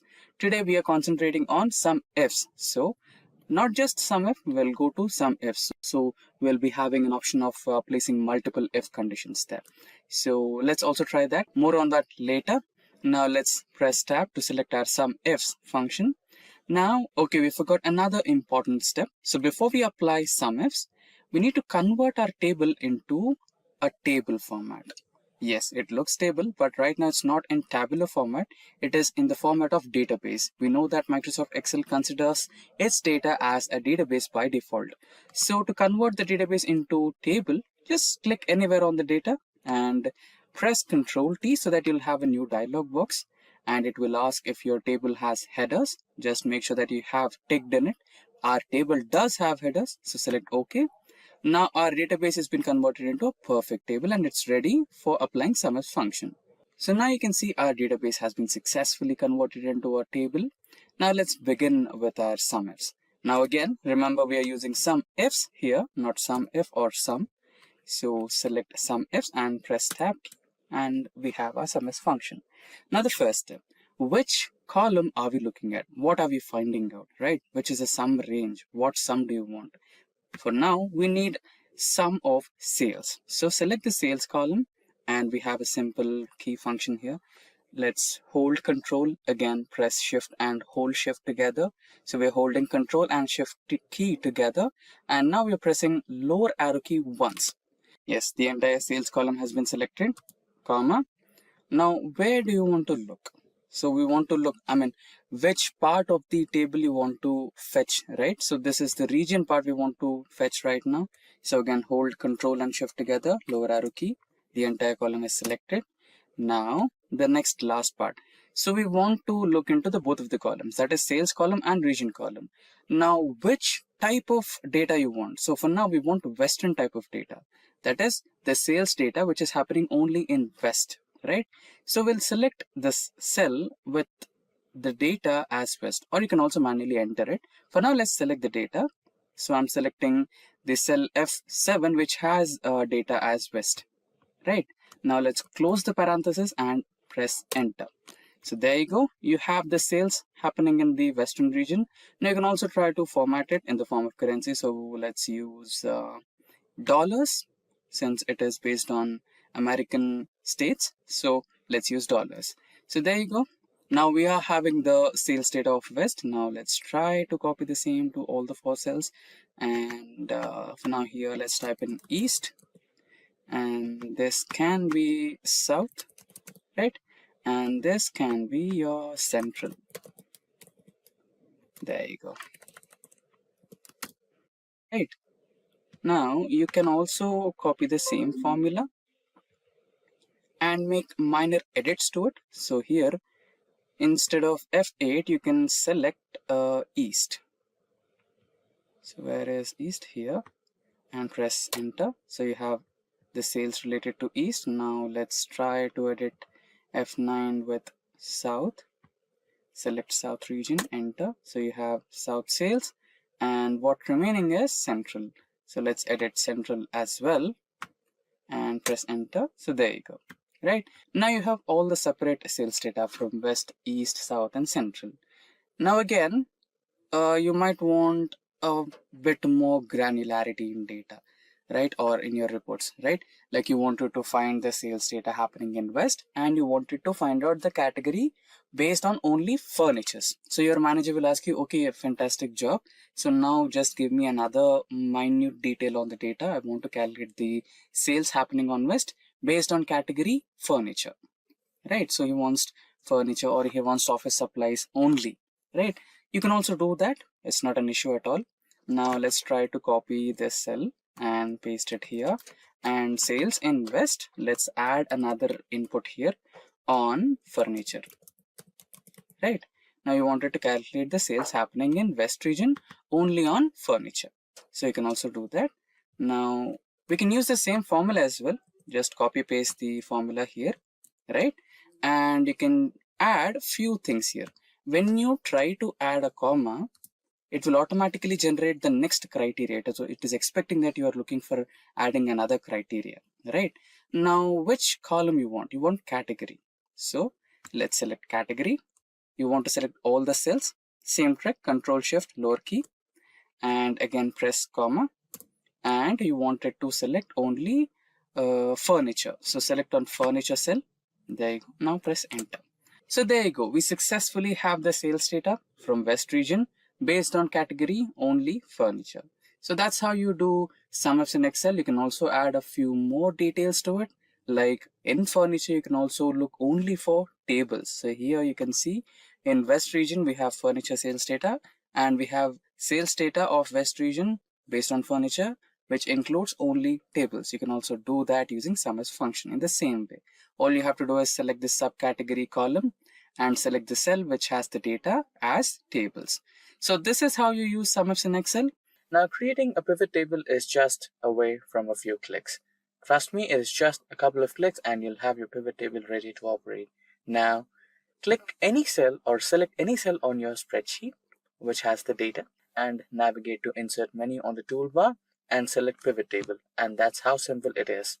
Now automatically Excel will choose your data. You can see the lines over here, dotted lines. That means the Excel has already selected the range of data that you want to put into your pivot table, and you can either select the existing worksheet or a new worksheet. I'll select a new worksheet over here and just press on OK, and there you go, you have your pivot table ready. Now here you can see your pivot table is a little empty. All you need to do is drag and drop the data elements that you want on your pivot table. So here you can see on our spreadsheet, we have some business data related to a store, which has furniture and states and subcategories of the furniture and all the, in category you have furniture, office supplies, technology, etc. Right? So those have some subcategories as well, and different states and the regions as well, and the quantity total sales happen, right? So using this business data, we can find out some key insights of this particular data using our pivot table, right? So here we'll add the data. Now let me drag the region into rows, click and drag, and let me drag categories into columns, which are the different categories which are involved in the sales data, and values, what are the sales happened, right? And there you go. You have furnitures, office supplies, technology as the three different categories, and those are the sales happened in Central, East, South, and West regions. And this is the grand total. And instead of regions, you have all the regions over here, right? So Central, East, South, West, or instead of all the regions, or instead of all the categories, you can, place a specific category in your pivot table. For example, let me push the category into the filters, and here you can see the total sales happened in those particular regions. Now what if someone asks you to find the sales of only furniture, right? So your manager comes to you and he'll ask you, get me the sales of only furniture. So you can select that, and there you go, you have the furniture sales in all the regions, right? Or you can also do the vice versa. You can also drag regions into the filters, and if you wanted to find out the region wise sales of furniture, you can also do that, right? So here we have furniture, and here you have all the regions, and let us try to find the sales of furniture in the central region, and there you go, right? So this is how the pivot table works. And you can also remove the regions. For example, if you wanted to remove a certain element from filters or anywhere, if it is columns, rows, anything, you can just drag and drop it, right? So that's how it works. And also you can increase the level of detail or improve the granularity, right? So here we have categories on our columns, so you can also include subcategories into the columns, right? And you have the region wise sales. So in the region filter, select all, press OK, and in the category, select all, press OK, and you have the furniture here, office supplies here, and technology here. And also, if you want to include the quantity, how much or how many number of things got sold in those particular categories and subcategories, you can also do that. So here in the furniture section, books, these are the sales, and these are the number of quantity or elements sold in those particular sectors. So you can also improve the level of granularity. You can also improve the level of detail using pivot tables. And now, autofill in Excel is a feature where you can add some series automatically using Excel. For example, let us imagine that you wanted to add index numbers, right? So starting from 1 to 10.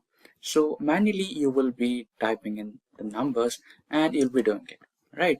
So instead of this, what if I said you there was a simple way where Excel will fill all the data for you, right? So just start with 1, 2, and select these two cells, and you can see the flash logo over here, right? So that's the indication that Excel has understood your pattern and it is ready to fill the remaining numbers. So as long as you drag this logo or that ending part where you have a small square box, that will fill all the numbers until where you have dragged it. So that's how autofill works. And you might be wondering, will it work only for numbers? No, it will also work on some logics as well. Okay, this was the first part. Let us also look at some other tricks with autofill. Now, most of the time you might be just adding one number and try to drag that cell, and the result is it will copy the same number all the time, right? So you can change it by clicking on this menu. You can click on fill series and it will change to series. And this was one more trick with numbers. Now getting back to the next type. So let us imagine now the next type of series you want to add is weeks in a day, right? So you'll be having Monday, Tuesday, Wednesday, right? So you can also do the series of weekdays using autofill in Excel as well. So drag that cell and it will give you all the days or weekdays in a week. Now let's try January, and this will give you the months in a year in the shortcut way, right? Since you just added the first 3 letters of the month, it will recognize the pattern and it will do the same for you. Now let us try the full names of months, right? And now let's try to drag it. It'll fill all the full names of all the months. Now let's try the dates. So let us imagine that this is the first day of the current year, right? It will now give you all the dates of that current month or until the end of the year as well. There you go.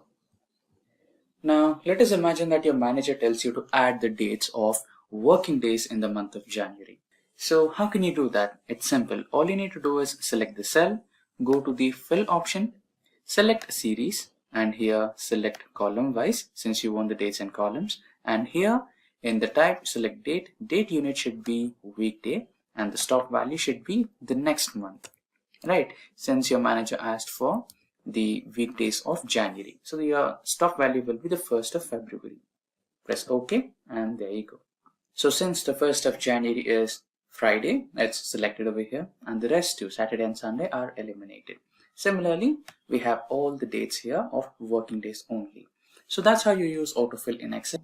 So on my screen, you can see a simple spreadsheet with student names and their marks on my sheet. So we will be calculating what are the total marks obtained by the students in overall subjects and calculate what is the percentage. Now we will carry forward a few simple inbuilt functions in Excel to calculate that. First, we will be calculating the sum of marks. So here equals to sum function, and select the range of cells, close the bracket, press enter. So you have the sum now. So we have to calculate it, repeat. So by clicking on the same formula, now we have the total of all the subjects for individual students.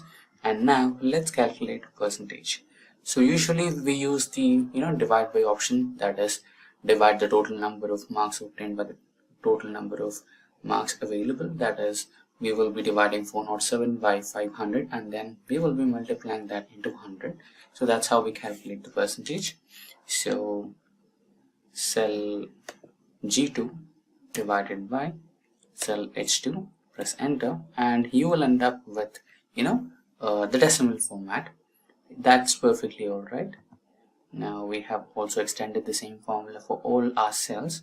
Now select this overall column or select the highlighted cells, right, and get into the data type. Here you have general, so that's why we have got that decimal format. But when you press percentage, you'll have the actual percentage of all the students according to their marks achieved. Now we are on our Excel spreadsheet, and this spreadsheet has some values of employees. That is their employee ID, name, designation, department, salary, date of birth, and date of joining. Now our concern is to highlight some cells which are duplicate in this, or some rows which are duplicate. So for example, here you can see on row number 7 we have the details of Martha, and you can see the same details of Martha in the row number 14 as well, right? So you need to eliminate those cells, or you need to eliminate those rows. Now you can say there is a quick way, just few clicks and those will be eliminated, that is conditional formatting. Yes, that is also one way, but I'll show you what's the problem with that. Okay, so let us select the entire table and get into conditional formatting, and here you have duplicate values, highlight cell rules with duplicate values, and there you go, the problem. So here we have designation which is duplicated in certain ways, department and salary, state of joining, right? So there are certain conditions or scenarios where you cannot directly identify which is the duplicate row. Again, you can use the same for this, right? So you can select the entire column of employee ID, and you can identify the duplicate cells here, since the employee IDs are unique for everyone. So this is a way, but let's dig a little deeper and understand the way of highlighting duplicates with an advanced technique. So let me cancel this, and for that let's create a new column, and let's name this as duplicate flag. The flag.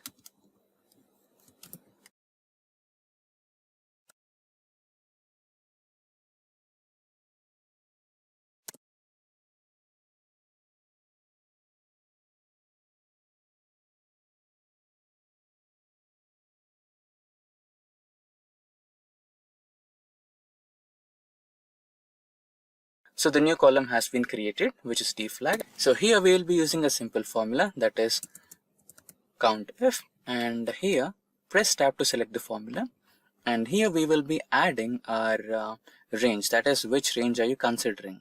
So the range will be the employee ID, since employee IDs are unique for every employee, and let's press function F4 to fix it. And now again the criteria, and the criteria will be the same cell, that is A2, and now close the bracket and press enter. Now let's drag the same formula to all the rows. Okay, now here we have. Now what you can do is sort it in an advanced way. Go to sort and filter and custom sort, and here you'll be sorting by the D flag, and it will be smallest to largest. So now you can apply the conditional formatting to highlight it. You can select the column H or the D flag, go to conditional formatting, highlight cell rules, and here you can get into greater than and give the value as 1. Okay, so all the cells which are repeated multiple times will be selected here, and they will be highlighted with a selected color what you have given. So I've given red. So now you can select these cells and highlight them or delete them from your spreadsheet, and now all your data in the spreadsheet is unique and clean. Now let's quickly get onto the practical mode, where we will have some datasets over which we will be trying to apply the charts. Now there are various types of charts in Tableau, and those are the pie chart, the column chart, the bar chart, column versus line, pivot chart, and sparkline charts. So we will discuss one after the other. First, let us discuss about the pie chart. So as you can see, we have a small dataset on my screen, which I have personally created, and this deals with the companies and this deals with the shares of the automobile industry. So now for this, let's create a pie chart. Select all the data and then get into the toolbar, and inside the toolbar you can see various options, and inside that we're going to use the insert option.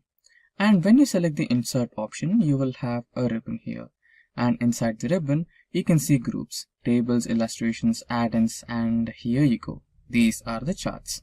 So now we needed a pie chart. So select on that icon and you have various types of pie charts. You have 2-dimensional pie charts, 3-dimensional pie charts, donut type of charts, etc. Right? So I would like to go with the 3-dimensional pie chart as it looks a little more appealing and easy to understand. And now there you go. This is the title of the chart and these are the legends of the chart, and this is the chart area and these are the values.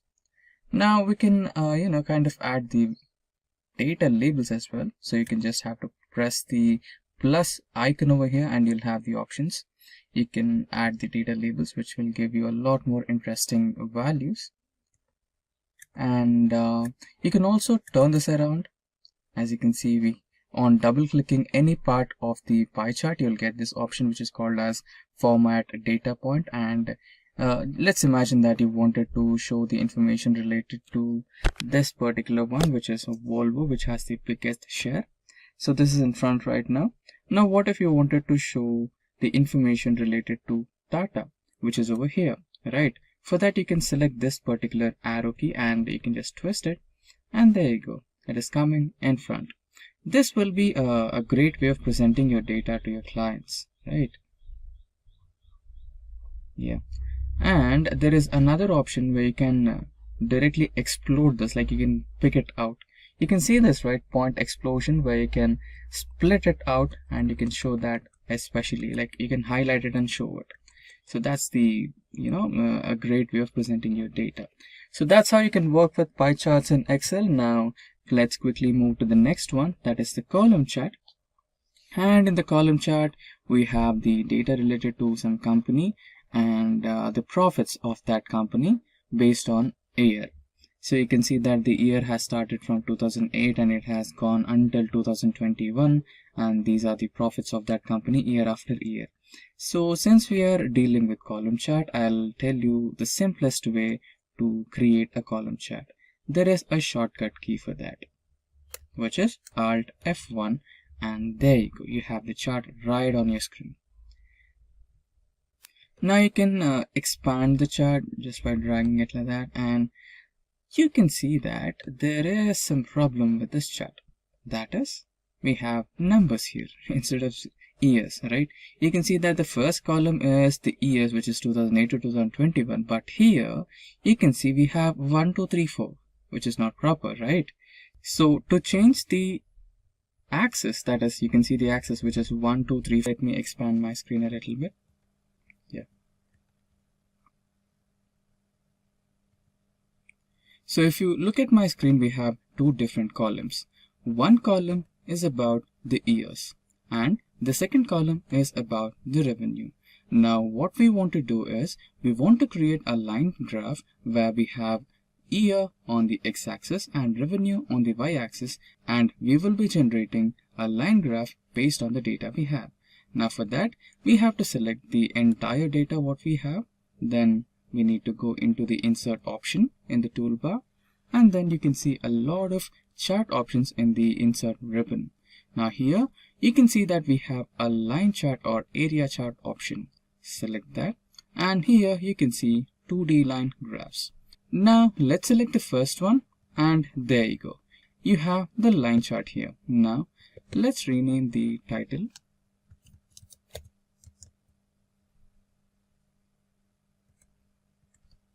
And there is one problem with the chart here. You can see that the x-axis is not actually pointing the years. You can make a change to that, no worries. just right click, and then you can see the select data option, and there you go. You have the edit option here. Just edit it, and now select the range. I am selecting the years now. Let's select OK, and there you go. You have the years here. You can just try to expand it a little more. Yeah. So now you have the revenue on the y-axis and year on the x-axis, and this shows the growth of revenue in your company. So this is how you create a line graph in Excel. Simplilearn. Now, let us imagine that you are the CEO of an IT company and you have taken up multiple projects. Let us imagine that you wish to keep track of all the projects. So, what if there was a tool which could keep track of all the projects in the form of a detailed visualization with the percentage in the form of a graph or a bar chart? Interesting, right? That's exactly what we are going to design today using Microsoft Excel. So without further ado, let's get started with our 1-point agenda, that is progress tracker in Excel. Now, to design a progress tracker in Excel, let us get back to the practical mode where we might have to use our Microsoft Excel. Now we are on the Microsoft Excel and we have taken some sample data to make things look simple.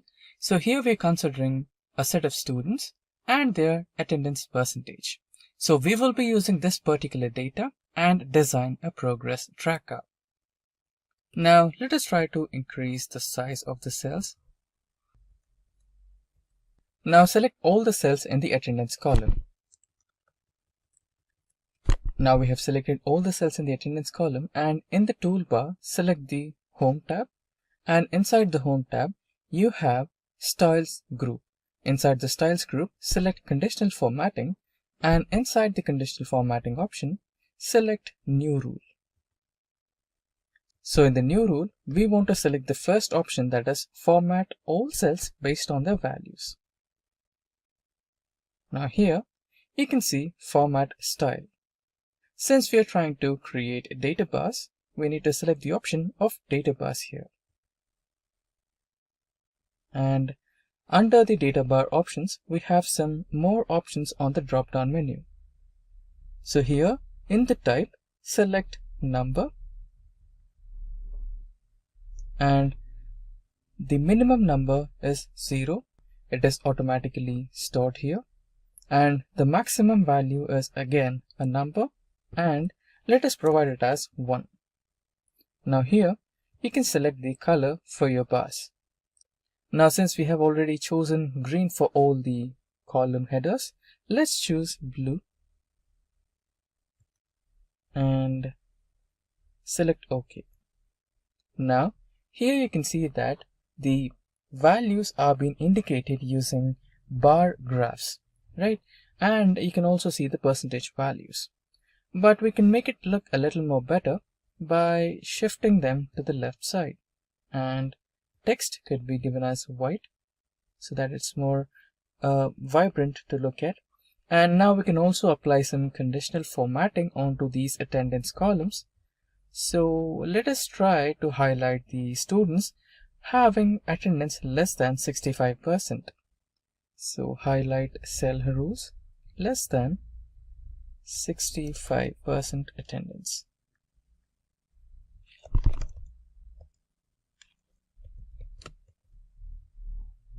With red color. Select OK, and there you go. You have the progress tracker right on your screen, and using the same principles you can track the attendance for all the students, and also you can apply some conditional formatting onto all your cells and highlight the ones which are not on the track. Now this is how you can implement progress trackers using Excel. Now for this particular example, we are going to use the employees data. Now let's quickly get back to the practical mode and enter into Excel. Now you can see that we are on Excel sheet right now. So let me expand my screen a little bit. so that the data is a little more visible. Yeah. So here on my screen, you can see that we have employees data. So the first column is the name of the employees, and the second column is the start dates of the employees, that when have they started working with the organization and when they have ended or resigned to their position in that particular organization. And the duration gives us the number of days they have worked in that particular organization.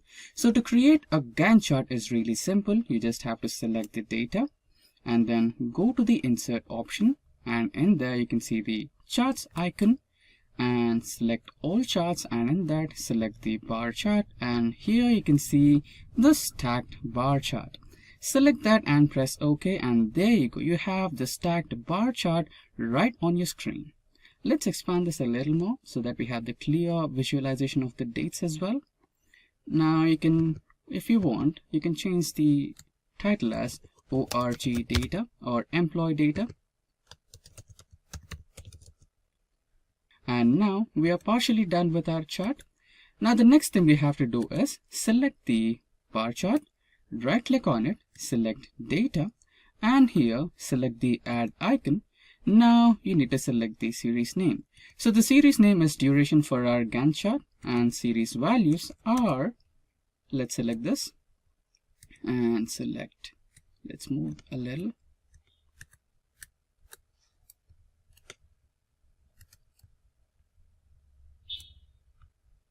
Yeah, so these are the data series. Let's select OK, and you can see the Gantt chart on my screen right here. Select OK and it's done.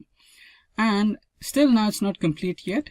So to finish it, you need to select the blue colored bars here and right click on them and select Format Data Series.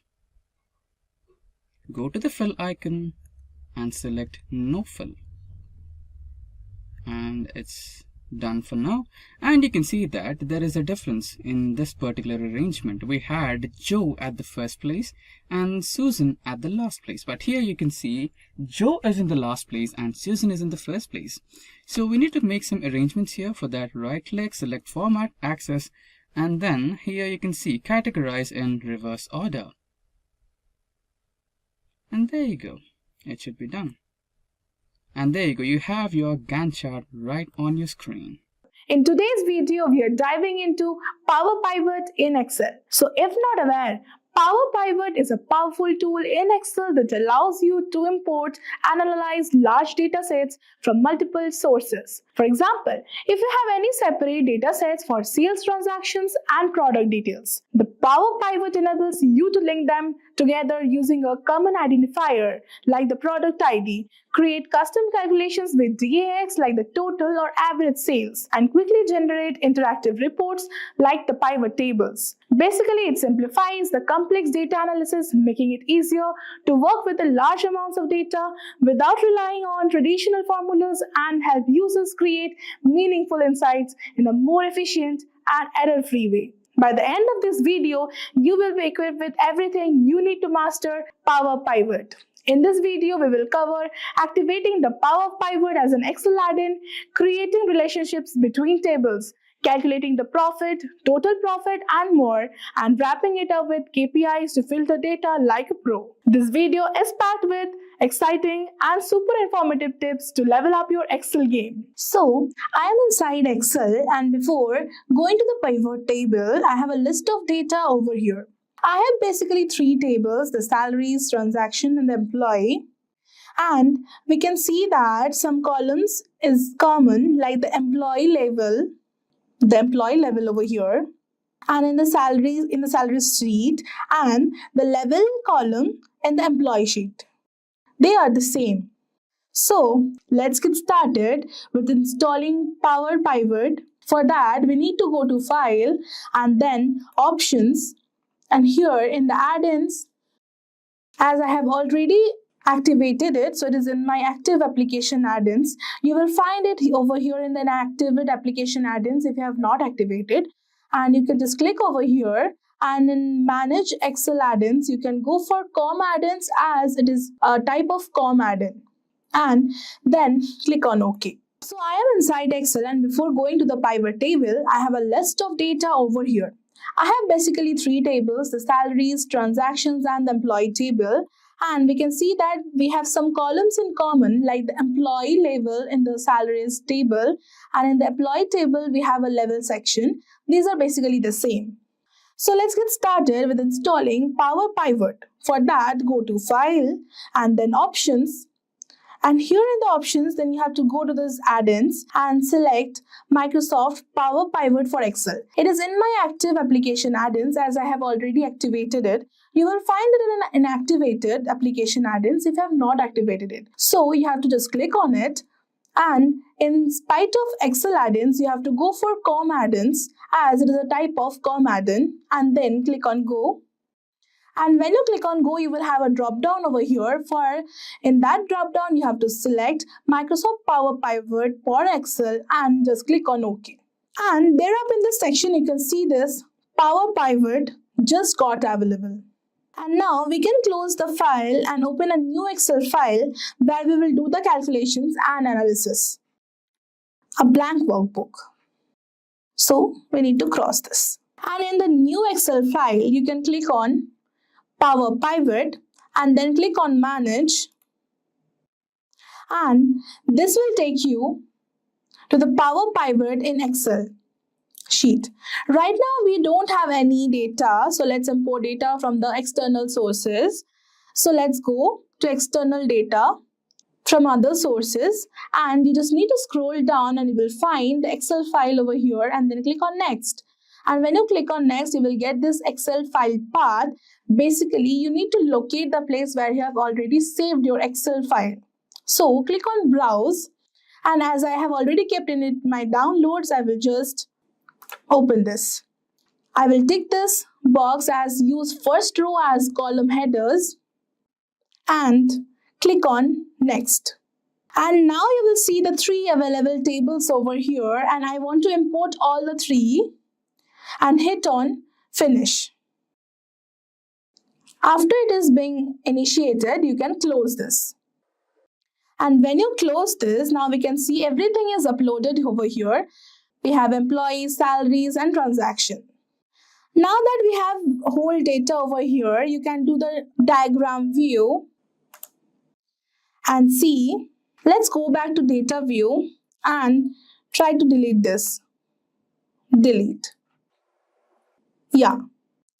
Now we can go to this diagram view and let's build some relationships. We can now basically connect staff ID over here with that staff ID of the transaction table. So you can just click over here and attach to this.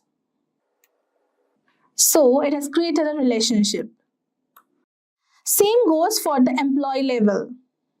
The employee level under this salaries table and this level under this employee table will connect this.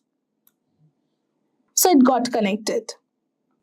So now that we have basically added connection, it's no longer just 3 tables, but one large data model. But before that, do unlock your career in data analytics with Simplilearn's Data Analyst Certification course. This comprehensive program in collaboration with IBM covers everything from SQL, Python, and R to data visualization tools like Tableau and Power BI. You will work on real-world projects, attend live sessions with industry experts, and earn certifications from both Simplilearn and IBM.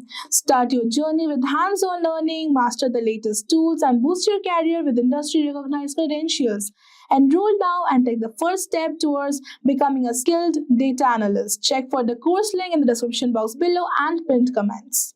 Now, we will go back to this data view and we can basically add columns if we want. As we have the selling price and the cost price, we will find out the profit. And add a column, you need to write here just equals. You have to just click the selling price minus this cost price and just click enter over here. This is basically our profit, and now we will rename this as profit. Now we have the staff ID.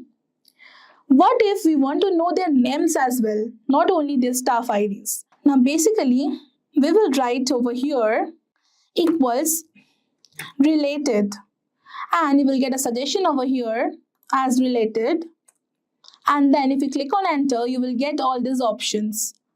Now basically I want this employee name to be written, and click enter and close this parenthesis, and finally click enter and see you have got the names. Now what about measures? Assume we want the sum of all the profit we all made. We will go down somewhere over here and select a cell, and over here I will write equals sum, and click on enter and then choose profits, and I will close this parenthesis and put on enter. See, it's done. Now I can rename this as total profit as it looks good and click on enter. Definitely it will change here in the cell as well. Now we are all set to begin the analysis and click on just pivot table and then click on existing worksheet and just OK. It may seem like a normal pivot table, but it's not. We actually have 3 tables over here: employees, salaries and transactions. Let's assume we want to see which employee is getting what revenue. So under employees, we will drag their names to rows.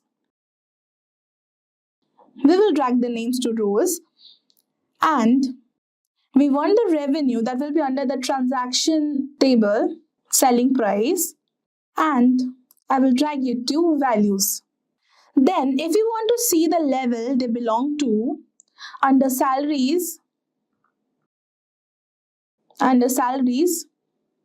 we can often go to employee level and add it to the columns. Now it looks good.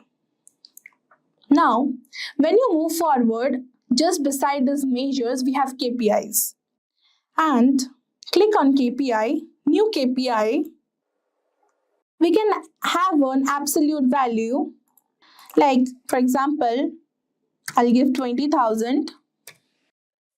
That is a target value basically, and I will choose this icon and I'll click on OK. Now I will clean it a bit. Okay, I will only have profit and values under it. So under the transaction, we will go to this total profit. I'll click on status and see I have got this. Anna and John is basically not doing well. They have basically failed to achieve the target, and the whole team may be not doing very good. This Alex and Sam, they are basically having a not so good one, but yeah, they have passed it, and Jones too. So, Microsoft 365 Copilot is one of the latest AI products launched by Microsoft. So, the Microsoft 365 Copilot will be your AI assistant for all your Office suites from Microsoft. So, it can help you ease up your process of making PowerPoint presentations. It can help you write down the notes on Microsoft Word and many more. But today, we will be using this particular 365 Copilot for our data analytics using Excel. So let me mind you, this particular AI tool works with the versions of Microsoft Office 365 and later, right? Now, there should be a new feature added onto your Excel on the top right corner of your home button. But again, if it's not, it's completely alright. You can use your Microsoft home button where you can find the Microsoft 365 Copilot. So let's navigate to the home button. Yeah, now I'm on my home button, and here you can see a small icon which is completely new out of nowhere. This is your Copilot, right? And you can just click on it and you can fire up your Copilot. And today's point of discussion is about Copilot with Microsoft Excel. So when you are starting Excel, there are some prerequisites when you're working with Copilot. So currently it is in the preview mode. So it is capable of using some dataset which is in the tabular format. I have converted this into a tabular format. It's really simple. Control A to select all the cells and then Control T to convert this table. The option my dataset has headers, and okay, so your dataset will be converted into a table. And another prerequisite is when you pop up the Microsoft Copilot, it will ask you for a dataset which is under 1000 kilobytes. So my dataset here is about 800 kilobytes, which should be here. So the only process is you just have to click on this particular option which says attachments, go to the dataset that you want to work today. So I'll be selecting my sales EU copy and just press open. It will take a little time because it's completely new, so it might take a little time for that. So the only catch is Microsoft Copilot is a little slow compared to the other competitive copilots or AI modules. It's not a big deal. They will catch up soon. Let's wait for some time while the dataset loads, and then you can fire some of the commands. Let's say I have given my command here, please help me create a regional wise sales report for this dataset. And you can also give a few more commands, right? So it's loaded right now. You can see the icon here. Now you can write down, give me country wise sales report, and just fire the command.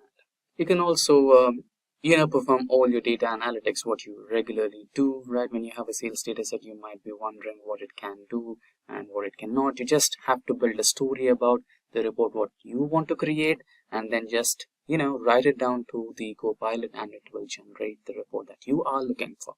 Currently, it is working on the country-wise sales report, so it should be giving me the report shortly.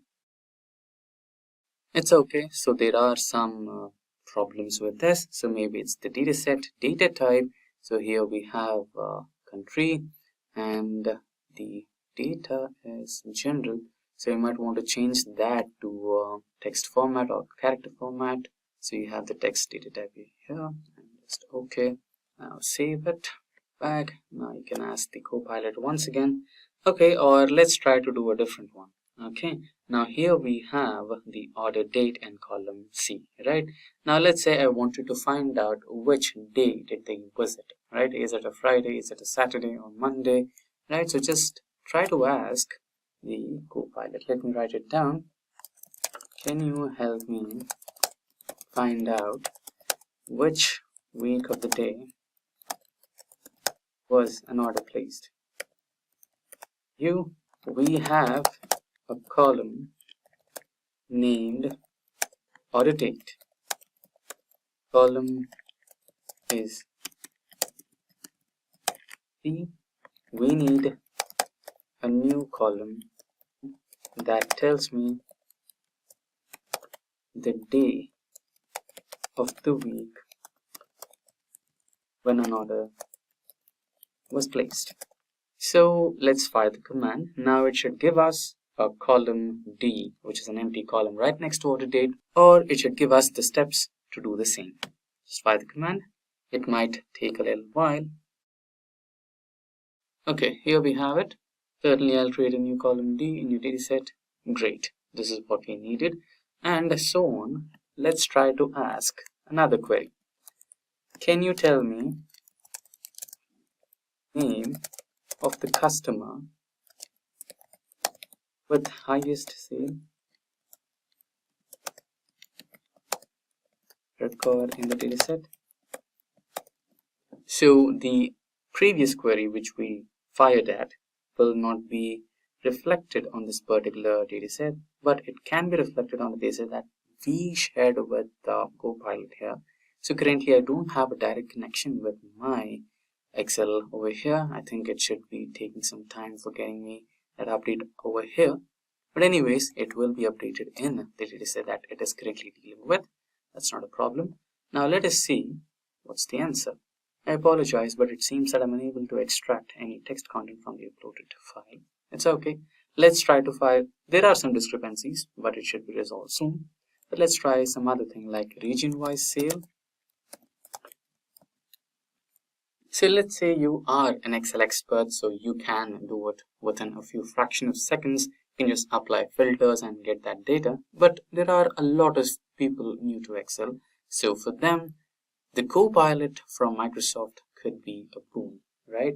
But down the line, there are improvements rolling out, so I could predict that it could be a lot faster and you can have seamless integration with your Microsoft Excel and your Copilot, and things could be a lot easier, right? So far, we have the result over here. So it is giving us a few results and it is finding a little difficulty to extract a few. That shouldn't be a problem in a few couple of days where the new updates roll out. So proceeding ahead, let's try to give it another query or so. So let's check the data set. So here we have the categories and subcategories. I think we can give it, okay, can you give me the category wise profits? So here we can identify which category is performing really good and giving us highest number of profits. So I think let's check out if we have a profits column. Yes, we do have a profits column over here. So let's check that. Brilliant, right? So it's giving us distilled reports in one prompt. So that should be helpful for any of the data analysts which are aspiring, right? And which don't have any idea about how Excel really works.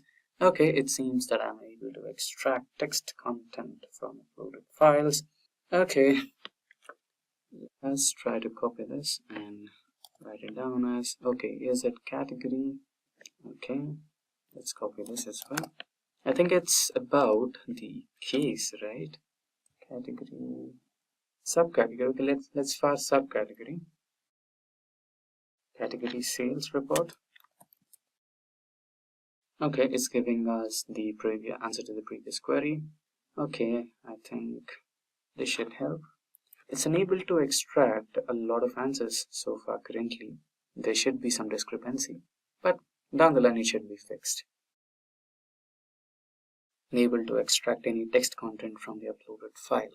Okay, so basically that's how you can work with your Copilot in Microsoft 365 Excel. So there are some discrepancies so far, so it should be fixed down the line. So that's how you can use Copilot in Excel for your data analytics. And with that, we have come to an end of this session on Microsoft 365 Copilot for Excel. And if you have any queries regarding any of the topics covered in this session, or if you require any of the resources that we used in the session, like the dataset that we used, which is in tabular format and under 1000 kilobytes, please do let us know in the comment section below, and our team of experts will be happy to resolve all your queries at the earliest. Let us know your experience working with Copilot in Excel, and we can learn a thing or two from you as well. Today, we are going to talk about Anova in Microsoft Excel, and I will walk you through a step-by-step guide on how to perform this in Excel. But before we dive into that, let's first take a quick look at what Anova really means. Anova, which is analysis of variance in Excel, is a statistical method to compare the means of 3 or more groups to see if they are significantly different from each other. It helps determine if variations in data are due to real differences or random chance. It's useful because it helps in finding differences as it shows if groups have different results. It saves time as it tests all the groups at once. It clears insights and helps make decisions based on our data. For example, if a teacher wants to compare the effectiveness of the 3 different teaching methods on students' math scores, they can divide the class into 3 groups of 14 students each. Using Anova, the teacher can analyze the math scores to determine if one teaching method is truly better or if the differences in scores are due to chance. Now that we have a basic understanding of what Anova actually is, let's get into Excel and see how you can easily calculate this using the built-in tools. But before that, do unlock your career in data analytics with Simplilearn's Data Analyst certification course. This comprehensive program in collaboration with IBM covers everything from SQL, Python, R to data visualization tools like Tableau and Power BI. You will work on real-world projects, attend live sessions with industry experts, and earn certifications from both Simplilearn and IBM. Start your journey with hands-on learning, master the latest tools, and boost your career with industry-recognized credentials. Enroll now and take the first step toward becoming a skilled data analyst. Check for the course link in the description box below and pinned comments. I have a sample of data in my Excel to perform the Anova over. There is an amazing feature in Excel that many people are not even aware about. It's a data analysis tool pack. If you have not come across this word, the data analysis tool pack in Excel is an add-in that provides the advanced data analysis tools for statistical and engineering calculations. It simplifies the complex data analysis task by offering the built-in features to perform various statistical tests and data processing without needing to write formulas manually. So we need to ensure first if we have activated the tool pack correctly. So for that, we need to go to the file and then options. And then we have to move to add-ins, and here in the manage, you have to choose for the Excel add-ins and click on go. After that, you need to click on this analysis tool pack and click on OK. Now when you see the topmost bar, that is the data, if you click on this data, you will see a data analysis button over here. Now we are all set to perform the analysis of variance. To perform this, I will click on data analysis button, and from there I will choose Anova single factor and select on OK. Now here in the input range, we need to enter the range of the cells containing your data. For that, I will click on this upper arrow button and highlight my cells that are containing the data.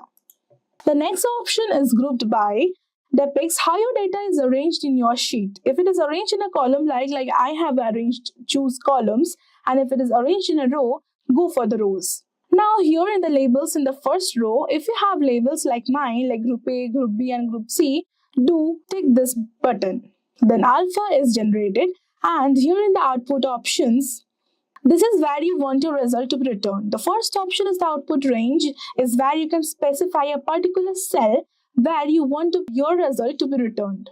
The second option will enter the answer in a new worksheet, and the third option will enter the result in a particularly new Excel file. I will choose the second option and will name it as Annova. Now we have got this result. Within just one click, you can definitely get the Anova single factor results. Now I will explain each factor, what it means, count, sum, average, variance, SS, DF, MS, etc. in the next PPT. So the first table depicts a summary of the data available in the analysis. So the first one we have got is count. Count is the total number of data points in each group. Here, in group A, group B and group C, we have 14 data points. Now moving on, we have sum. Sum is the total value if we add up all the values in each group. So the sum of group A is 958, sum of group B is 1093 and sum of group C is 1280. Now moving on, we have average. Average is the sum divided by the total number of data points in each group. So the average of group A is 68.42, the average of group B is 78.07 and the average of group C is 91.42. Now, lastly we have variance.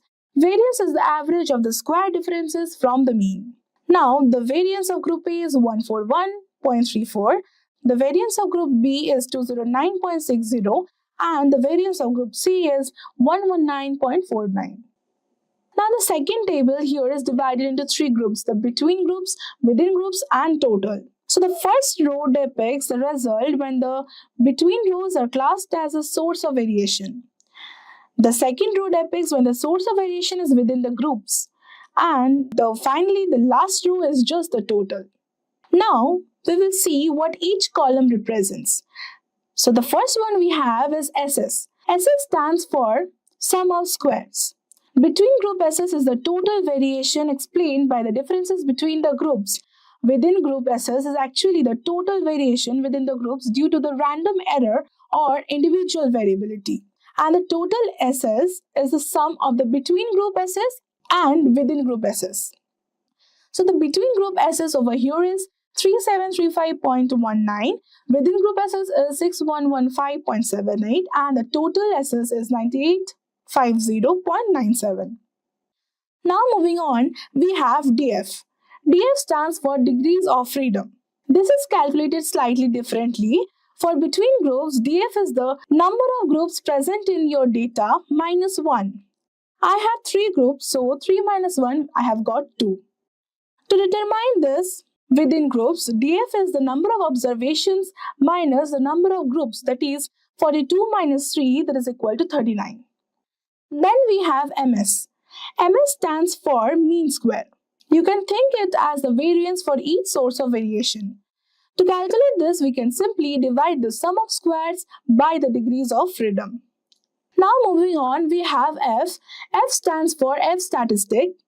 Here the F statistic is calculated as MS between the groups divided by the MS within the groups, and it is equal to 11.90954. Now moving on, we have the F critic. F critic stands for F critical value. It is calculated easily by Excel, or you can perform it manually by looking at the critical value table. So the F statistics is then compared with the F critical value. If the F statistical value is greater than the F critical value, we can conclude that the test is significant. Now moving on, we have the p-value, the probability of obtaining an F statistic as extreme as or more than the observed value, assuming the null hypothesis is true. A small p-value that is less than 0.05 suggests that the significant differences between groups exist. As my p-value is more than the alpha level, that is the 0.05, we fail to reject the null hypothesis. Therefore, there is no difference between the means of the 3 groups. Now, before we get started, let's look at the website through which we want to pull the data. Now, this is the stock analysis website that we are looking at, and we want to pull this particular data from this particular data set. So here we have some sample data, and this is the table that we are looking at. Now, if you expand each and everything from this data set, we have a few more couple of tables. You can also go through that. But now, let's focus on this particular data, right? Now, we need to switch to Microsoft Excel. So here, you can see you have a lot of options here. And if you see into the data, here you have an option that says Get Data. And here you can pull data not just from a website, you can also pull data from an existing workbook, from a database, from cloud, or any other. If it's data, you can just pull it. Now that's the best feature of Microsoft Excel. Now, if you just go to the bottom section here, which says Other Sources, and here select the From Web option. And this will open a Power Query window for you. But before we get started on pulling the data, we need to do one more thing, which is about copying the URL, which you need to paste it somewhere here. Let's go back to the website. Now you can just copy the URL, go back to Excel, and here you can paste the URL and press on OK.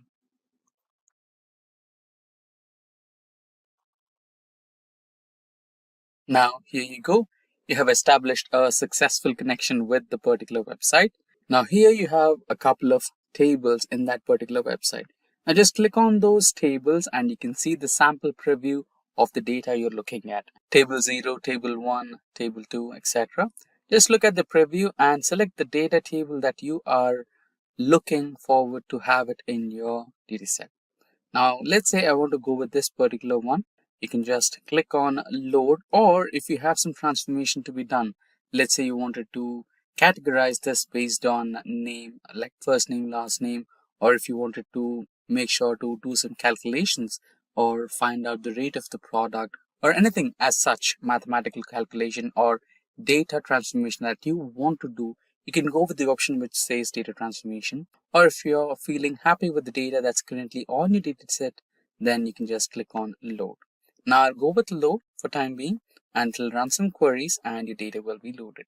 And also, just in case if you wanted to know if this particular data set is really dynamic or not, let's say somebody does some update on the particular website. Since this is a stock trading website, maybe there are updates based on per day or based on weekly, right? And someone adds some new data onto the website.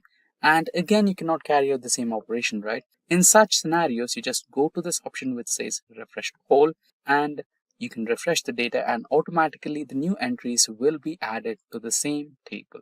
You can also see some of the queries running. Right now it is quick, so you can see that. You can see an option that says query is running in the bottom section of the Excel spreadsheet. Let's look at it once again while I press the refresh button. running query background. That's how it runs, and you have the updated data table on your Excel spreadsheet. Today, I am here to show you how you can start earning extra money with Excel even alongside your 9 to 5 job. With just an hour a day, you can create a steady second income. Stay tuned as I walk you through a step-by-step guide to turning your Excel skills into a profitable side hustle. Imagine turning your Excel skills into a steady source of extra income.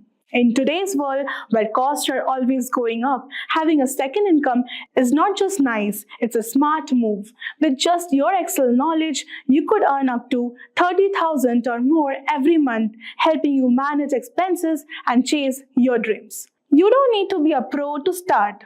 Beginners can join in too. Whether you are freelancing, analyzing data, or creating custom Excel solutions, the possibilities are endless. With practice and consistency, you can grow your income while building your skills. Don't let your Excel knowledge go to waste. Use it to create a flexible, financially secure future. Excel is not just a tool, it's your key to success and freedom. Let's get started and make your skills work for you. Suppose I have a data set like this, and just imagine you have received this from the client's end. So the work will basically be on data analysis, and you can have 500 rows or you can even have 5,000 rows and even have more than that or even less than that. So don't worry, it won't be a manual work for sure. With the help of AI, that is the artificial intelligence, we can analyze data in Excel in just a short time. Now you must be feeling how much they are earning by performing the data analysis in Excel. So I have opened here Fiverr. If not aware, is one of the top freelancing platforms that is available. And here you will find the various gigs out there when you search for this Excel data analysis. Now if you look nicely, you will see people charging 2,695 and even much more than that, and sometimes even less. Now if I open something like this, that is a top rated one, you will see an overview. See, this is the basic they are charging for 2,695, and here I will do Excel dashboard development and Excel data analysis. So if you see minutely, you will even have this comments over here they have got from their clients, and even they have their overview, what they're doing and what he is building, like we build templates of and everything. This is a standard one. He is charging for 8,984 for the 3-day delivery and 9 revisions he has done. And premium is much more. You can even imagine that is 22,458. So in a nutshell, on an average, if you see this whole one, you will find that you can earn 1,615 just an hour with your Excel skills. Now, if you open one of the ranking freelancer, any of this, you will get an overview. So if you're not aware of Excel, but before that, do unlock your career in data analytics with Simplilearn's Data Analyst Certification course. This comprehensive program in collaboration with IBM covers everything from SQL, Python, and R to data visualization tools like Tableau and Power BI. You will work on the real-world projects, attend live sessions with industry experts, and earn certifications from both Simplilearn and IBM. Start your journey with the hands-on learning, master the latest tools, and boost your career with industry-recognized credentials. Enroll now and take the first step towards becoming a skilled data analyst. Check for the course link in the description box below and pinned comments. Now, I will cross this and I will go back to this data set. Now we have columns like cities, population on males, population on person, females, literacy rate females, and everything, and so on. So just assume that the client's requirement was, give me the top 5 city by the average literacy rate females as a pie chart, and he will pay you a certain amount for that. So the basic part is the client may be unaware of how to do it, or maybe having lack of time to do the data analysis in Excel. So what you have to do is, you have to select this whole data set. You have to select this whole data set. It will take time as it is so much long. And go on the top right side of this Excel and you will find Analyze Data. under this Home tab. So you click on this Analyze Data and it will take some time for processing. After clicking it will process the data.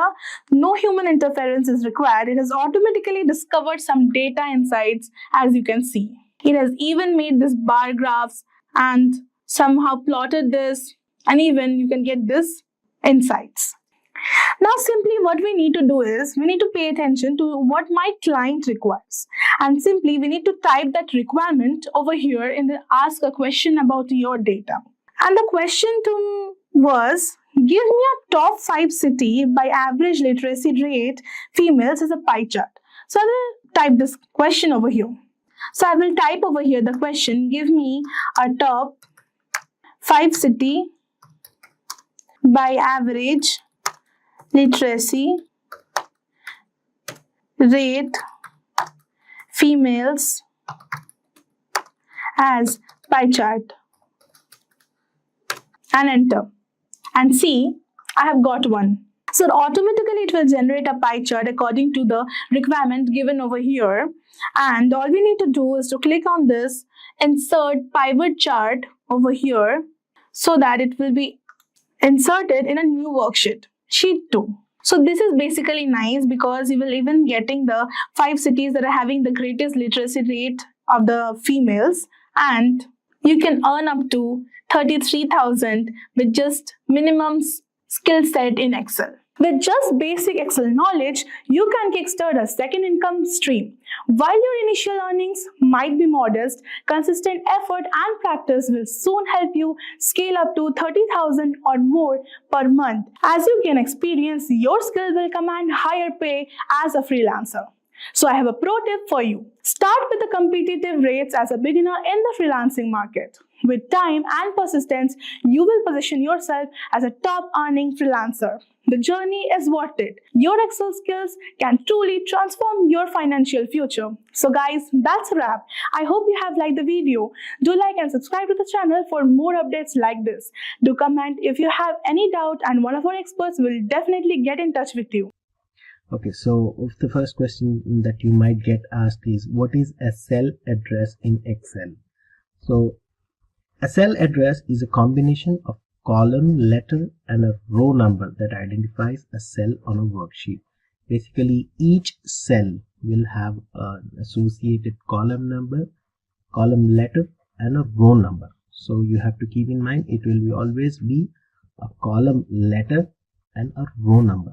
Each Excel sheet will have, suppose for instance, if you take row 5, rows will be in numbers and the columns will be in letters, column A, column B, column C, column D and so on, and the numbers will be for the rows. So for instance, if you take this particular cell, the cell address is D5, column D and row 5. So this is the cell address.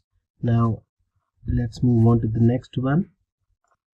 Now you will be asked, what is relative cell referencing and absolute cell referencing in Excel? So relative cell referencing is usually the relative references change when a formula is copied to another cell depending on the destination's row and column. Okay, so this is called relative cell referencing. Absolute cell referencing, irrespective of the cell, you don't have to depend on the value of the cell destination. There is no change when a formula is copied. So this I'll explain it in the next slide.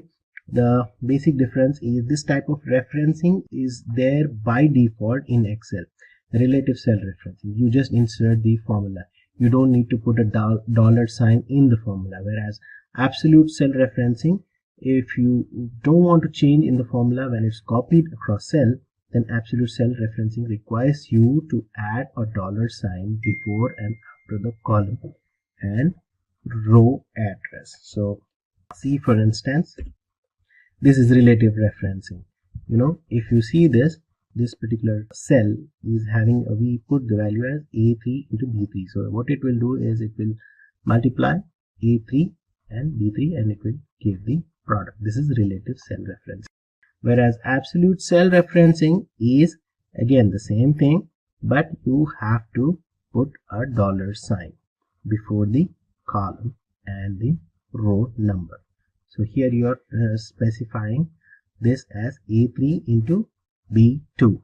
Okay, A3 into B2, and it will give you this particular answer. Irrespective of that, it will calculate what is there in this and it will give you the answer.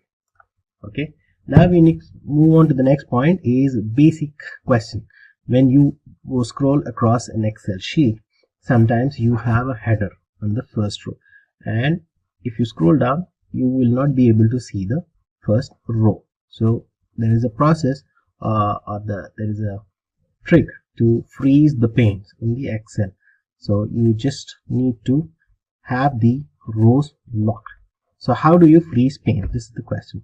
So what you need to do is you need to select the view tab, go to the view tab and go to freeze panes. It's a basic thing and you will see this. If you see here, select the third row and click freeze panes. So you just select this and click freeze panes. Okay, so you're going here and you're going to the third row and you are going to view tab and you're selecting freeze pane. So what happens is first two rows will be locked. Okay, these two rows will be locked. Similarly, for if you want to freeze the columns, okay, it's the same thing. I am going to select this particular column and then click on view and then click freeze pane. So what happens is the first two columns are locked. A and B will be locked.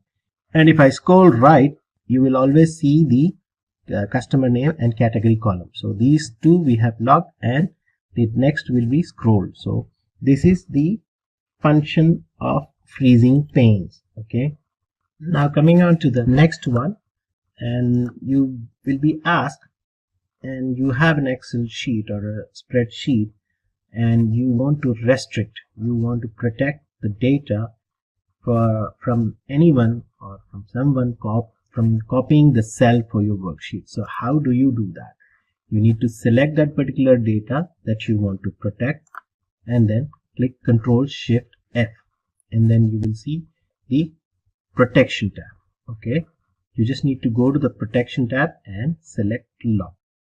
Okay, and you will be asked to put a password, wherein you will be getting the review tab where you need to select the sheet, put a password and just save it. So I will show you across in one of the examples here. So this is particular data that you have and you need to protect. You select it. So here, as I said, I selected it and then I just press Ctrl Shift F.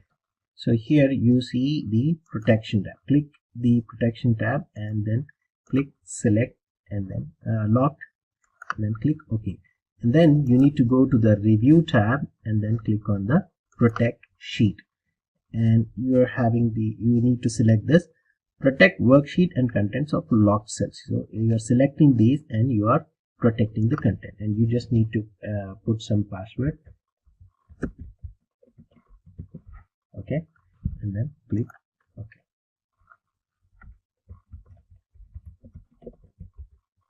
Okay, so this is how you protect the data on a worksheet, and you are selecting this area, Ctrl Shift F, and just put up a password and select locked sheet. So this is how you protect the sheet from anyone to copy it, the content. Now the next question that you might be asked is, what is the difference between a function and a formula in Excel? So you will be asked this question and you need to remember this. Formula is like an equation which is typed in by the user. You are typing it. Suppose A1 plus B2. You are typing this formula in one particular cell. Okay, whereas functions are predefined calculations. It is like a formula which is already there in Excel and you can use it. So as it says here, it consumes more time and it has to be typed in manually. This is as per the need basis, and this is particularly, it's very quick and very efficient. You have inbuilt formulas in Excel, the sum and multiplication, product and various other things that you will come across. So this is the basic difference between a formula and a function in Excel. Okay. Now the next question that you might be asked is, or you need to know basically, is the order of operations used in Excel while evaluating the formulas. So what is the order? You need to remember this acronym, PEDMAS, PEDMAS, or in other simple terms, you can use this also. Please excuse my dear Aunt Sally. So these are the acronyms, PEDMAS. Now let's see what happens first. And you in math, when you do some calculations, you have order of operations. Okay, BODMAS is the one of the order of operations. Now in Excel, similarly in Excel, when you put up a formula, Excel will calculate it in a particular order, and this is called the order of operations. And the order of operations is, first it will calculate what is there in the parenthesis. It will perform this function, and then it will see if there are any exponents in it, and if it is there, it will do that calculation the next, and after that it will see if there is any multiplication or division. So PED, and then it will see if there is any addition. Okay, and then the last one will be the subtraction. So Excel knows this, and you have to know this so that when you put up a formula, you will know what is going to happen first, and you will not mess up with your formula.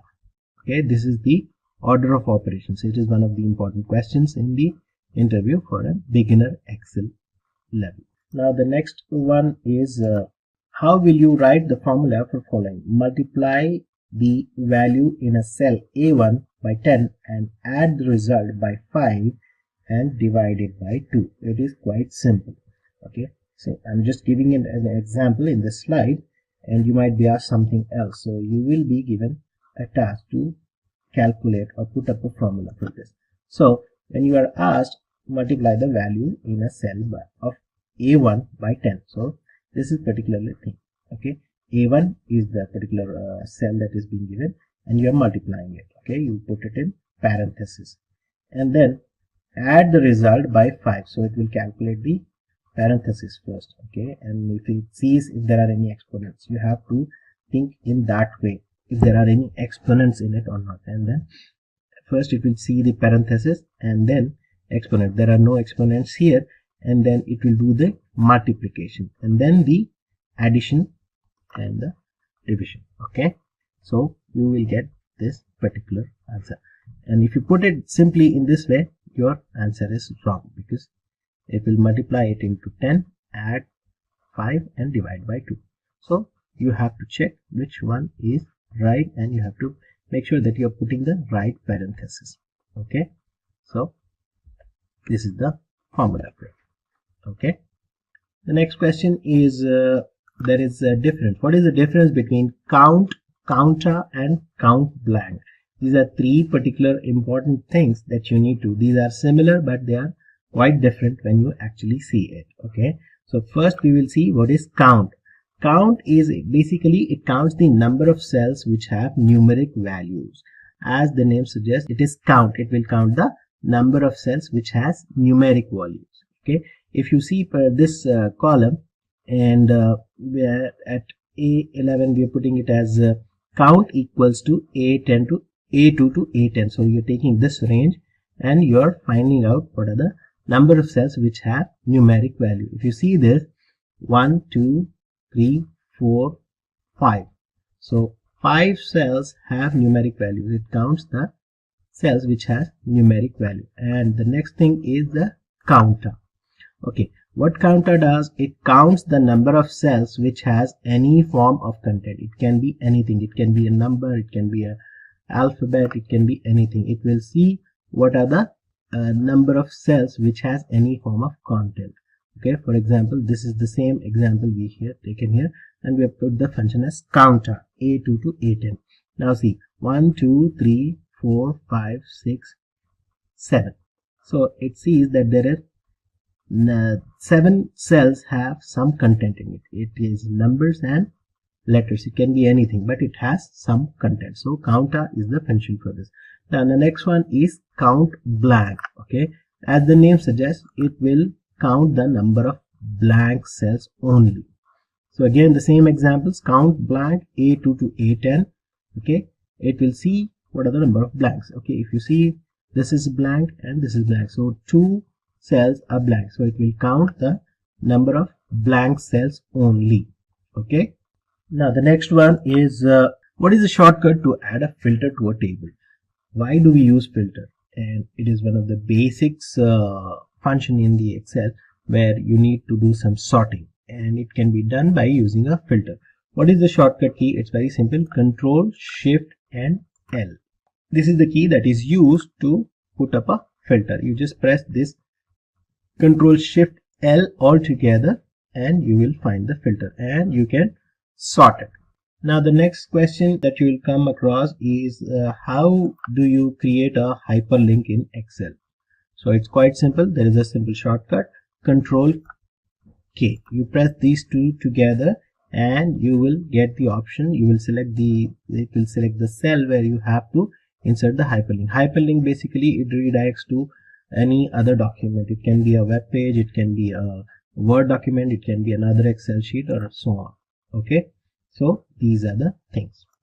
Okay, now another important question that is how to merge multiple cells text strings in a cell. So how do we merge the text strings in multiple cells into one cell? There is one particular simple function that you can use which is called as concatenate. Concatenate function is used to merge text strings present in multiple cells. Okay, and it's a very simple thing. You just need to put this equals to concatenate, and then if you, for example, this is the formula, concatenate text1, text2, text3, or this is concatenate A1 comma B1 comma C1. This is the data in our 3 cells. Excel is fun in A1, B1 and C1. So now if you want to put them all in one, and you can merge it in one cell using the concatenate function, and it's very simple, concatenate in parenthesis A1 comma B1 comma C1. Okay, and you will get it all merged in one particular cell. Okay, so this is how you use the concatenate function. And you can also use the AND operator to combine cell values. It is the same thing. You can use the AND operator instead of commas. Okay, and I will show it to you in the example here. Okay, now we have this. I'll just copy this thing to here. Okay, and let's make it simple. And now I want to put this here, equals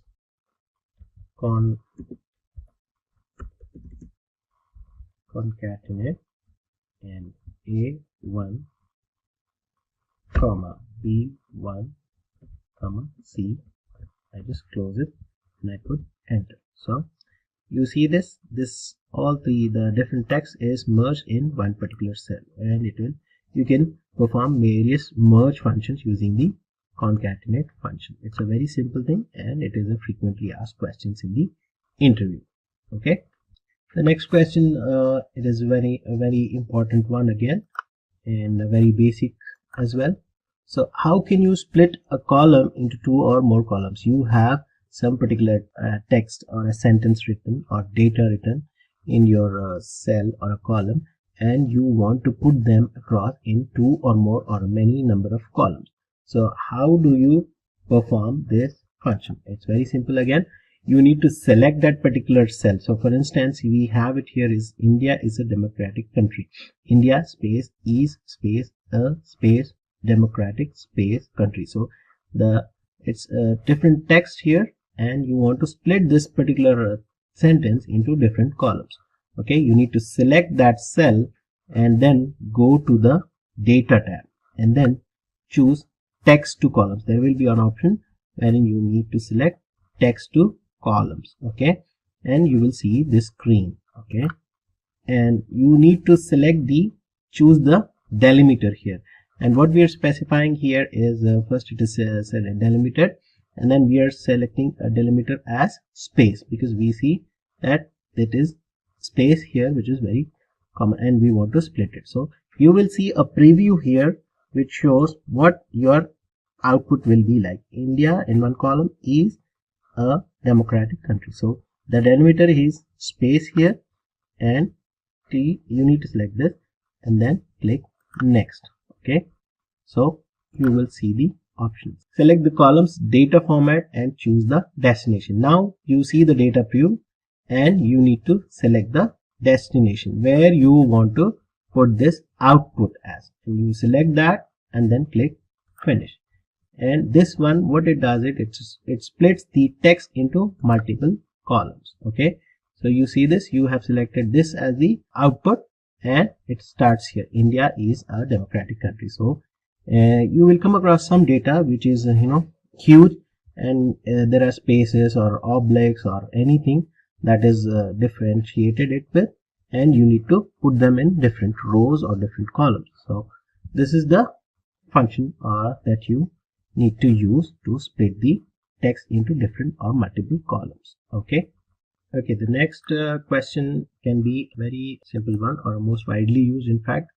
And what is the use of VLOOKUP and how do we use it? So what is this particular thing in Excel? VLOOKUP function is used for looking up a piece of information in a table and extracting some corresponding data or information. So you have some set of values in one particular column, and you want to retrieve or extract the data corresponding to that particular column or a cell in the whole sheet. Okay, so the syntax is something like this. It is, you need to go to one particular cell where you want the output as, and you type the function VLOOKUP, and you are selecting the value where it is the cell exactly where you want the output to be, and you are selecting the table here, and you are specifying the column index and range lookup. So value, this indicates the value that you have to look for in the first column of a table. Okay, and then the table basically this refers to the table from which you have to retrieve a value. We will show this in the example in the next slide. And the column index, it provides the column in the table from which we are to retrieve a value. Okay, you will specify the column index, which one you are looking for. The next thing is range lookup, which is optional. True with if you put true, it is approximate match, which is default, and false if it is exact match, if you are looking for the exact match. So what is the use of VLOOKUP and how do we do it? Okay, so find the product related to a customer name Richard. Okay, you have this sheet, and in this one you want to see what Richard has bought. Okay, what is the product that he has bought, and you can do this with the VLOOKUP function. Okay, so you just go here and you type in the function VLOOKUP. You are naming it as Richard, and first thing is the value, it is H4. Okay, and then the next thing is the table.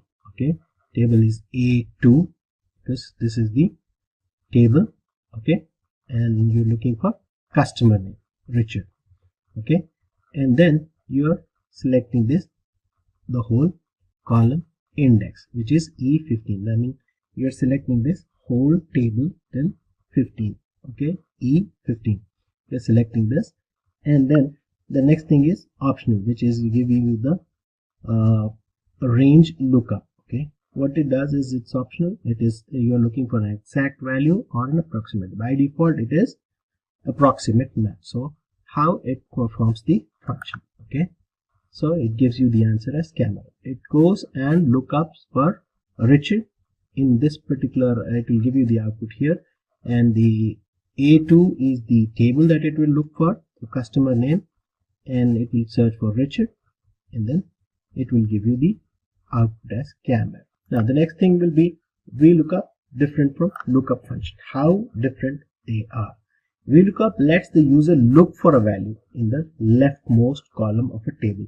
So as we've seen in the example, it allows you to look for a data in the leftmost column of the table and returns the value in a left to right way. Okay, it sorts in left to right way. Whereas lookup function lets the user look for data in a row column and returns the value in the another row or column. It will give you the lookup function in the next row or column. Okay, not very easy to use as compared to the lookup function.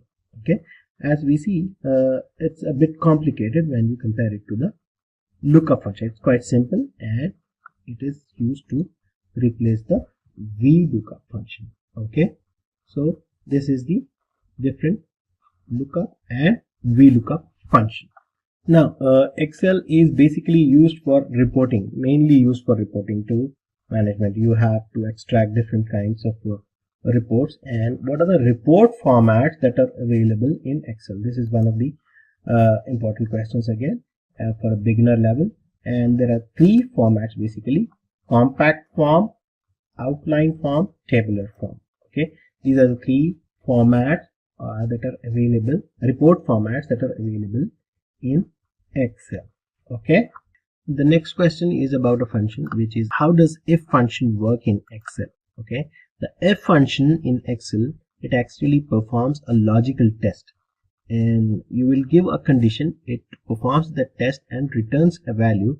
If the test evaluates to true, and another value which you again will specify if the test result is false. Okay, for instance, we have here a simple example which is shown in the slide, and what we are doing here is written record is valid if age is greater than 20. We have age here specified, and salary is greater than 40,000, else return the record is invalid. So we are giving two conditions, and it actually checks and evaluates whether these conditions are met, and it will give you then output whether record is valid or invalid based on the two conditions that are specified. Okay, and F2 to axis, which is these column, we are specifying it should be greater than 20, and G2 to G6, which is the salary column, and we are specifying the condition to be greater than 40,000. So based on this two things, it will check and perform. If these conditions are met, then it will give the desired result. Okay, so this is the function that is used in Excel, if function. Okay, the next thing is SUMIF function.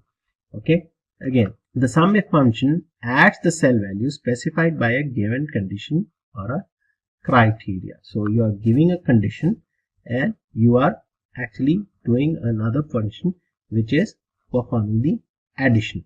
Okay, it will add the cell values based on a condition. Again, it is shown here the total sum of salary where salary is greater than 75,000. Again, for example, the salary column is G2 to G6, and we are doing a SUMIF function. What the result will be, it will perform the addition of salaries which are greater than 75,000. So it will see which values are greater than 75,000, and then the output will be, it will be adding these salaries which are greater than 75,000.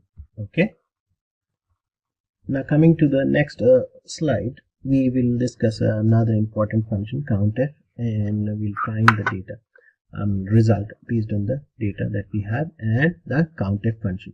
So we have a slide, the data here, and using the COVID data, find the number of days in which the number of deaths in Italy has been greater than 200.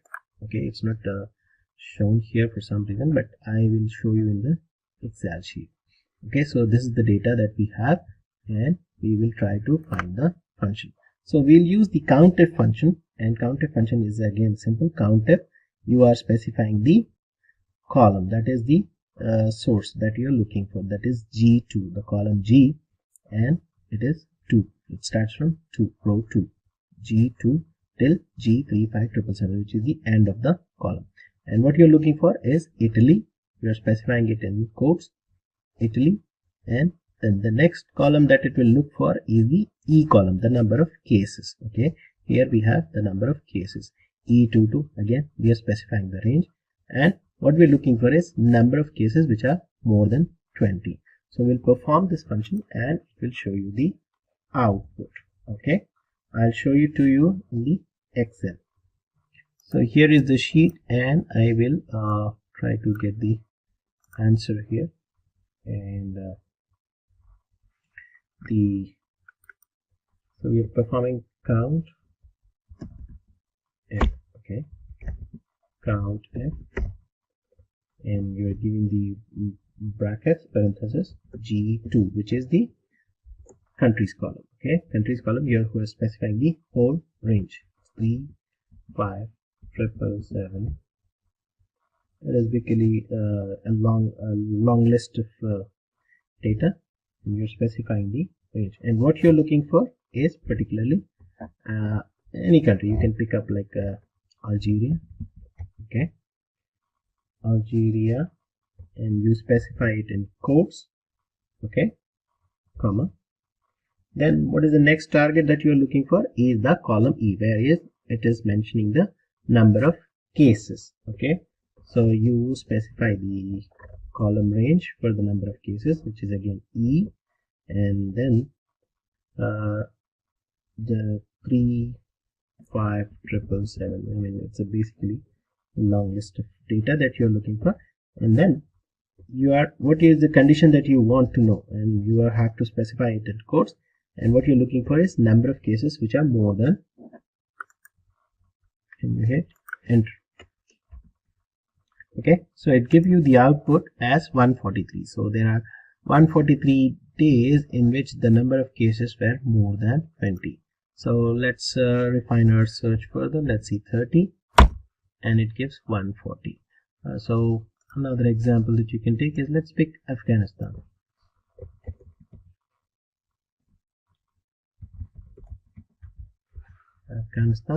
And hit. So there are 119 days that you will see the number of cases were more than 30, and this can be done with the countf function. So the next question is about the pivot table. So what is a pivot table?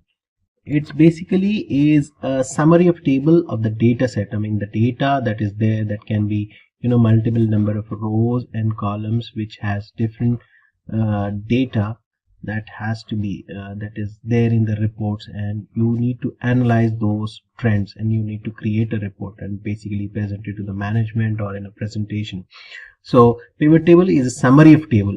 Whatever data is there, you can put it in a summarized format.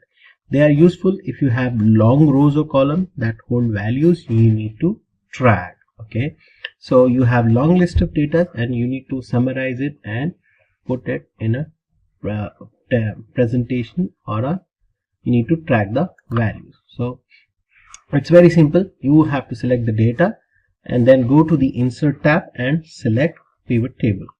Okay, and then it will show up like this, and you need to select the table, which is a table or range, and then you need to specify where you want to put up this pivot table. Okay, and it's quite simple, and I can show it to you in one of the examples. Okay, so what you need to do is you need to select this, and once you generate, or as we have seen in the previous slide, you need to select this and you need to select the output where you want to put the pivot table. And then once you do that, you will see something like this, and you need to select these particular fields and put it in values. So it will, for example, you need to select the deaths, number of deaths. You can just simply click this, select this, drag and drop it in the values. Okay, so these are the different fields that can be put up in the table. Okay, we can show it to you in the example here. So this is our data, and we need to show it in a pivot table. Okay, select this and then go to the insert tab and click pivot table. Okay, select that and it will show you the table or the range, and now where you want to put it. Okay, I will put it in the existing worksheet. Okay, and I'll just select which column. I'll put it here, for example, and it will show you this, and click OK. So this is the table, and now you need to select the fields that you want to show in the table. For example, we need to see the continents, the number of cases as per the continents. Okay, I selected and put it in the row, and we see immediately we see it in a table where you see the names of the continents. And now I want to see the number of cases, and I simply select it and put it across in the value. So this is quite simple and very informative, very short and crisp form of presenting the data in a pivot table. Okay, so this is how it is being used and it is being presented.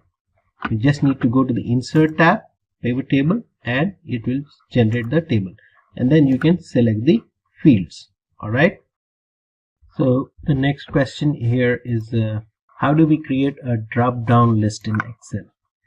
This is particularly useful when you need to sort particular data with the drop down list, where a number of different variables are there and you need to select one particular field and sort the data. So you can do this by creating a drop down list using the data validation option present in the data tab. It's quite simple. You select the data and you go to the data validation tab in the data and click select data validation. So once you select that, it will ask you to specify a range. So you need to select what data you need to sort and put a drop down. So you need to select this and click data validation, and you select the list option, which shows you that there is a different option. Okay, I'll show it across in the Excel. For example, what we have here is some particular data, and we have different variables we need to sort or put a drop down list. So just go to data as said in the slides and go to data validation and click data validation. Now as you click it, it will ask you to data validation settings. Okay, and in the drop down go and select list option. So it will ask you to specify the source. So when you ask to specify the source, just click this particular column and click OK. So here we're mentioning the source is column B. Okay, B3 to B14. Okay, click OK, and then it will give you the option. So here you can put this in anywhere across the Excel and click the option. Okay, so this is the way to drop down using the data validation option. So in the next example we will see how do we apply advanced filters in Excel. We use the advanced filter option present in the data tab.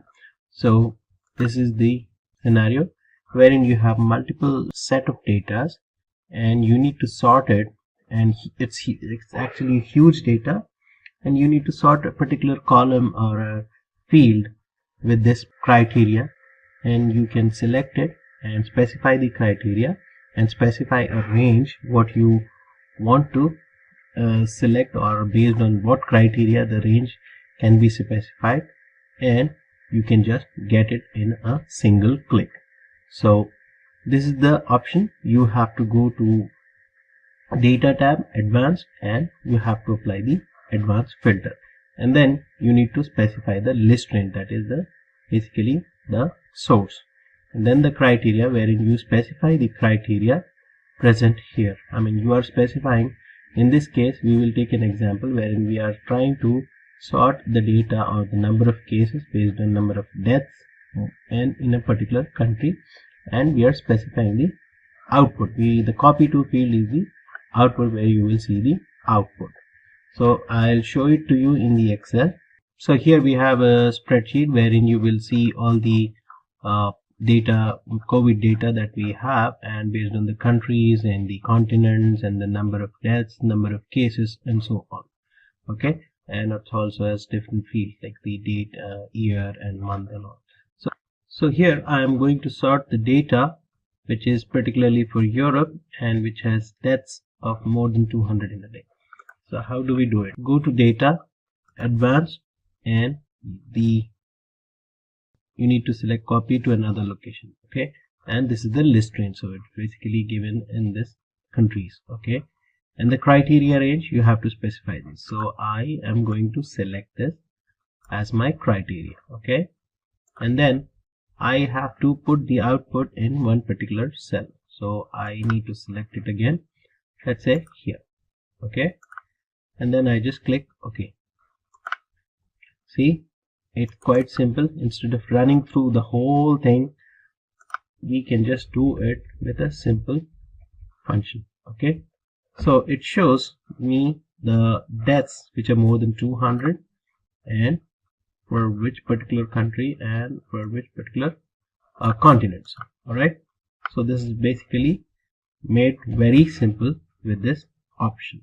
The next question is you need to highlight some particular cells using a particular criteria. In this case, we are trying to analyze or highlight those cells where the total sales is more than $5,000. So what we do is we use conditional formatting to highlight the cells based on the criteria. It's a very useful tool in analyzing data, and visually it helps. You can have a look at the data in quick flash. You will see the data and it's quite visible using the conditional formatting. So how we do that is I will show it to you now.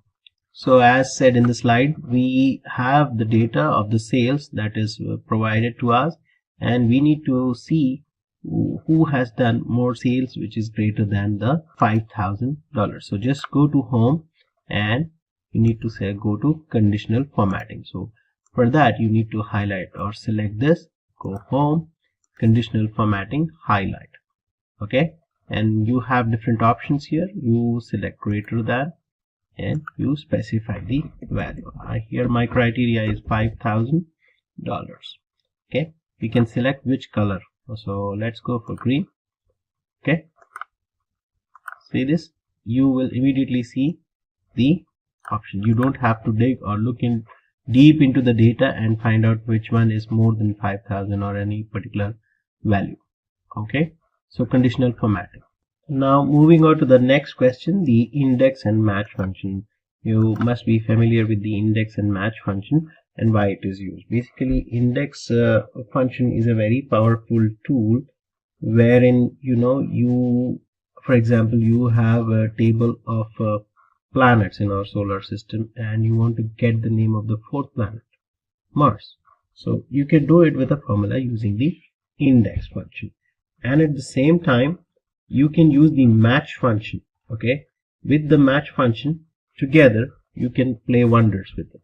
Okay, match function is another function that is designed to find the position of an item in a range. For example, we can use the match function to get the position of a word or look, or in this case we have a name, and we can use the index and match function to find the city. How we do that is shown here. Okay, it looks quite complicated here when you see the formula, but I can show it to you in the Excel and explain it further. Okay, so here I have, and I want to know where these people are and where they belong to. Okay, so let's see how it goes. We have seen it, and we use the index function. Okay, index. Okay, now when I have to specify the range. Okay, so the range is A2 and it selects the name, and I want to select it from A2 to A7. Okay, E7, sorry, E7. Okay, so as you see, it highlights the whole table. Okay, now what I'm going to do is I want to match it. Okay, match it with a condition. I am specifying a condition A10. Why? Because I have to specify a name here, and it will show me the city where he belongs to. Okay, where it shows is A2. Okay, if you see A2, it shows the name. Through A7, I have to specify the range here. Okay, not just one name, we are specifying the whole range. As you see, if you put the values, it will show you the selection. Okay, A7, and what it should be the exact match. So 0 denotes the exact match, parenthesis close, and I am putting another match condition. Okay, what is this? And this will give me the output. what output is, okay, B9. Okay, this is my city. B9 is the city where I'm trying to find from. Okay, and what it should look for is A, column A1 through E1. Okay, it should select this particular row, and what it should be the exact match again. Okay, let's see how it goes. It will give you an error because you haven't put the value here. Okay, so let's see. Andrew. Okay, hit enter and you will see the city where he belongs to. Okay, now let's see where Anna belongs to. Enter and it shows Dallas. Okay, so this is the one other function, index and match function, being used, and it can be asked frequently in the interview questions. Okay, the next question will be how to find duplicate values in a column. Okay, there are two ways that you can actually do this, and one is basically the very simple one, which is the conditional formatting, and the other one is, we have seen this before, COUNTIF function. Okay, how we do that? You need to simply select the data and go to conditional formatting and select duplicate values. And it's quite simple. And there is another way which give you the color coded conditional formatting. Okay, and there is another way, which is the COUNTIF function. How we do that is, again, you have to put another column and put up a COUNTIF criteria, COUNTIF function, wherein you see that you are specifying the range and the value which is being twice or entered duplicate, and you have to put up a condition. I'll show it to you in the Excel. So here we have the data and I need to find the duplicate values here. So I just select this, and as I said, it's quite simple. Go to conditional formatting, home, and then go to conditional formatting and select highlight cell rules and simply go down and select the duplicate values. Okay, it will give you which color you want. You can simply select red or anything. As you see, the moment you select, you will see the duplicate values highlighted. Okay, so I just cancel this, and there is another way, in COUNTIF function. So I'll put another column where it says duplicate names, and I will put up a COUNTIF function here. Okay, so let's see how a COUNTIF function works here to check or find the duplicate names. So as I said, I will put up a formula function here for the COUNTIF, and we'll drag it to other cells. Okay, COUNTIF, and since it's an absolute reference, I have to put up a dollar symbol.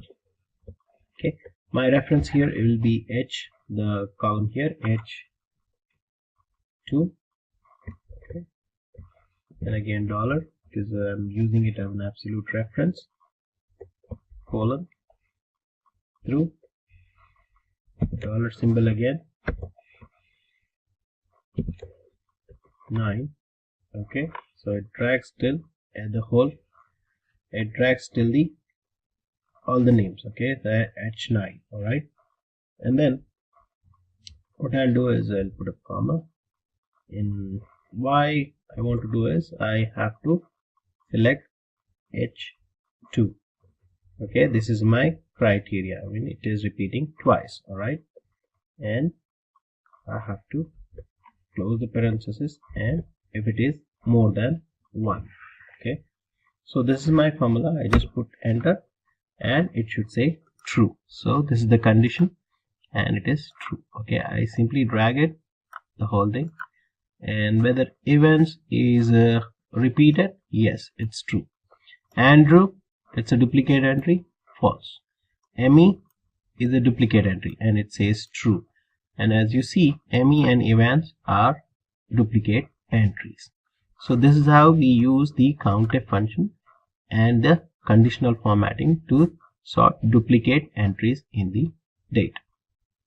Now let's move on to the last question for the beginner level. And since we have duplicate entries, there is also a problem to remove duplicate entries. So how can you remove duplicate values in a range of cells? Okay, to simply do that, you can delete the duplicate values in a column by simply selecting the highlighted cells and press the delete button. So you go in each column and you see the duplicate values, select it and delete it. Okay, and this is one tedious way of doing it. And you can also, after deleting the values, you can go to the conditional formatting, choose clear rules to remove the rules from the sheet. So this is one way. Okay, the next thing is again a simple button that is there in the data tab. That is one of the tools present in the data tab, which is simply called as remove duplicates. It's quite simple and it's there in the data tools. Let me show you in the Excel. So here we are, and we have this data and we need to check and remove the duplicate. So as I said, go to the data tab and simply click on remove duplicates, and when you click on it, it will ask you want to continue or expand this selection. I just say continue with the current selection and remove duplicates. Okay, select all, click OK. 2 duplicate entries that were removed. Previously we saw that Evans and Anna were there, ME were there, so that has been removed. Okay, so that's it for the beginner level, and we'll go to the intermediate level in the next slides. Choose from over 300 in-demand skills and get access to 1,000 plus hours of video content for free. Visit SkillUp by Simplilearn. Click on the link in the description to know more. So here we are at the intermediate level questions, and these are like higher level or intermediate level compared to the previous things that we have discussed with the basic level questions for the Excel interview. So let's move on to the next thing. And so there are some scenarios where you enter the date or some dates in particular data sheet, and you need to find out what is the day of the week. Okay, so you might be asking a question, how do you find out the day of a week for a particular date? So that is the function. We have a specific function, and that is the weekday function to find out the day of the week for a particular date. Okay, so as we know, these are the 7 days of the week, and we just put the function as it says equals to weekday, and we need to enter the column or the area or the cell address here. So weekday is the function, and it will give you the which day it is of the week. Okay, week as it says 1, it denotes Sunday. Okay, and 3 is again Tuesday. Okay, so this is the function that is used to find the day of the week. So now we move on to the next one, and there might be a question, what are the wildcards available in Excel?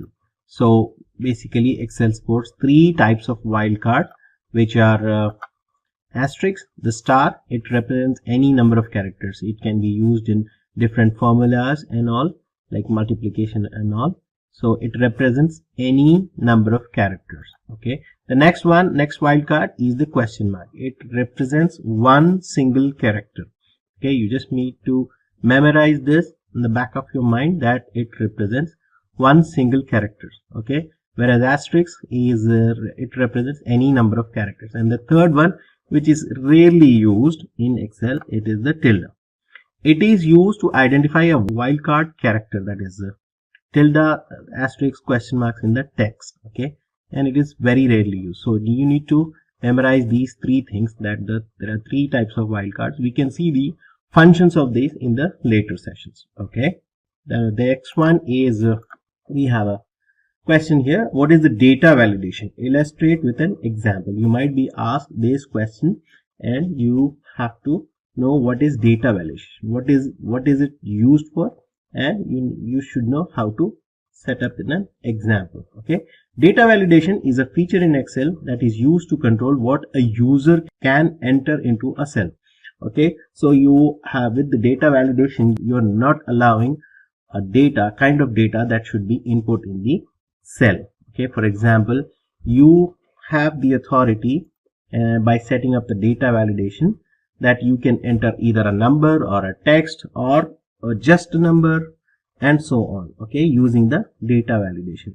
And where is it available? It is in the data tab, okay. Select data validation option present under data tools, okay, and you just need to select the particular cells where you want to set up the data validation. I'll show it to you in an example. So this is how it looks like. You just need to go to data tools and click on data validation and it will show you. And you have the options here, allow, and if you click on the drop down, you will see different options. Like I will show it to you in the example here, okay. For this particular thing, if I want, this column should have only names, and it should have, if you insert a number, you will be thrown with an error, okay. You will get an error message saying that this is not a valid option, okay. So there are some columns where you have to put only names or you have to put only numbers. So you can set this up with the data validation technique, okay. You just allow it or customize it as per your requirement. So this is how it looks like when you set up an error. So here we have set up a data validation saying that it should not allow you to put any text, okay. So you will get an error when you put a number here. The value does not match data validation restrictions defined for this cell, okay. So here as an example, I have some data where I am putting the names here and I'll put the salary here. I want to make sure that we cannot enter any numbers here, okay. It should be only text. It should have only names. So how do I perform that? How do I restrict any user to that they should not be able to enter any number and it should only enter the text, okay. So there is a function, okay. You just need to go to data validation, click data validation, and here in the settings I'll go to custom. There are different options here. You can choose whole numbers, decimal, list, date, time. So these are the options, and I go to custom and I'm giving a particular formula here, okay. What is that? It should be only text, okay. So it's a simple thing. It should be text, and I need to define the range, okay. So how I'll define the range? I just select this, okay, and I select the range, okay. So I have selected the range here, and if you go to input message and error alert, you can customize it, and here we are taking the default one, and this is the input message if you want to set or customize something, okay. So let's see how it works, okay. I have set this and then I try to put a number here and it throws me an error. The value you entered is not valid because we have set a restriction. A user has restricted values that can be entered into the cell. So this is how the data validation works, okay. The next thing is you will be given a situation wherein you have to you will be given data and you have to perform a function. Like in this example we are taking a condition wherein you will have data and you have to specify the result based on the data. You have to formulate it, okay. So given below is a student table. Write a function to add pass or fail to the results column based on the following criteria. You will be given a criteria. So this is the student table. You are giving the student names, marks and attendance, and then based on that you will have to specify a formula wherein you will see the result, okay. Based on the past student data, you have to put a pass fail results in the column based on the following criteria. What is the criteria? And for example, here in this example what they're saying is you have to say that the student is passed if his marks is more than 60 and the attendance is more than 75%, okay. So how we perform this function? As it says, you have to use the if function and check with the and condition to fill the results column, okay. So let's see this in the example here. So here is the example and we will perform the if function and check with the and function. So how we do that is here, okay.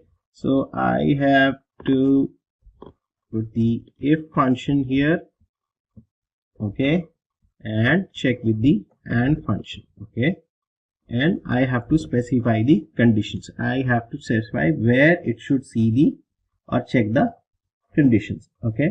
So we are checking the conditions here, and the marks should be in row in the column U, and it starts with U5. So let's see U5, okay, it will immediately go to column U and 5, row 5, okay. And then what is the condition we are specifying here? It should be greater than 60, okay. And the other condition is the column V, that is the attendance column, okay. And what is the condition we are specifying? V5 should be greater than 75, okay.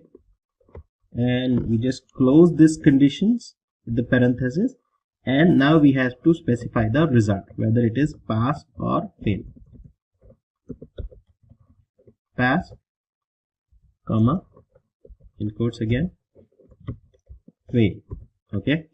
So let's see how this works, okay.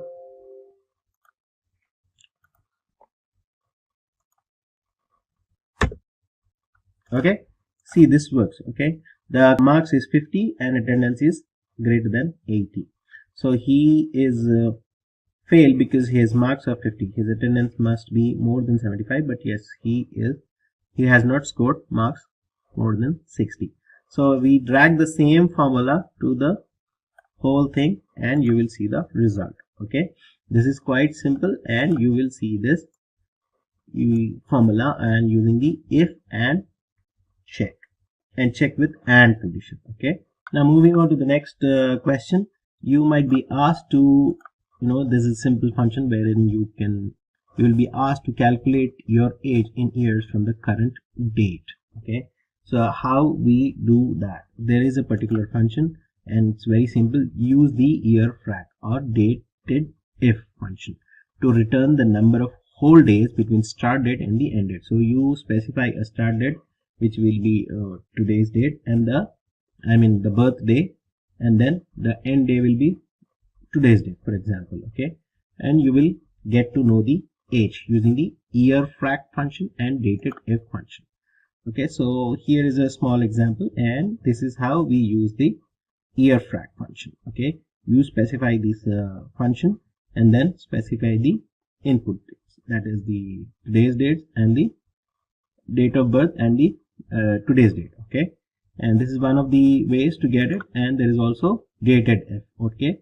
This again, it is dated if function, and you specify the input cells, okay. So let me show you an example for the same. So here we are, and we have today's date, that is 4th of May, and date of birth for anything it could be. So I will specify the year frac function, okay, equals year frac, okay. And then I should, as soon as you enter, you specify the start date and the end date, okay. And I will specify the start date as today's date. That picks the column, and then I put the comma, and then the end date should be this thing, okay. And just close it, and it will give you the age, okay. So this is the age. For example, if you want to find out my age, I don't want to reveal my birthday, but it's okay.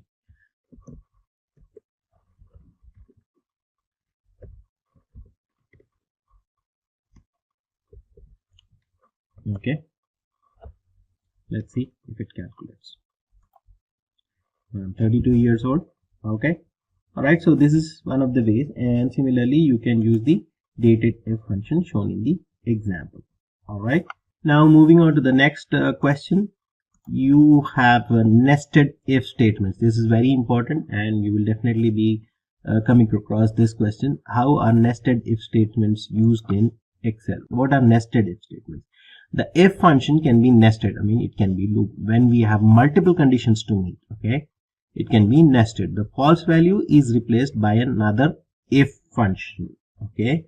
You have specified some condition, and you are putting up a condition, and if that condition is not there or not met, then if it will be replaced with another if function. So the syntax will be like this. Below is an example. So we use two if statements in conjunction. Okay, so here is an example. Here we are specifying a condition wherein the result is excellent if it is more than 80, and if it is less than 60 it is bad or average. So this is very simple. You perform one if condition, and if that is not met, it will go for the next if condition. So we are nesting two if conditions. We are joining two if statements. Okay, I'll show the same example here in the Excel. So here we have some data and the students and their marks. Okay, and we are specifying a condition wherein if the result or marks are more than 80, the result is excellent, and if it is less than 60, it is bad or average. Okay, so how we get this is we use two if conditions, if statements. So as we have seen it,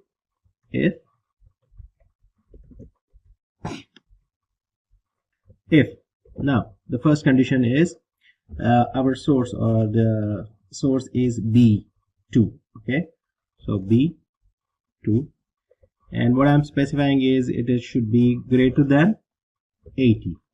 All right, I just close this, and the result should be excellent. Okay, excellent if it is more than 80, and if this condition is not met, it will go to the next if statement. Okay, we are nesting another if statement. What is the condition here for the next statement?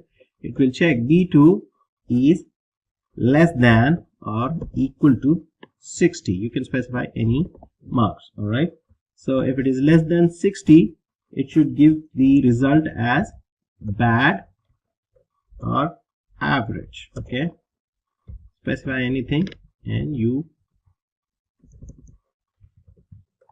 okay, and just close the double parenthesis. So let's see how it works. Okay, see, it works like this. Now let's pull up the same formula for the other results. Okay, see, if it is more than 90, it is 90, it is excellent. So it is checking the first thing. If it is greater than 80, it is excellent. Okay, and now in this case for mark, it is bad. Why? Because it will first see whether it's excellent or not. If it is not excellent, then it will check the other condition. If it is less than 60, it will give you the bad result. All right, and similarly so on for the other marks. All right, so this is how we use the nested if statements. You are adding two if statements, the first condition and the second condition with another if statement. Okay, when it comes to Excel, it is basically involves a lot of data and a lot of data to be analyzed, and we have some powerful tools which are used in Excel to analyze the data. One such important tool is descriptive statistics, that is used to analyze the data. So we might come across a question and you will be given a data or a table, and you need to find the descriptive statistics of the columns using data analysis tool. Okay, so you will be given maybe for example anything, and you will have a lot of data. You have to use the descriptive statistics option in Excel for the data analysis. Okay, how you do that is you have to add a pack. Okay, you should be knowing that you need to add a pack which is called the analysis tool pack, which you go to file options and then just click on the add-in and select the analysis tool pack, click Excel add-in and just click go. Then it will add the option, and then when you select the data, you have to go to the click on the data analysis option, which will show up when you select the add-in or when you add the add-in. Okay, and then you need to select the descriptive statistics. What we need to do is we need to analyze this data, and it will show you the values like mean, and you can also customize. You have these data, and for you to check each and every row and find the mean, the smallest, the maximum number, and things like that. So this can be easily done using the descriptive statistics for the data analysis. I'll show the same thing in the Excel, how it can be performed. So here we are, and I'll show you first how to add the option to it. Okay, go to add and select analysis tool pack as shown in the slide, and you need to click go. If you just click OK, it will not add, so just click go, and then you need to select analysis tool pack. Okay, it will give you, these are the different options. For now we are selecting analysis tool pack, and then click OK. As soon as you do that, you will see the data analysis. This option gets enabled when you add that pack. So this is the data that you have, you need to find or analyze using the descriptive statistics. So as you see it, click data analysis and click select descriptive statistics. Okay, and it will show up the option like this, and you need to select the input range. Okay, for some reason it's already there, and if you want me to show, I will show it to you across. You have to select the whole data. Okay, this is my input range, and you need to select this labels in the first row so that you know it doesn't take the first row. Okay, I'll show. Okay, and now I'm putting the output in another worksheet. Okay, you can specify or you can specify a new worksheet, and these are the options that you can select. So you are getting a summary statistics, which is the default, and you can select the confidence level, that is the mean value, and you can set it up by whatever value percentage you want, and you are selecting the largest one and the smallest number. So all these data will get analyzed and it will open up in a new sheet, and just click OK, and you will see this. So these are the, if you see, this is our data: paid, organic, social, and revenue. So this is okay,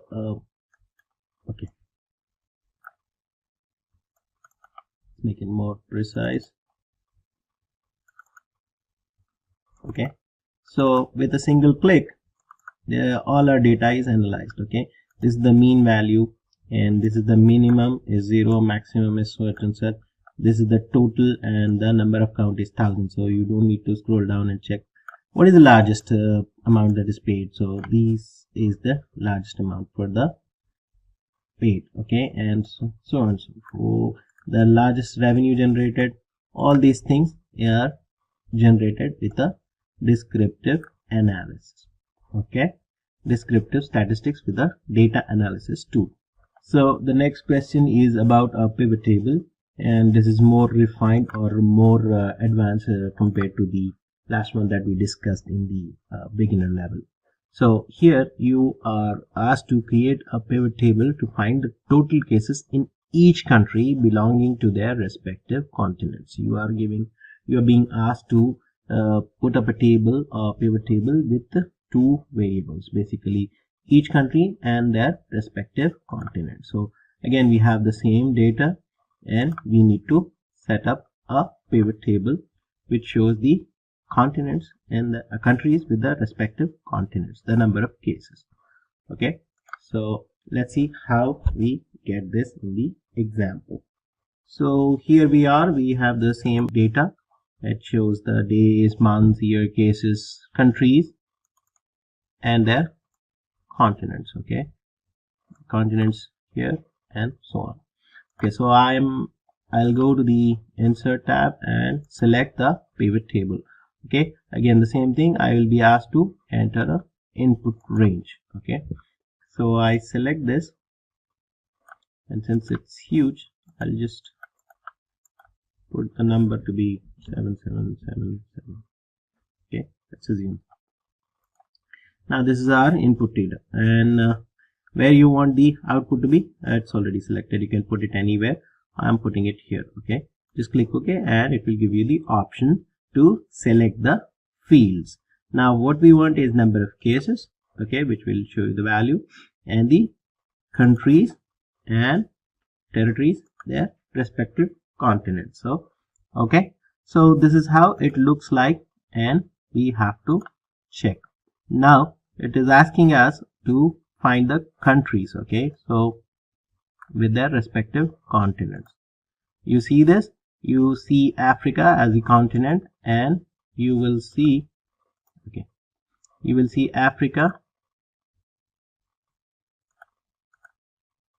If you just remove this, you will see the number of the cases with the respective continents. And if you want to include these countries, territories with their respective continents, you will see as such. If you just expand this, you will see the countries that are having the cases in the continent Africa. Okay, so country wise sorted with the continents. Okay, this is the other advanced step to get the data or show the data in the pivot table. Okay, another question that you might be asked, this is a basic and we have already seen this in the previous example that I have shown. How do you provide the dynamic range in data source of a pivot table? You have to select a particular data source in your input table to show up in the pivot table. So you have to select the input range. But how do you create or provide a dynamic range in this data source? So just need to create a name table to provide a dynamic range. So where is the data of your table? So as we have seen in the previous example, you will be able to select the input range, and you just need to put this value, any number, so that it will pick up the dynamic range for your input source for the table. Okay, so now we move on to the next one, and this is about the pivot table again. Is it possible to create pivot table using multiple sources of data? Yes, you can create a pivot table from multiple worksheets. Sometimes you will have different data in different sheets. Can you create a pivot table for all the worksheets in a single pivot table? Yes, you can, but there is a condition. There should be a common row in both the tables. So you cannot have different types of data. There should be a common row. Okay, so then only it will act as a primary key for the first table and the foreign key for the second table. Okay, so this is something that you have to remember, and you need to create a relationship between the tables and then build the pivot table. So you have to analyze what kind of data it is. It should have a common row in both the tables on both the sheets, and then you have to establish a relationship between this table and then build the table. Okay, there is a wizard for that. We'll see that later. Now let's move on to the next question. So the next question is again, with the pivot table, wherein you will be asked to further refine or refine your search and show it in the data. So here we have with the COVID data example again. You will be asked to create a pivot table to find the top 3 countries from each continent based on the total cases using the COVID data. Again, as we have done this before, we have created a pivot table for this, and we need to further refine it, showing the top 3 countries with the number of cases. And I will show that same thing in the Excel, and we already have created a table, and we'll refine it further to show the top 3 countries which are having the highest number of counts in the respective continents. So here we have the table already with us, and I just click on the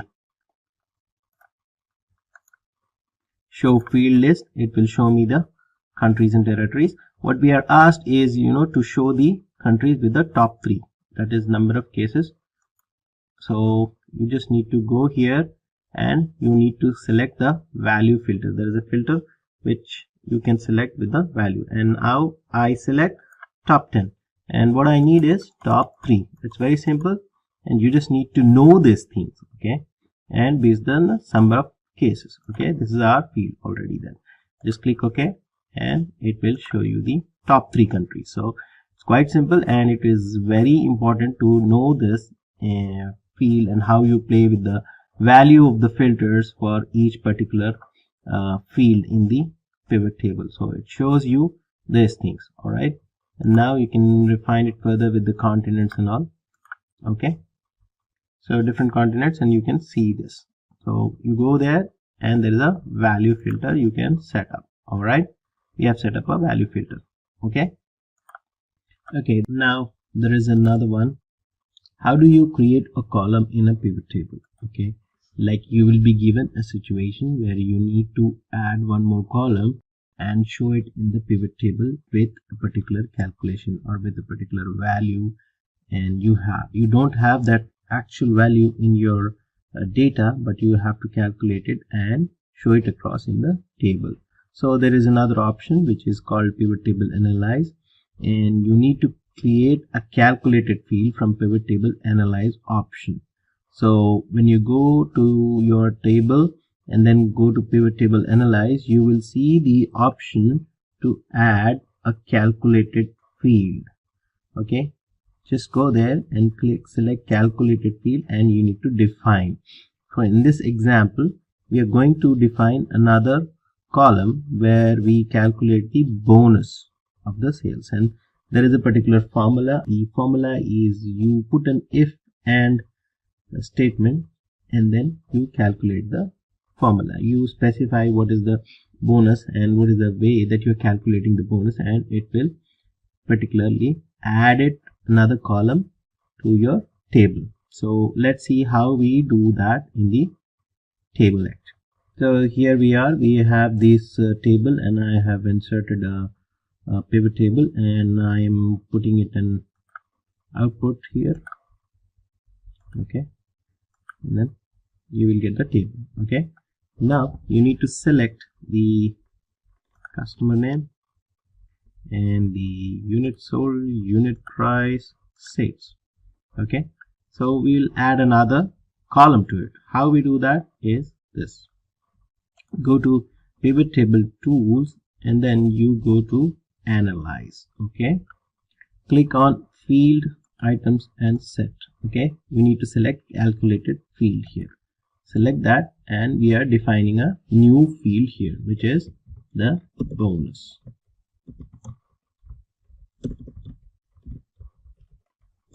Bonus, and as I said, we will put up a formula for this, and we will define it how we calculate the bonus. Okay, with an if and statement, which we have seen before, how we put up an if and statement. Okay, now I'm going to say it as like this: sales, my sales should be, I'll specify a condition how they will calculate the bonus. If sales is greater than 4,000 and the unit sold, okay, I am trying to put it as the unit sold. It also depends on the units sold is greater than 1,000. Okay, for example, let's say 1,000.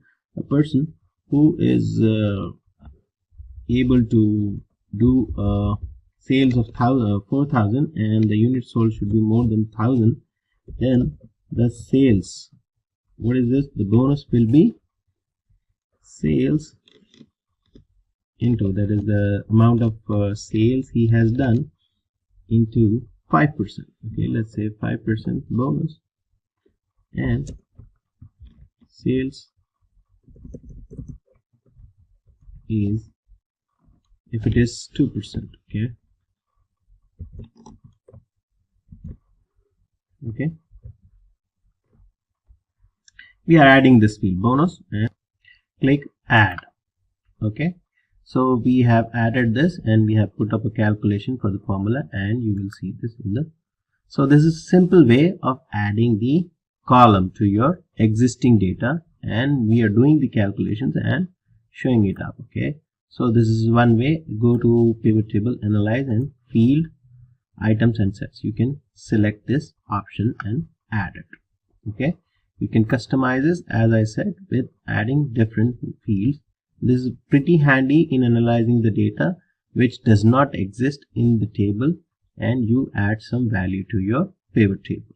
Okay, the next question will be about slicer. You must be familiar with what a slicer is in a pivot table, and how do you use it, what are the purpose of using it, and how do you put up a slider in the pivot table. So how does a slicer work? Basically, slicers are used to further filter data in the pivot table. Suppose you already have some data, and it's for ease that you can do it by just adding a slicer. You can select particular data in or a field, and you can see the output for that particular field that you have chosen in the slicer.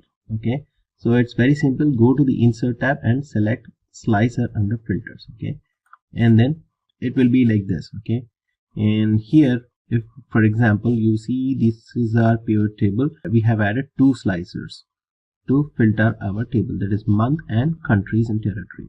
So this will be the general pivot table that looks like, and we have added another 2 slicers, that is month and country. So if you go for example, if you want to see what is the number of cases and some of deaths for a particular month and for a particular country, you can just do it by a single click and it will show that particular data only in the table.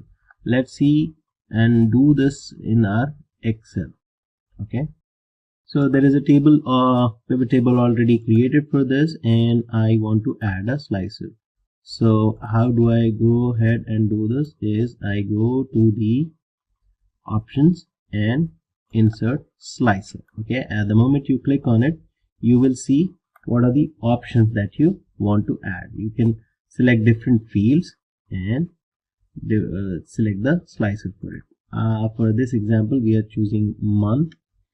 Okay, this is one of our sliders. You can just put it here adjacent to the, and again this will be our slider. Okay, let's add another slicer here. Okay, and this will be the countries and territories. Okay, click on that and you will see 2 simple badges here that you can choose from. So if I want to know in the month of Feb how many number of cases were there for particular, let's see, the moment I choose the month, it will show that particular number of the corresponding table for the whole. And now I want to further refine it to a particular country. So for example, Australia. Okay, so there were a total number of 18 cases and 0 deaths. At the same time, if I go for Algeria, it is like this. So as you see, it goes like this. Okay, so this is one of the very important tool that you can use to show the data in a much simplified manner and ease. Okay, so the next question is about the pivot table again. What is the percentage of contribution of each country and continents to the total cases? Again, the same example for our code, the COVID one. In this time, we want to show the output as the percentage of contribution for each country and continents to the total cases. So we have the same data and we generate a pivot table, and we should show it as the sum of the cases to be percentage. Okay, and this is how we do it. This is our data, and I'm going to create a pivot table for this.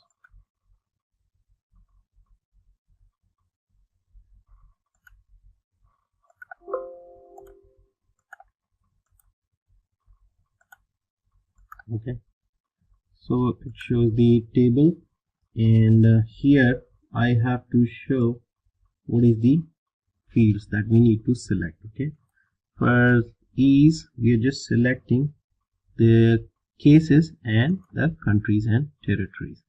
Okay, so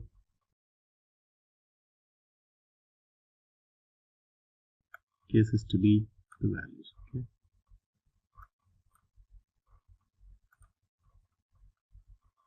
okay, so this is how it looks like. Now when I see, okay, let me show it to you. See, it shows the number of cases. Now if I just want to refine it further and see it as number of percentage as the number of cases. Okay, so how I do it? Show field list. I go here and I go to value field settings. Okay, then again number format, show the value as, okay,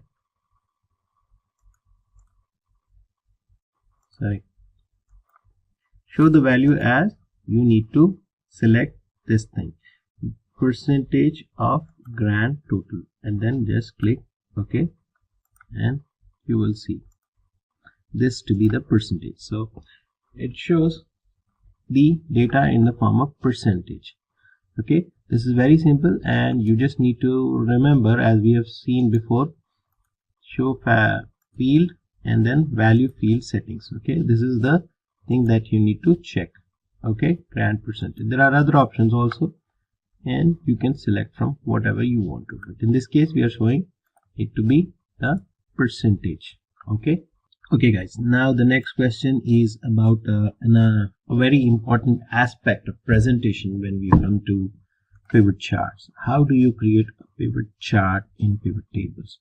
This is very basic or very important aspect of pivot tables, that you can represent data in a form of a chart, and there are different types of charts which I'll show it to you in the example. Okay, so we have a data here and we want to show it right now it is in a tabular form. Okay, we have put up a pivot table for this, and now the same thing can be put up in a pivot chart. Okay, so what you need to do is go to the insert tab and select the pivot chart. It depends on different versions of Excel that you have different forms or different buttons. So I will show it across to you, and this is how it looks like. Okay, it's very simple. It can be a pie chart, it can be a bar chart, it can be different forms, and we can see that in the example here. Okay, so let's go to the example, and so we have the pivot table generated here already. What you need to do is you need to select the table and go to insert and see the options. There is a column chart, there is a line chart, there is pie, bar, area, scattered, and other parts. Okay, there are different forms. Okay, so right now what we do is we will select the column chart here. Okay, you need to select the pivot table and click on the column chart. Again, there are different forms which can be seen in some time now.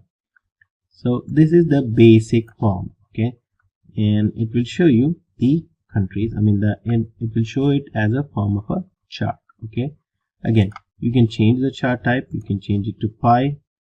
Okay, this personally is very good in presenting or doing presentation, and you can select different forms, different styles. Okay, it will also show you the percentage.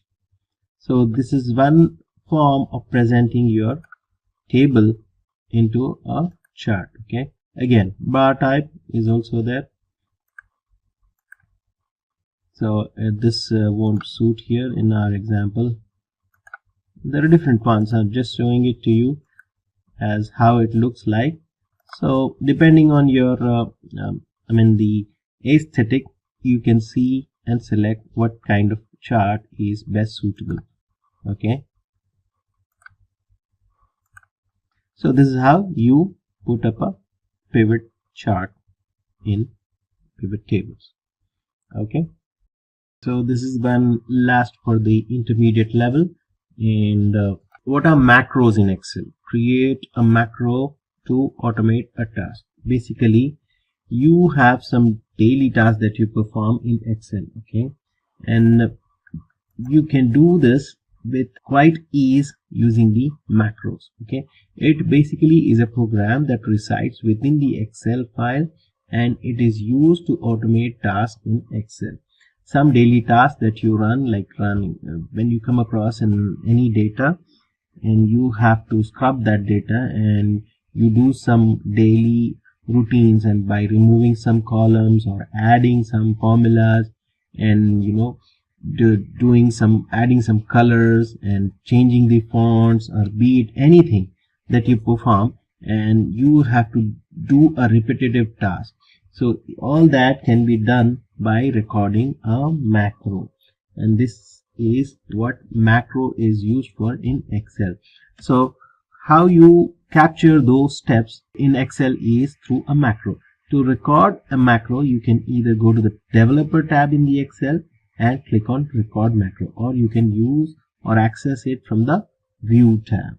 Okay, so these are the ways to access macros. Okay, just go to the developer tab and click record macro, wherein when you click record macro, it will record the steps that you're performing in each step, and it will capture that, and you can save that. It is like a daily routine that you run, and you can do all these multiple steps, maybe n number of steps, within a single click by running that macro later on. Okay, so you record a macro and run that. Okay, you do it through the developer tab. Go to developer tab and click record macro, and it records all the steps that you are performing. Okay, you need to name it, and you just need to perform the actions, and it will record the macro, and you just save it later on. Whenever you come across the same daily task that you run, you can just click it by running that macro. Okay, wow. So in a single click, it will perform all the actions that you have done or steps that you have performed on that particular Excel sheet or any other Excel sheet. Okay, this is very handy when you have similar data and you do the similar task each day. Okay, so this ends the intermediate level, and in the next slides we will see the advanced level. So now we discuss the advanced level interview questions for Excel. And when it comes to the advanced level, you will come across, definitely you will be asked about what if analysis. How does it work? How does what if analysis work in Excel? So what if analysis, as the name suggests, you have to have an analysis done, okay, with the help of different complex mathematical calculations like formulas, and using different formulas and calculations you can experiment with the data, and you can analyze if this particular input changes, what will be the scenario, how will your output turn out to be. So as you can see, it is about different variables to see how your changes would affect the outcome of a situation. So this is what if analysis is, and the same thing can be done with Excel. And how it is done is, you need to go to the data tab and click on the what if analysis under forecast. Okay, so there are three options, and one is the scenario manager, goal seek, and the data table. So these are the three situations or three tools which are available in the what if analysis in the data tab. Okay, so goal seek is basically for reverse calculations.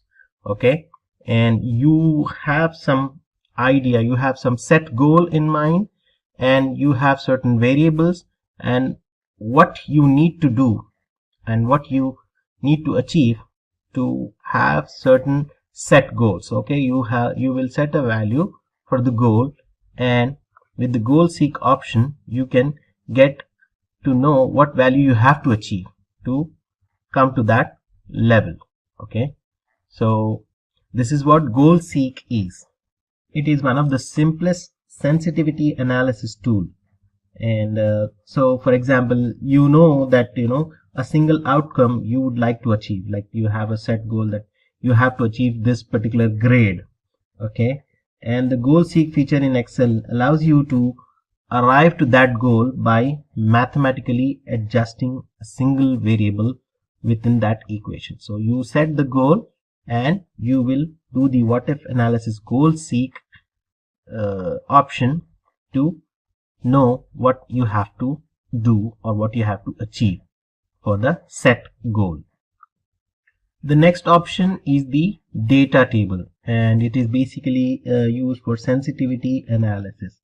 Okay, so in this scenario, the data tables allow the adjustment of only one or two variables within a data set, but each variable can have unlimited number of possible values. Okay, so basically they are used for side-by-side comparisons.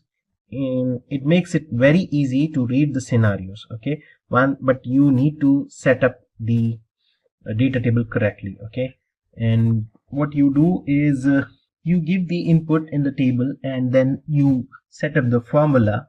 And for instance, you need to calculate the monthly payments for a loan. Okay, you provide the principal amount, like whatever amount you're taking, 2 lakhs, 3 lakhs, and you set the interest rate in a formula, okay, and you set the term in, and then you need to provide different input options like what loan amount that you're taking, and you set the formula and go to data table, and go to what if analysis and select the data table, stretches across, and then you will see the monthly payment options or the monthly EMI that you can calculate. There are different things that you can calculate. You can calculate the target or the sales bonus or things like that, okay, giving different scenarios in the variables, okay.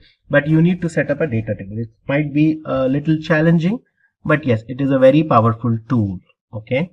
So the next one is the scenario manager. It is a bit more complicated compared to the other two, but then it is more advanced than goal seeker, as it allows you to adjust the multiple variables at the same time, okay.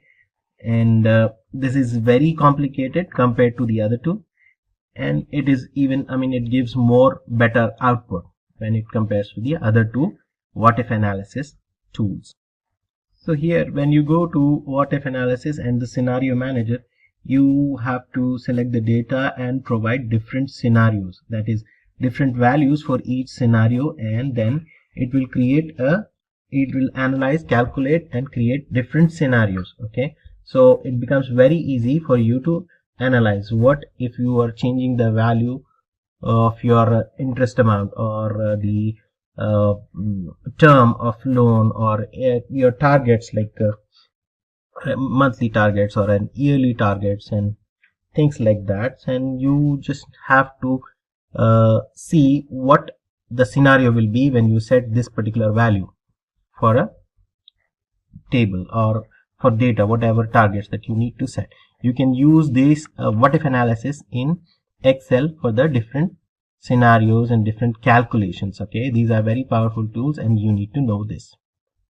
Now as we move on to the next one, you might be asked what is the difference between a function and a subroutine in a VBA, okay. Even though these two are used quite frequently, there is pretty much different from each other, okay. So a function always returns a value of the task it is performing, okay. So when you are writing a module, you will have a function. When you have a function, it will always give you a value, okay. For example, you are performing an addition, using the function, it will give you a value for sure, whereas subroutine, it does not return a value of the task it is performing. Functions are called by a variable, okay. You can set up a variable and you can call the function, okay, whereas subroutines can be recalled from anywhere in the program in multiple types, okay. In many different ways you can recall a subroutine, like we have seen. We write a subroutine and we put up a button, and we can, when you click the button, it will recall the subroutine. Functions are called by variable, okay. You have to set up a variable, and when you enter it, it will come up, okay. Functions are used directly in spreadsheets as formulas, whereas subs cannot be used directly in spreadsheets as formula, okay. This is very important difference. And the next thing is the functions can be used to perform repetitive tasks and return a value, whereas users must insert a value in the desired cell before getting the result of the sub. So this is particularly limited, okay, whereas functions can be used to perform different repetitive tasks and return a value. User input is not required, whereas if you see the subroutines, user must insert a value, okay, in the desired cell, that too in a particular cell which is defined in the subroutine to getting the desired result, okay. So these are the differences between functions and subroutines. Now the next one is what is the difference between this workbook and active workbook in VBA. So when you work on modules and different Excel spreadsheets and workbooks, you will have these different workbooks open, and there is a particular difference, and you might be asked what is the difference between this workbook and active workbook. So as the name suggests, this workbook refers to the name of the workbook where the code is actually running from, okay. You are running a code, VBA code, and it is the actual workbook where you are running the code from, and that is this workbook, okay. And you have multiple spreadsheets open, and you're working on particular, suppose for example you're working on sheet X, okay, and active workbook is the workbook that is currently active from the different open workbooks. You have different open workbooks, but you are working on one particular workbook, and that is called the active workbook. So this workbook refers to the name of the workbook where the code is actually written, whereas active workbook is the one that is currently open, currently active. Okay, so this is the difference between this workbook and the active workbook in VBA. As shown in the example, this is a simple sub that is written, a code that can be written to find out which workbook is the this workbook in the VBA and the active workbook as well. Okay, so this is a simple thing that you can run to determine. Okay, it shows the active workbook and this workbook. Okay, so as we move on to the next one, so this is the question: how will you pass arguments to a VBA function? Okay, there are two ways. Basically, arguments can be passed to a VBA function as a value or as a reference. So this is an example that you can see. It is by reference. The key word for this is by reference. Okay, so when you are passing an argument by reference, the keyword should be by ref, whereas by value, you're specifying a value and the keyword is by val, value. Okay, so these are the two ways that you can pass an argument in VBA. So when you pass an argument by reference in a procedure, the variable itself, okay, the variable itself is accessed by a procedure, and it is to the location or the address in the memory. Okay, the value of the variable is changed permanently by the procedure in this case. All right. Okay, so to pass an argument by reference, you should use by ref. That is the keyword before the argument. Okay, so in this example, it is clearly shown what is the keyword that is being used. Okay, and by reference is the default in the VBA unless you specify something else, which in this case is by value. Okay, and as I said, the keyword for by value, passing the argument by value, is by val. Okay, so when you set the keyword by val, the variable, what happens is the by value argument function or argument is passed through by value. Okay, the number function is called here, which means it assigns a value to the variable x here. Okay, because the variable was passed by value in the function, any change to the value, okay, any change to the value of the variable is only the current function. So it ends after it performs the function. Okay, then it reverts back to the value when it is declared again, where it is set to 0. So if the variable has been passed by reference in the function, then the variable would have permanently assumed the new assigned value. So this is the basic difference by reference and by value. So now we move on to the next one. So there might be a question that you will be asked that how do you find the last row or a column in a VBA? Okay, so to find a last row, sometimes you have long list of data and it has like n number of rows and n number of columns. So instead of scrolling down altogether to find the last row, you can use this VBA code. You can write this code. It's a very simple one, and it will give you the last row. You will find the last row with a single click. Okay, let's see it in the VBA. So here I have a sheet which it has long list of rows, and instead of scrolling down, I can just find out the last row with this VBA code. Okay, I just click on this, and as seen in the slideshow, I have just written it, and you will see you just run it and you will see the number of rows. It will give you the last row in the sheet. Okay, similarly we can do this for the column as well. Okay, in case if you have long list of or large number of columns, instead of scrolling right, you can just run this VBA, and you can know the last number of columns. Okay, number of columns. So as we've seen in the last row, now we'll see the code for the finding the last column. It's the same thing. Instead of row, you will see it as column. All right, and when you run it, it will give you the last column. Okay. And with that, we have reached the end of the session on Microsoft Excel full course. Hope the session was informative and helpful. Should you find any queries or need any resources used in the session like the PPT, source code, project links, then do let us know in the comment section below, and our team of experts will be more than happy to help resolve all your queries at the earliest. Until next time, thank you, stay safe and keep learning. Now with that, we have come to the end of our full course. If you have any doubts or questions, you can ask them in the comment section below. Our team of experts will reply you as soon as possible. Thank you and keep learning with Simplilearn. Hi there, if you like this video, subscribe to Simplilearn YouTube channel and click here to watch similar videos. To nerd up and get certified, you can check the description box below.